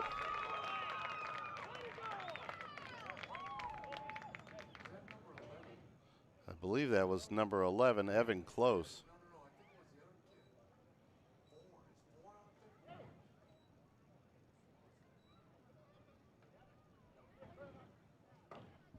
Now I'm being told it's Nice open field tackle. A.J. Touchdown Simpson. maker. A.J. Simpson. Best tackle And that's the end of the first quarter as the Lions lead 6-0. We'll be back here in just a few. This is the Spotlight Media Network.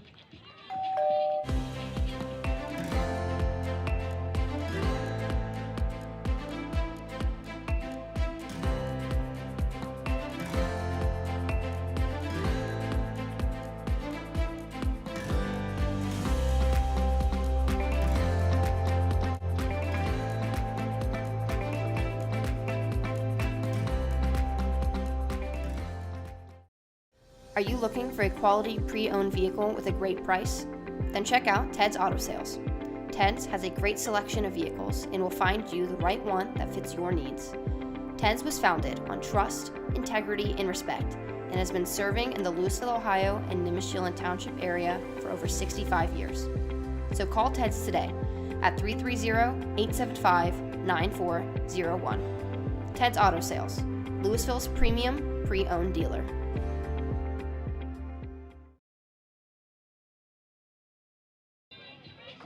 And we're back. Start of the second quarter. Colts come to the line of scrimmage. Aiden Alex going to keep it himself, bring it over to the right side, and get a couple yard gain here up over the original first down. And out to the 46-yard line. So that'll make it third down, 9 yards to go.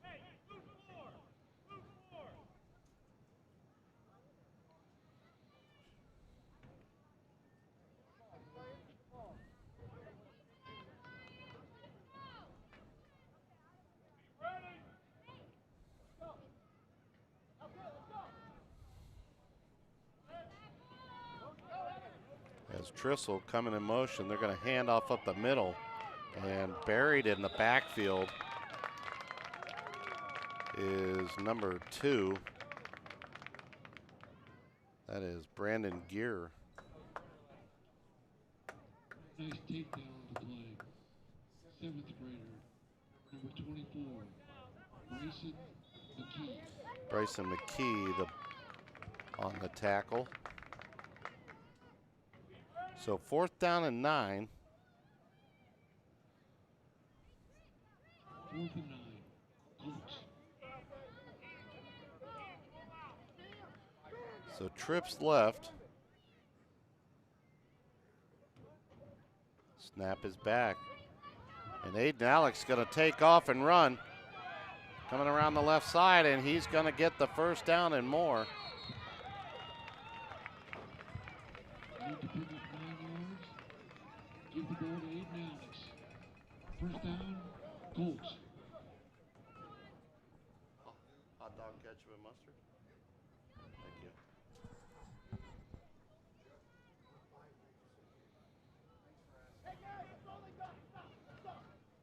So that'll give him a 1st and 10 from the 40-yard line.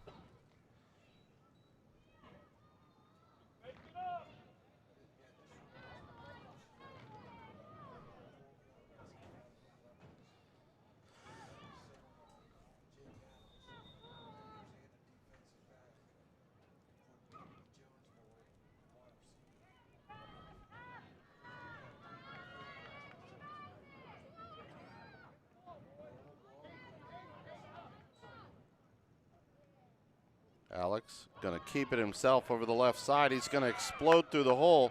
Still going. Somehow stays on his feet across the 25, down near the 21-yard line. 1st and 10 Colts.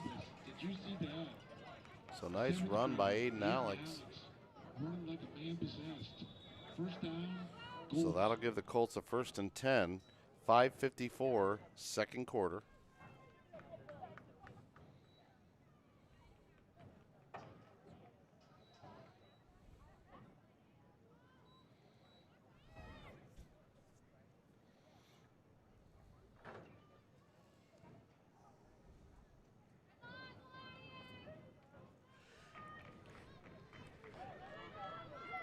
So Alex going to throw it up top. He's got a man. It's going to be, is it intercepted? It appears that way, and the Lions take over 1st and 10 at the 7-yard line. What a play. I believe it's A.J. Simpson again out there making the play.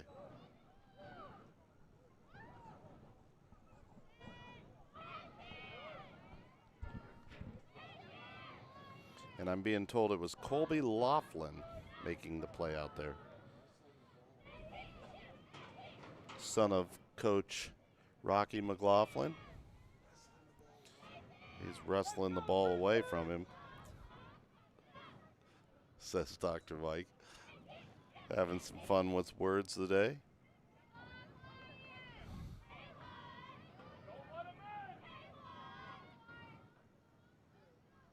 So there's the snap pitch. Nobody's home, and the ball was on the ground. And I think the Lions, somebody scooped it up over there. Nice tackle on the play. They kind of pitched it out there, and it didn't look like anybody was there. Evan Corbin, he's the ball carrier.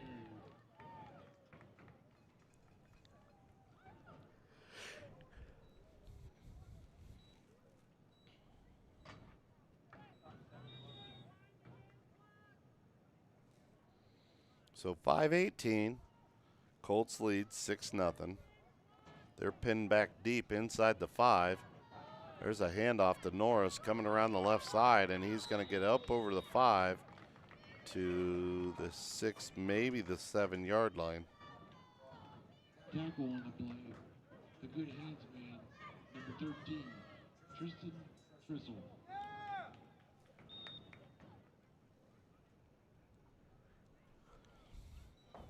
Third and 10. So it'll be 3rd down and 10 yards to go.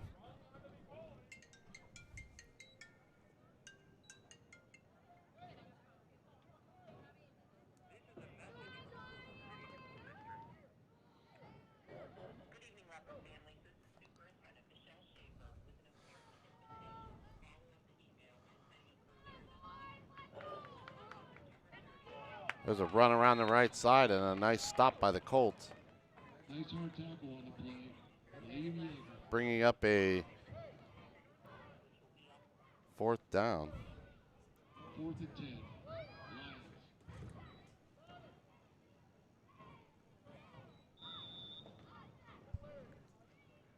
The danger is Aiden Alex back to return the punt. So Aiden Alex back to return the punt. Looks like the Lions will punt. Although I've been surprised by a lot of stuff today, and it looks like they're going to come out and run the ball.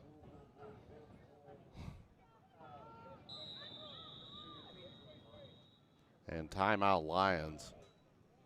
Timeout Lions.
So here we go, 4th down. Initially, the Lions came out like they were going to run a play, but we'll see what happens here as they come out. 4 wide receivers, single back in the backfield. Close, back in the shotgun. Bad snap. It's going to be picked up, and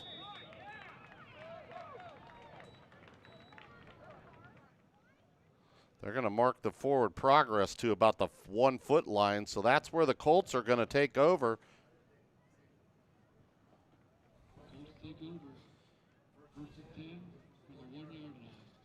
Wow. So 3:35, and a major mistake here by the Lions. Holy mackerel.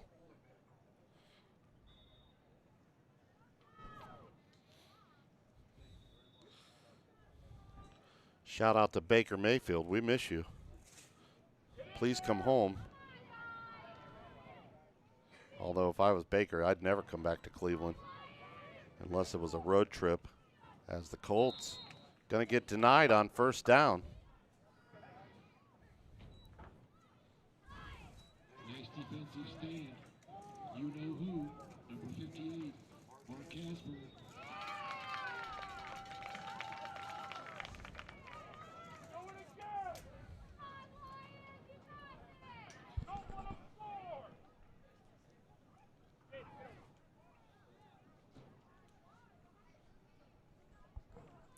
So again, Colts in the shotgun. Going to drive up front, and they're going to be stopped again. Neff stopped short of the goal line. So Jackson Norris with a big play. Third and goal, Colts. Colts fans, Lions fans, let's cheer on these future Leopards. Someday this is going to mean something.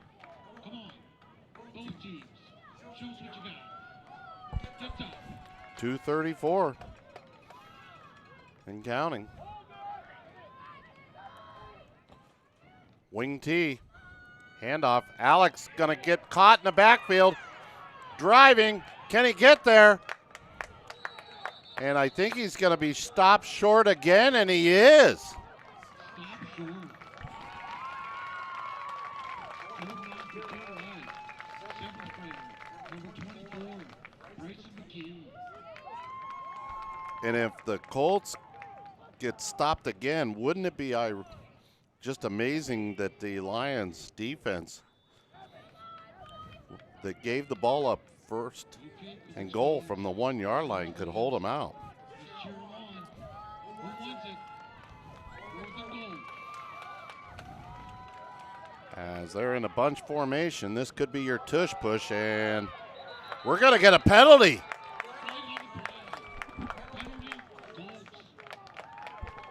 False start against the Colts.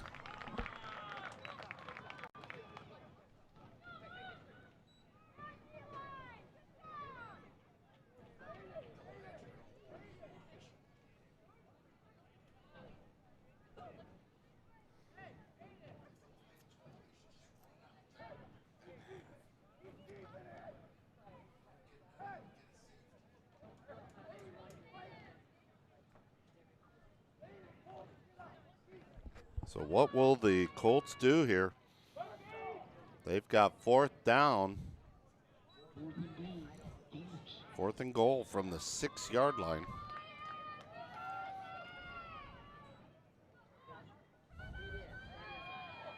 And he's going to be blitzed. He's going to get the corner. Can he get there? Fumbled. No. They're going to say it was a touchdown. And with no instant replay, he was hit right at the goal line.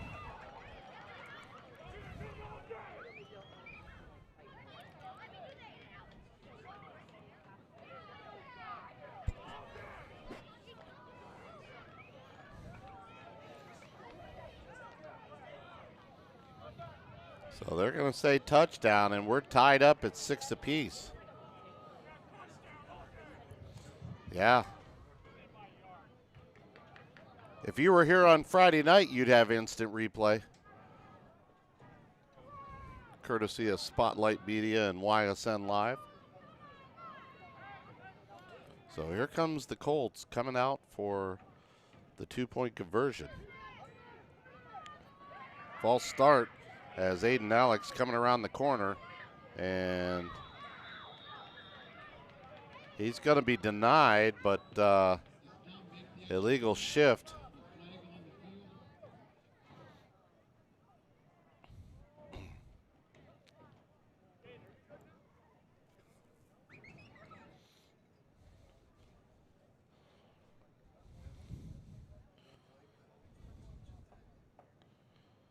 So no signal from the officials. Apparently they did not get in, so the Colts penalty will be declined and will stay tied at 6 apiece.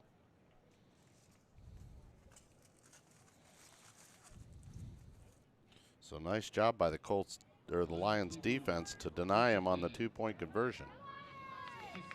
1:21 left here in the first half.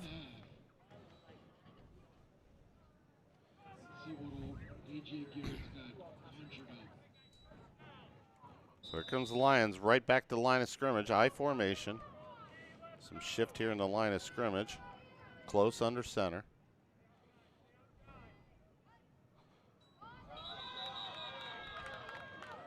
And I'm waiting to see.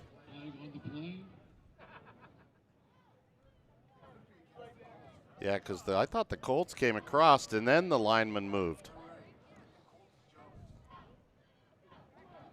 So no, they're going to say they were drawn and move them back 5 yards.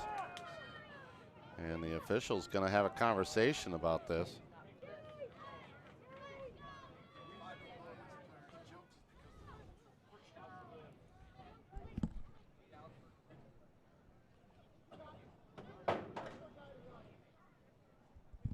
So after further discussion, they're going to get false start against the Lions.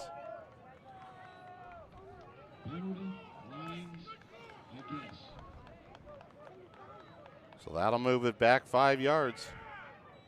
1:20 left here in the first half. That'll make it 1st and 15 for the Lions. It's been a great game so far. 6-6, all tied up.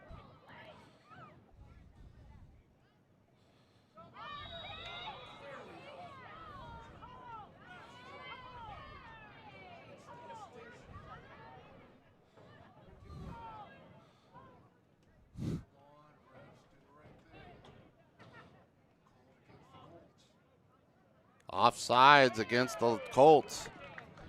I believe they called it against number 75, Blaze Ritter. And don't forget tomorrow night, senior night, Lady Leopards soccer right here at Leopard Stadium against those Alliance Aviators, Lady Leopards. Senior night will begin at 6:30. So we'll get things rocking and rolling. There's the snap, handoff over the right side, and buried in the backfield is going to be number 2, Aiden Bailey. He'll lose about a yard, but Blaze Ritter trying to get his penalty yardage back 1 yard at a time.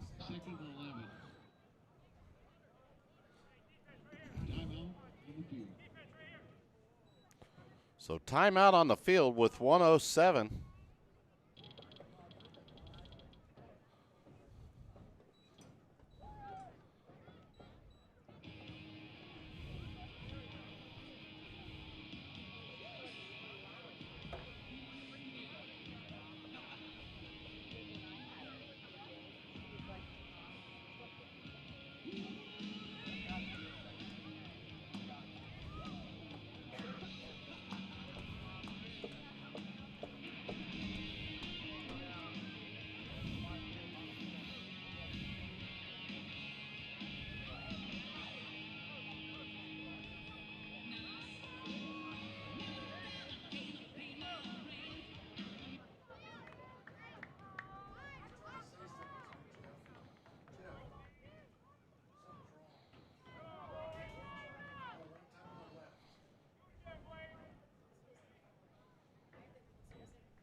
Which connection do you have?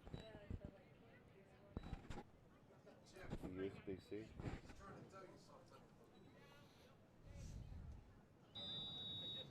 We don't get it, Squeaky. We don't understand.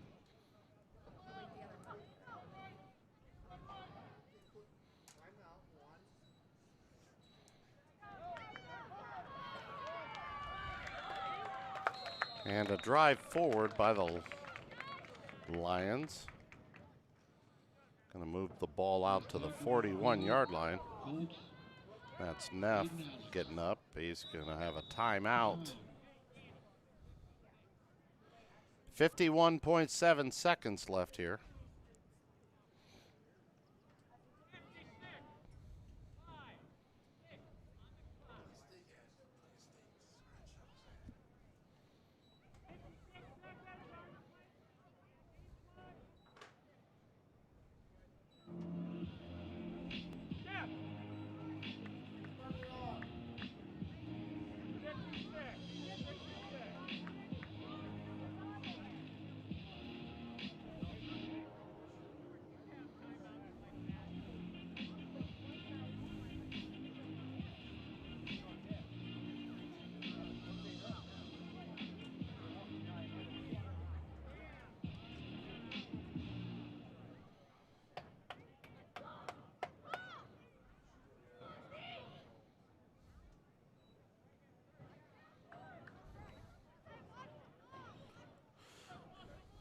So it's going to be third down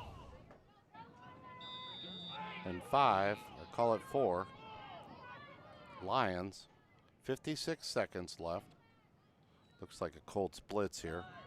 And Norris going to get caught in the backfield for a loss back to the 39-yard line.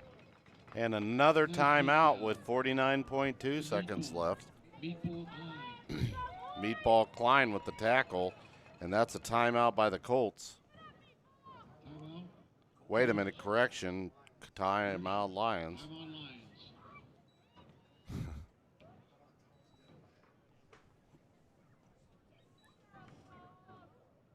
Hello. Did you know that when you invest in your smile, you're investing back into your Stark County community? Welcome to Thomas Dental. My name's Tanya. I'm Dr. Mike's practice manager. Every day, we're investing back into our community. Here are just a few of our community efforts. Here at Thomas Dental, our mission is bringing smiles back to our community, one smile at a time.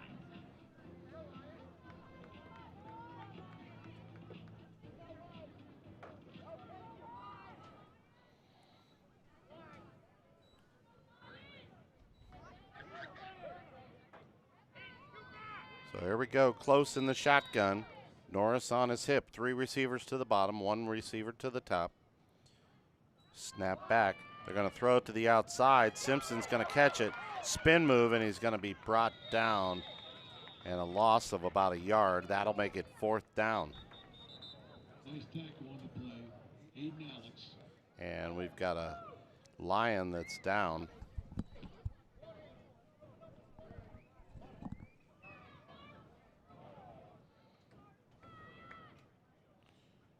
.2 seconds left. Looks like it's a hand maybe. Might have got it pinched in there. Hopefully nothing serious.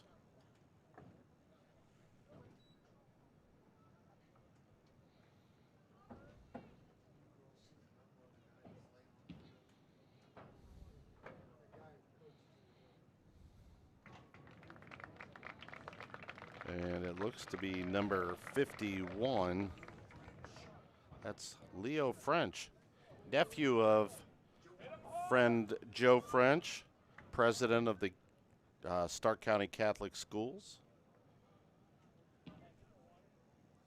Son of former Louisville Leopard Bill French.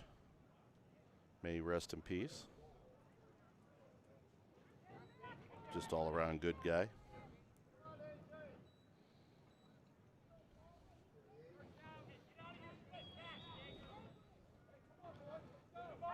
So here we go, 42.2 seconds left. Colts in the shotgun. Aiden Alex going to get the snap back. He's going to go deep. He's got a man out there, and it's just too far for him. It was intended for number 6, Liam Alex. So Aiden Alex to Liam Alex, incomplete. It's going to stop the clock with 37.3 seconds left. Tell you what, this last minute and a half has been the longest of my lifetime.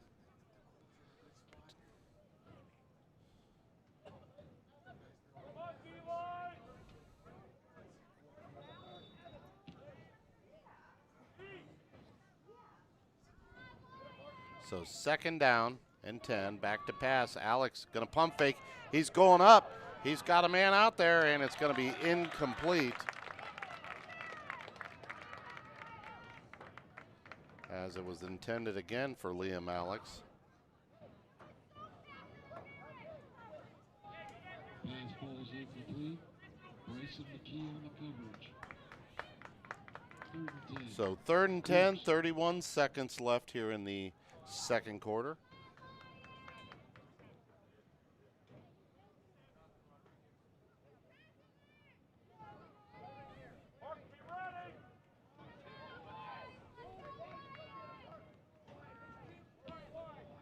So here we go, Alex in the shotgun, 4 wide receivers, single back in the backfield. That is going back to pass. He's going up top again, and it's going to be incomplete off the hands of Liam Alex. It was there. He just couldn't pull it in. So 25.8 seconds left here in the half. Again, if you're watching at home, let us know who your favorite team is, who your favorite player is, where you're watching from, where you hail from. We'd love to hear from you. Again, we've heard from folks from Alaska today, Colorado, Southern Florida. So, yeah, So here we go. Alex in the shotgun, 4 wides. He's looking, he's being pressured. Rolls around the right side, breaks a tackle, coming across the 40, and he's going to be tackled and going nowhere. And that's going to be a turnover on downs with 15.7 seconds left.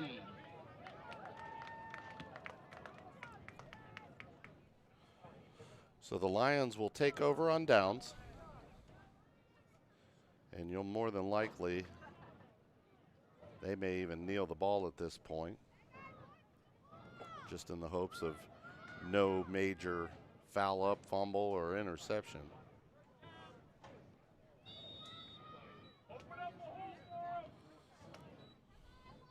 I'm sure they didn't play anybody today. No, I mean, like, of. So here comes Norris in motion. They're going to throw it to the outside. Jackson Norris with the reception, and he's going to make the completion out to the 45-yard line. And another timeout with 8.4 seconds left here in the half. Nice open field tackle. 6th grader, number 20, Owen Neff. 2nd and 3, Lions. So it'll be 2nd down and 3 yards for the Lions.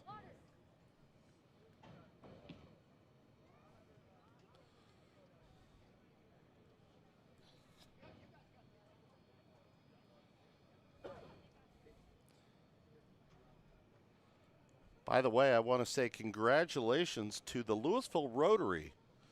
The Louisville Rotary Club turned 100 years yesterday, and they had the anniversary celebration dinner last night. Quite an event. If you get a chance, check it out on Spotlight Media Network, as we were given the opportunity, as a Rotarian anyways, to cover the event. But a great night. Great celebration, and 100 years for the Louisville Rotary, so congratulations. So here come the Lions, back to the line of scrimmage. 4 wides, single back, Norris in the backfield. Close, gonna throw it to the outside. He's got a completion, pitches back to Norris, and he's got the 1st down out to the 50-yard line. They're gonna mark him down at the 49-yard line with 0.3 seconds left in this.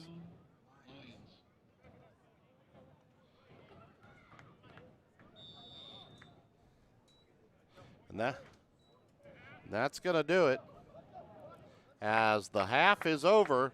So we're going to take a break. We'll be back.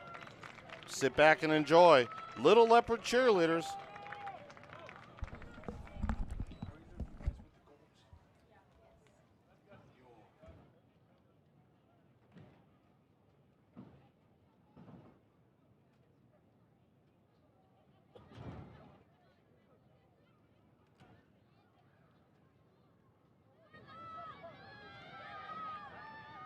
Okay, Little Leopard fans, we're in for a treat.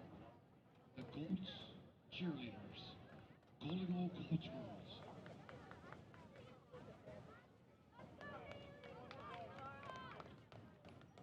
Colts girls. When we announce your name, please recognize the Little Leopard fans. Mahala Ullman. Addison Ayers. Audra Boulderson. Brooklyn Dillon. Haley Bailey. Nora Moore. Colts girls. Show us what you got.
Colts girls, getting closer. Keep it going.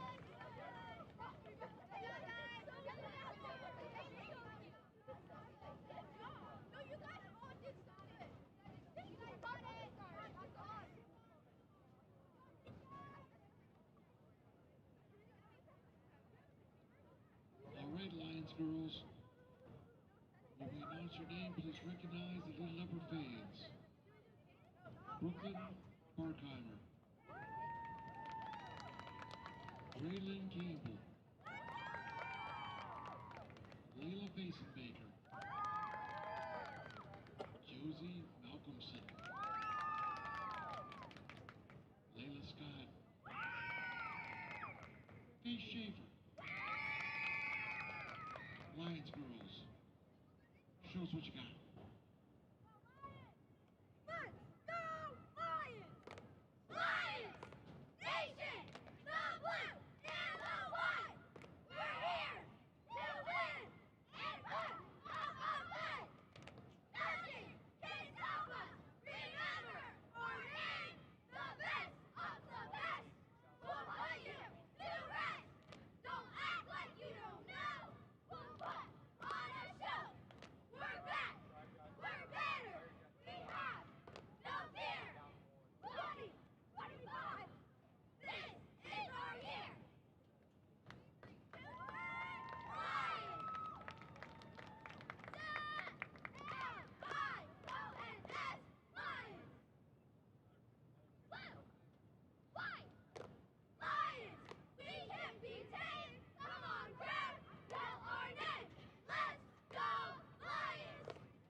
And here we go as the Lions will start the second half. 6-6 tie as Jackson Norris trying to find an opening, and he's going to be buried for about a 5-yard loss on the play. Nice play by the Colts. It's been a defensive battle, and these teams have finished in a tie before, so don't be surprised if it happens again.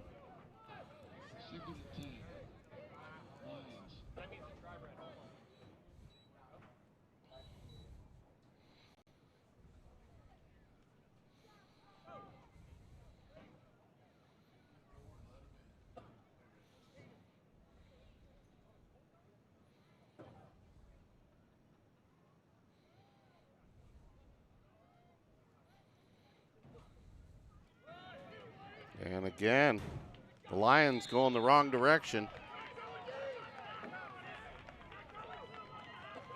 The play is totally busted up by number 75, Blaze Ritter. Okay, thank you.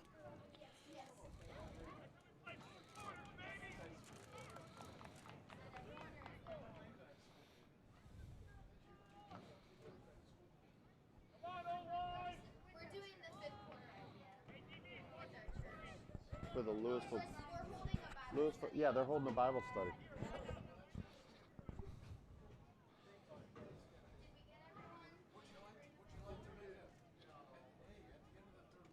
So there's a flag on the play. Illegal procedure against the Lions. And no gain on the play, so waiting to see what the call will be.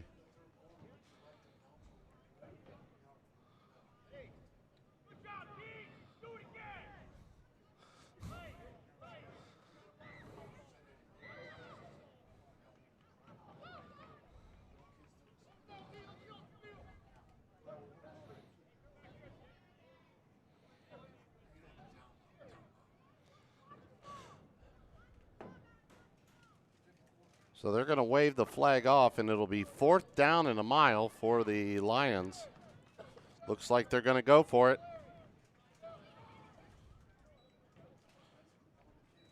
Ton Tupa would be brokenhearted right about now.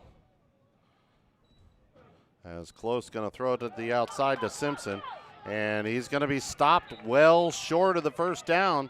So another short field for the Colts.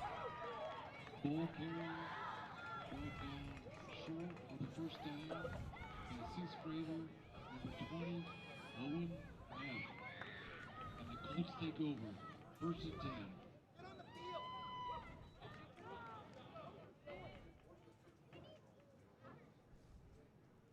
So 6-11, third quarter.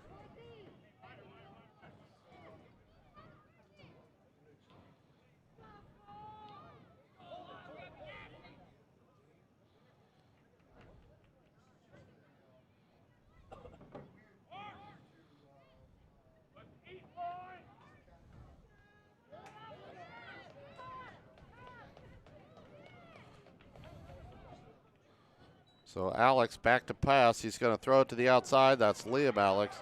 And he's got about a 8-yard gain on the play. Make it a 7-yard gain. So it'll be 2nd and 3.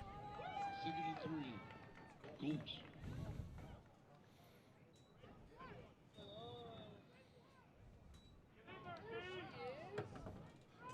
.543 left here in this third quarter. Colts are driving on a short field here.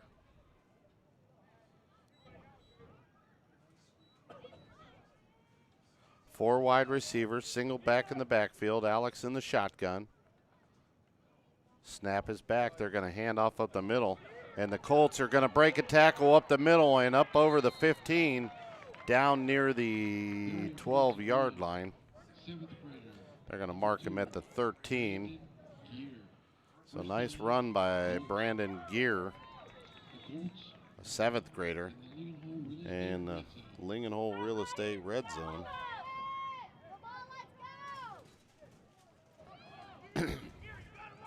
So again, 4 wide receivers. Gear in the backfield with Alex. He'll switch to the other side. There's the snap. They're going to fake the handoff, and Alex going to be caught in the backfield, still dragging folks, and he's going to get down near the 11-yard line. That's where they'll mark the ball. Nice play by Alex. Aiden Bailey on the tackle. Although Bailey kind of got drugged for a few yards before he finally got tangled up in his legs.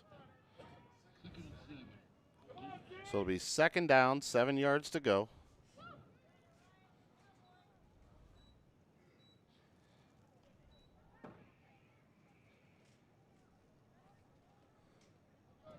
Colts looking to punch this in and take the lead. Again, same formation, 4 wide, single back. There's the snap back, and we're going to get a procedure penalty, I believe. And it'll be against the Colts, so that'll move them back.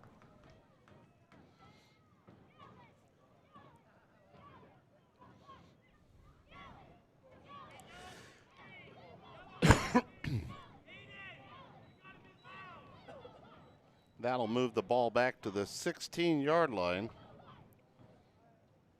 That's going to make the 2nd and 12.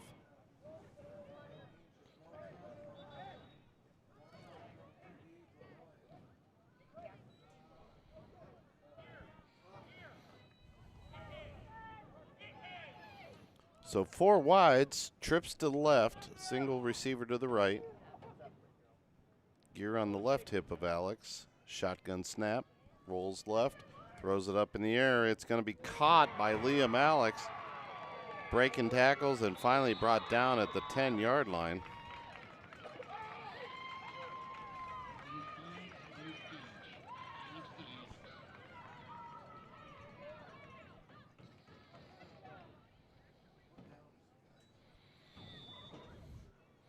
So it'll be 2nd down and about 3 yards to go. Colts can get a 1st down at the 3-yard line.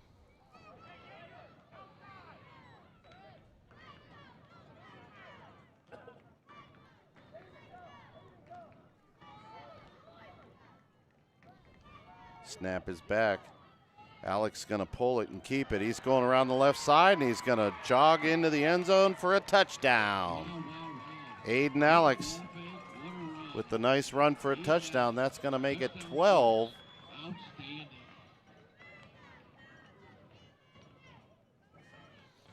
To 6. Look for the Colts to go for a 2-point conversion here.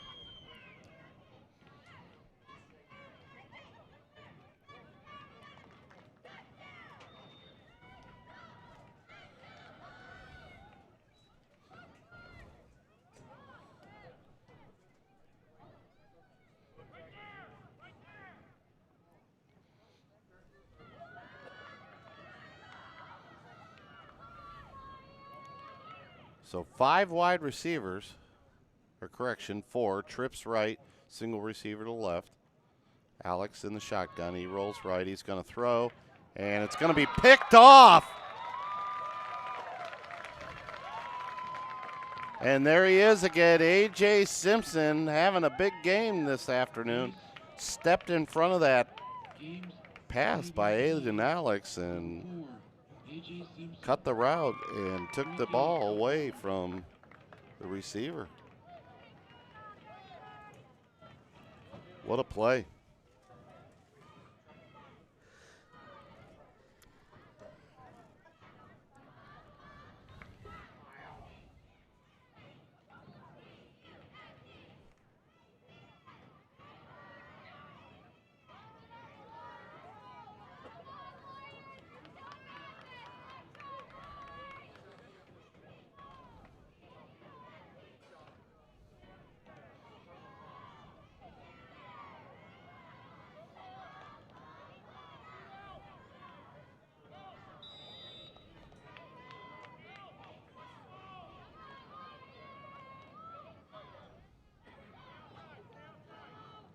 So Lions in the shotgun. They'll give it off to Norris. He comes around the left side, and he's going to be brought down after a short gain. That's not Norris. That is Aiden Alex, sorry.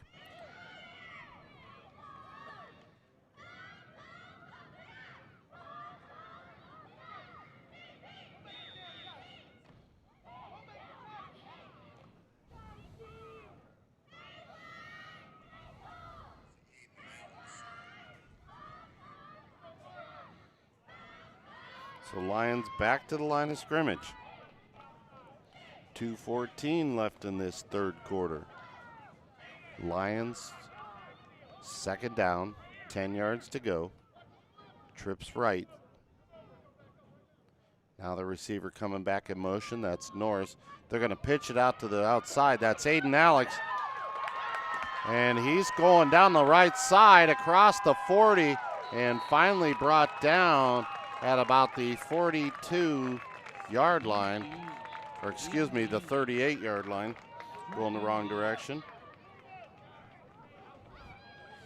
So nice run. Or that's Aiden Bailey, excuse me, I'm sorry. We're at the end of the run today, so a little bamboozled and tired, but we'll get there.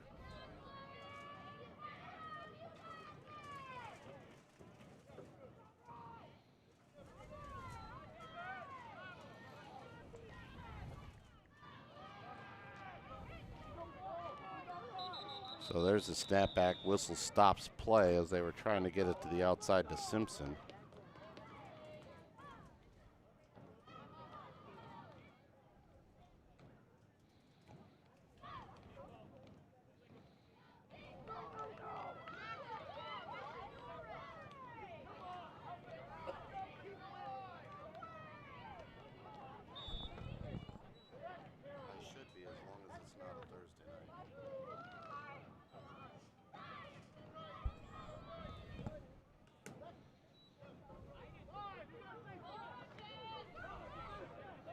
So here comes the Lions.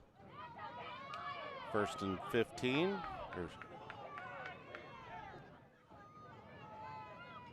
Shotgun as the Colts show it blitz here.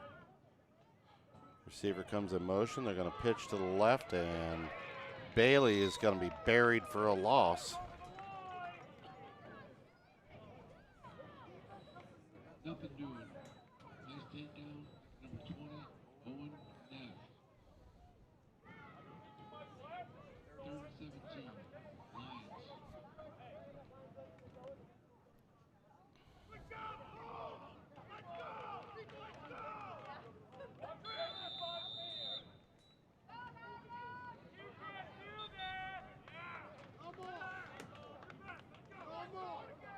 So we got a flag on the field. It is on one of the coaches.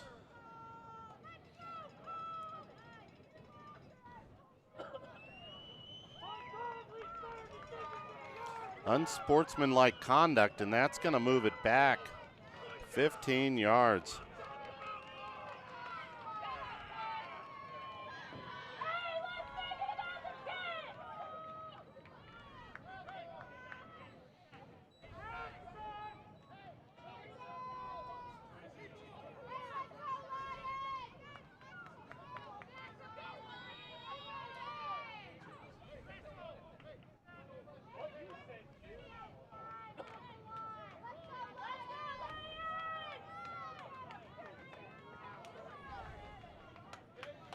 So 45 seconds. And it's going to be an offsides against the Colts. As nice hard count by Evan Close. That'll stop the clock with 38.9 seconds left. And they're going to call false start against the Lions. Wow. I didn't see a single Lion move. And the Colts launched the entire defense off. So, unless the center maybe moved the ball.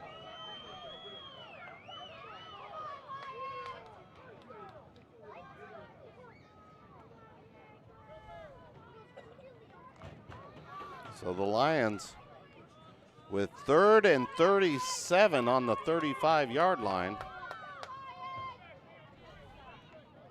Close in the shotgun, snap back. Gonna throw it to the outside, that's A.J. Simpson. Spin move, and he's gonna be up over the 35 to the 36-yard line. And that's gonna be the end of the third quarter. So we'll take a timeout. We'll be back in just a little bit. This is the Spotlight Media Network.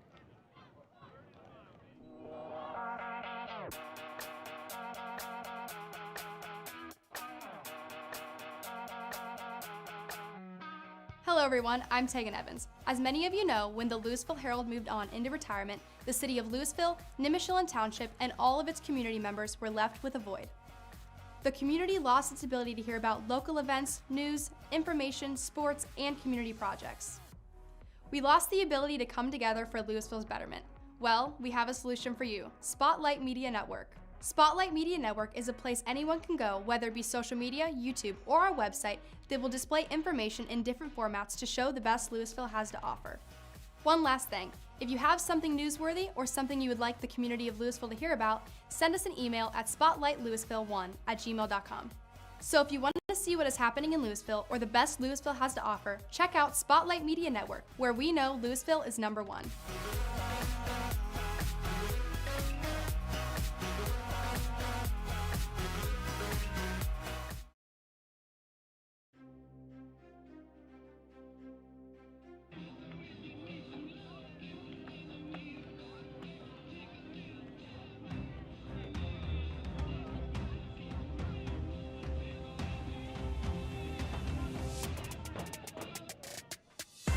And we're back here at Leopard Stadium as the Lions going to throw it up, and it's going to be intercepted by the Colts.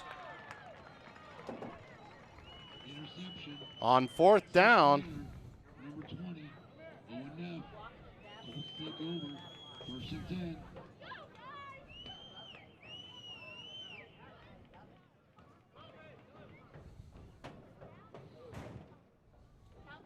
So the Colts take over 1st and 10.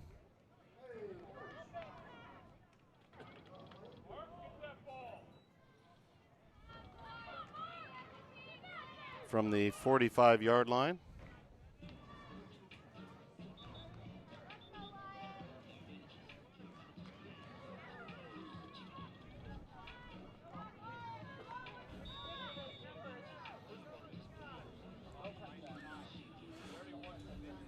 And we've got a timeout on the field.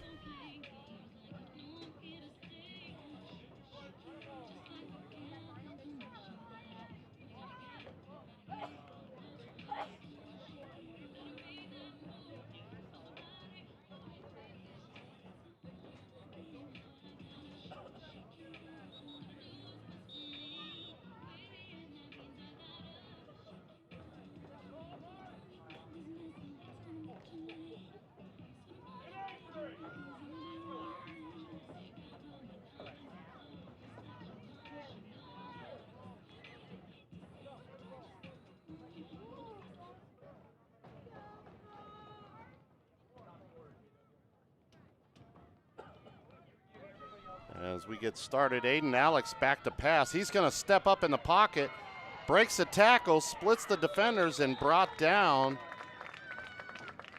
after about a 4-yard gain. Nice run by Aiden Alex. Nice tackle. Tell you what, watching the 7th grade quarterback play here, Coach Kappas is going to have a nice luxury with a few players coming up down the road. Aiden Alex, Gavin Dent. Liam Belts is another one. You know, good group. So you got to love that.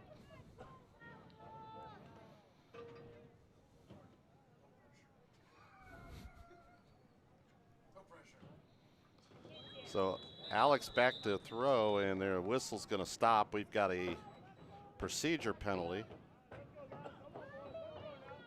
I believe that is against the Colts.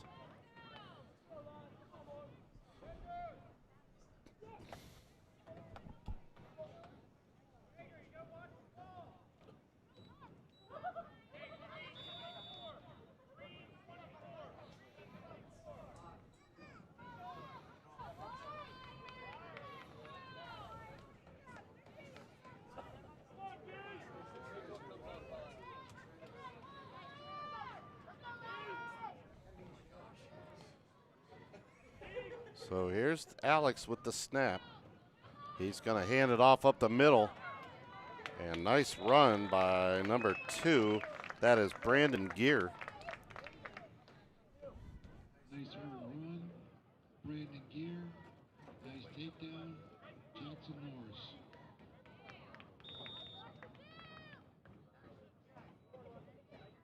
Third and 8, Colts.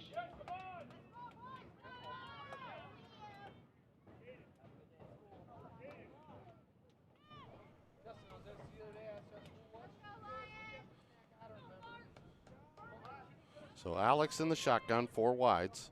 Single back next to Alex, back to pass. He's going to step up. He's going to have to roll out. He's being pressured. Comes around the right side. He's going down the right. He breaks free. Cuts across. And he's still going across the 15, the 10, 5. Touchdown, Colts. Aiden Alex. Wow. Aiden Alex. Touchdown Colts. Fabulous.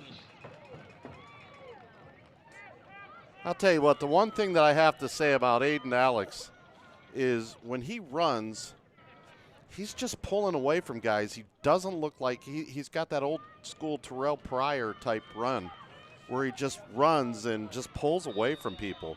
I mean, he's going down the sidelines just running past people, and he didn't even really look like he was in an all-out sprint. So you got to love that. So 5:46 here in the 4th.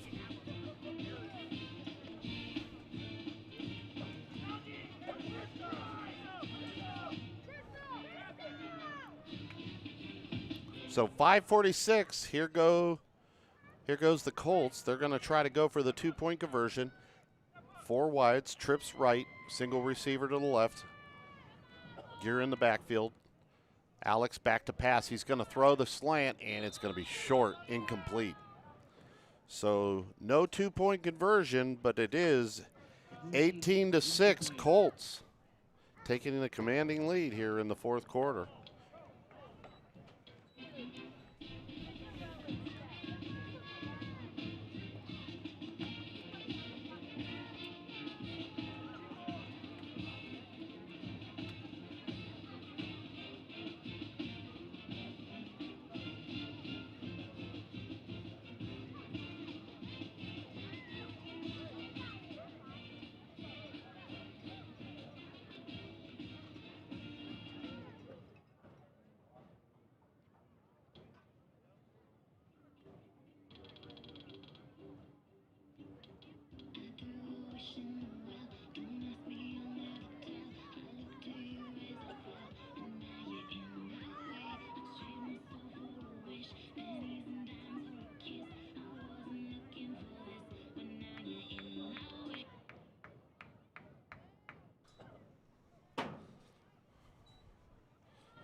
So Jackson Norris bouncing off a couple of Colts, and he's going to be dropped for about a 2-yard loss.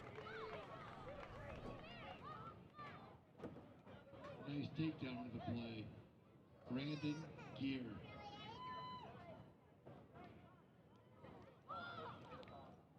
Second and 12.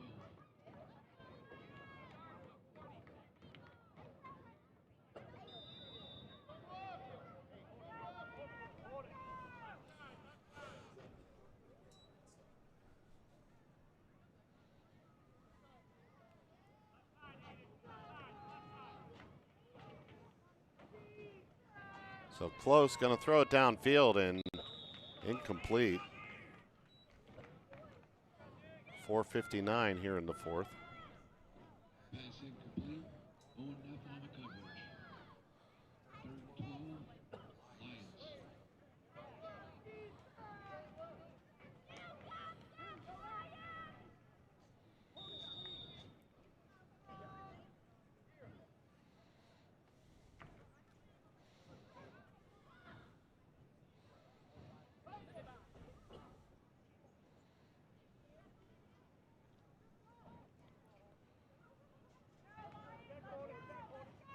So Lions in the shotgun, trips right. Close, rolling left. He's pressured, and he's going to be brought down, sacked, clear back to the 29-yard line. And timeout. Sack on the play. Only his Trader, number 11, Mason Kennedy.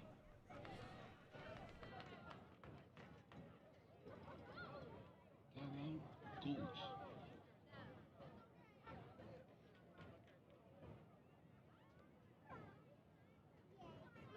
Correction. Timeout, Colts.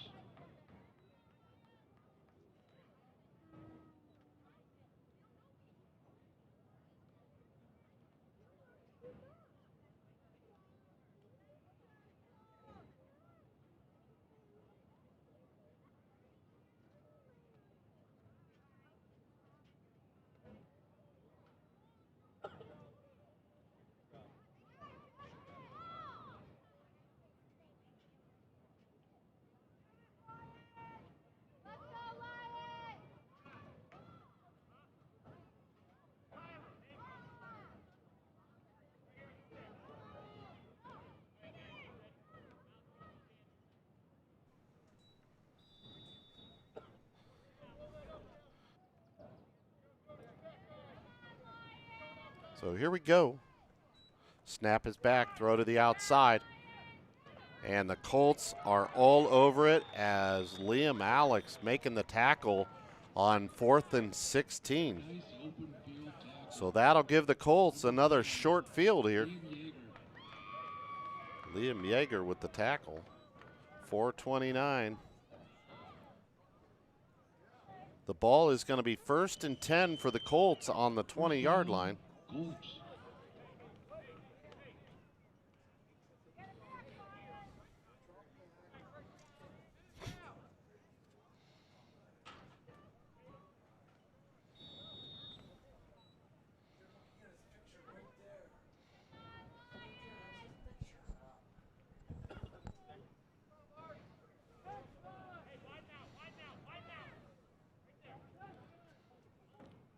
So the Colts coming back out, single back formation.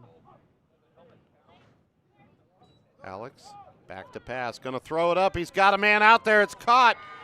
Touchdown, Colts. Liam Alex from Aiden Alex for the touchdown.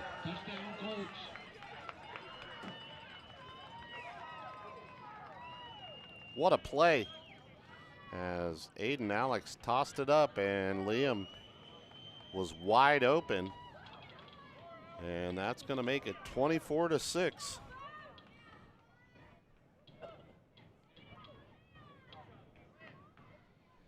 Tell you what, this was tied up at the half, 6-6, and the Colts have come out and scored 18 unanswered points. Don't forget, tomorrow night here from Leopard Stadium, 6:30 p.m., girls soccer senior night. So come out and celebrate.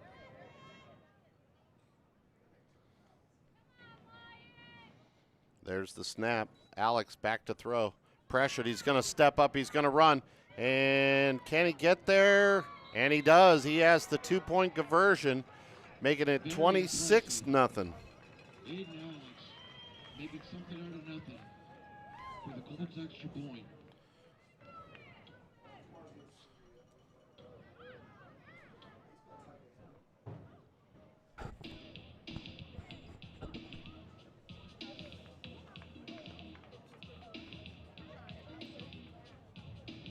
So the Colts have grabbed hold of this one and gained control, 26-6.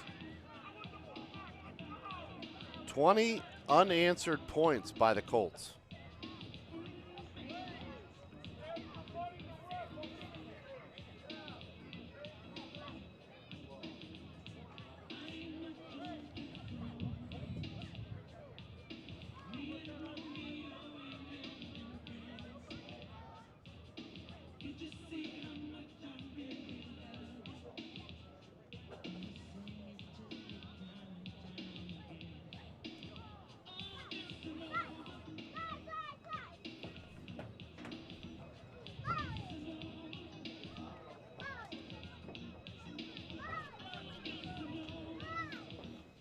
Again, next week, the last regular season week, some championships on the line.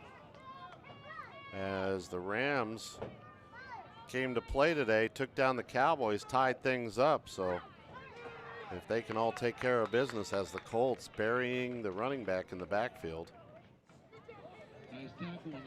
If the Rams can come back, they could share a piece of the championship. Same with the Cowboys. They got a rebound this week. Then also today, the Colts tying things up with the Lions today for the championship as well. And here comes the blitz by the Colts. Snap is back. They're going to give a handoff and sack in the backfield, or taken down, tackle for loss, sorry. Fourth game in a row, folks. The last one always gets a little foggy. Brought down by Brandon Gear. 3:25 left in this ball game. It's going to be third down, 17 yards. Ball marked at the 28-yard line.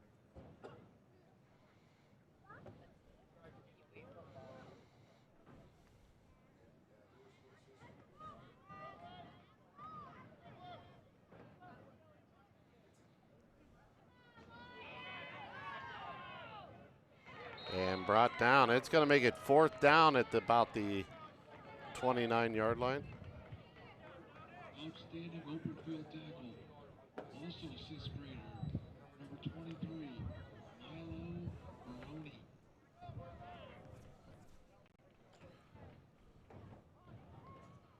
Fourth and 16. Lions.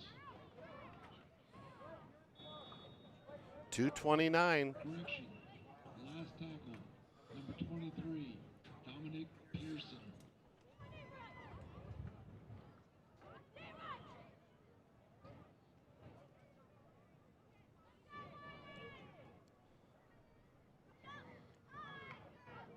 .209 left here. Lions going to go for it. Fourth and 16.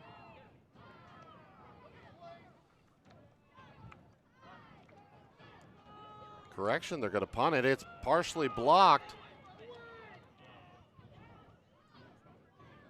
And that'll move it out to the 38-yard line. So the Colts will take over downs, 146.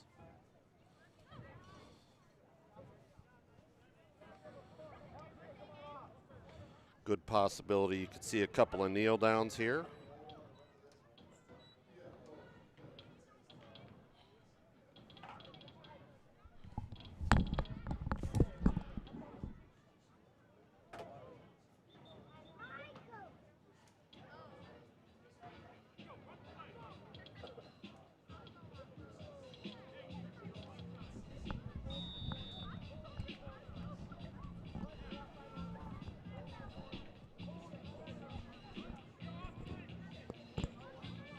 So the Colts coming back out in the shotgun.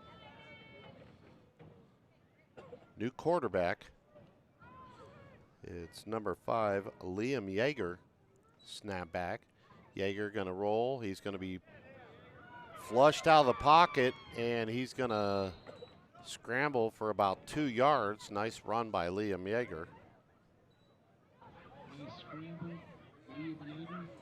Clock will keep moving. 1:29. Aiden Bailey. Second and 8. Colts.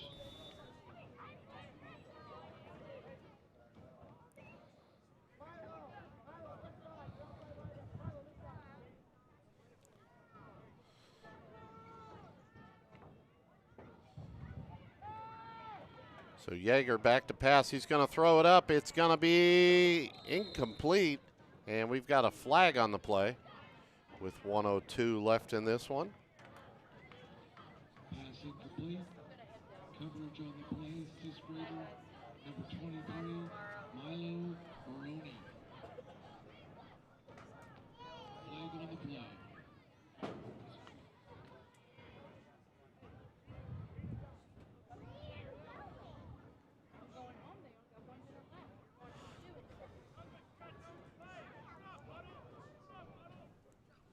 No signal from the referees, so not sure.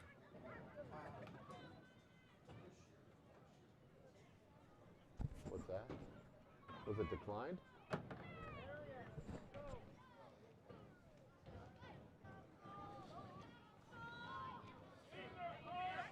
So the Colts, evidently it must have been declined because the Colts, 3rd down, 8 yards to go.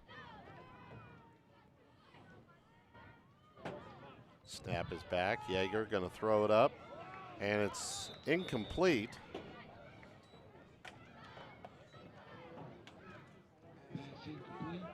That'll make 4th down, and this should be the ball game, as it already is.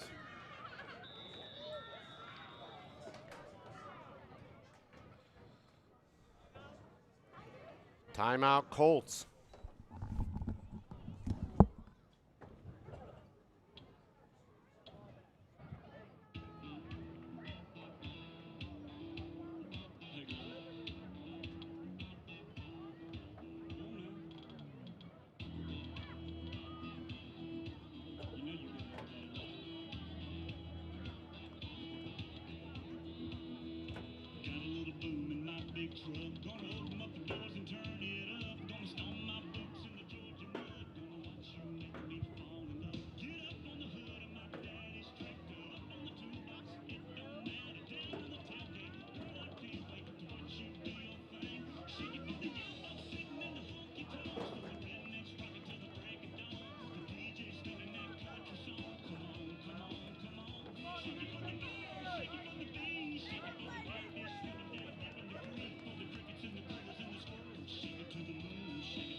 So here we go. 4th down. Yeager in the shotgun. He takes the snap. He's going to throw.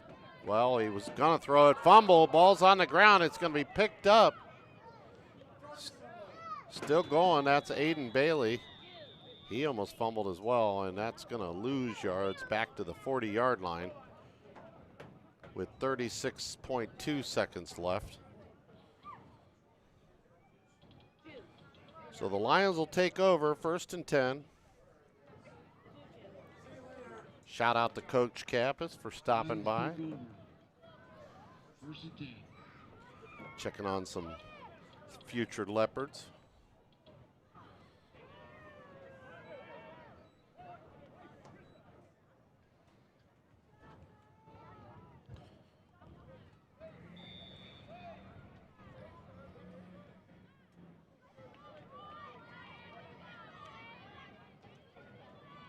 Handoff up the middle and brought down after a gain of about a yard.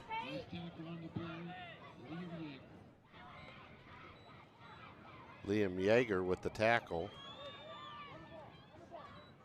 24 seconds left.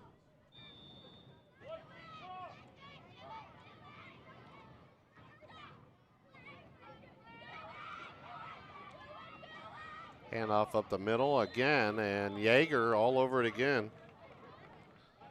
And that's going to be the ball game. Nice tackle on the play. Tristan Trissel also on the tackle. So that's going to be it here from Leopard Stadium.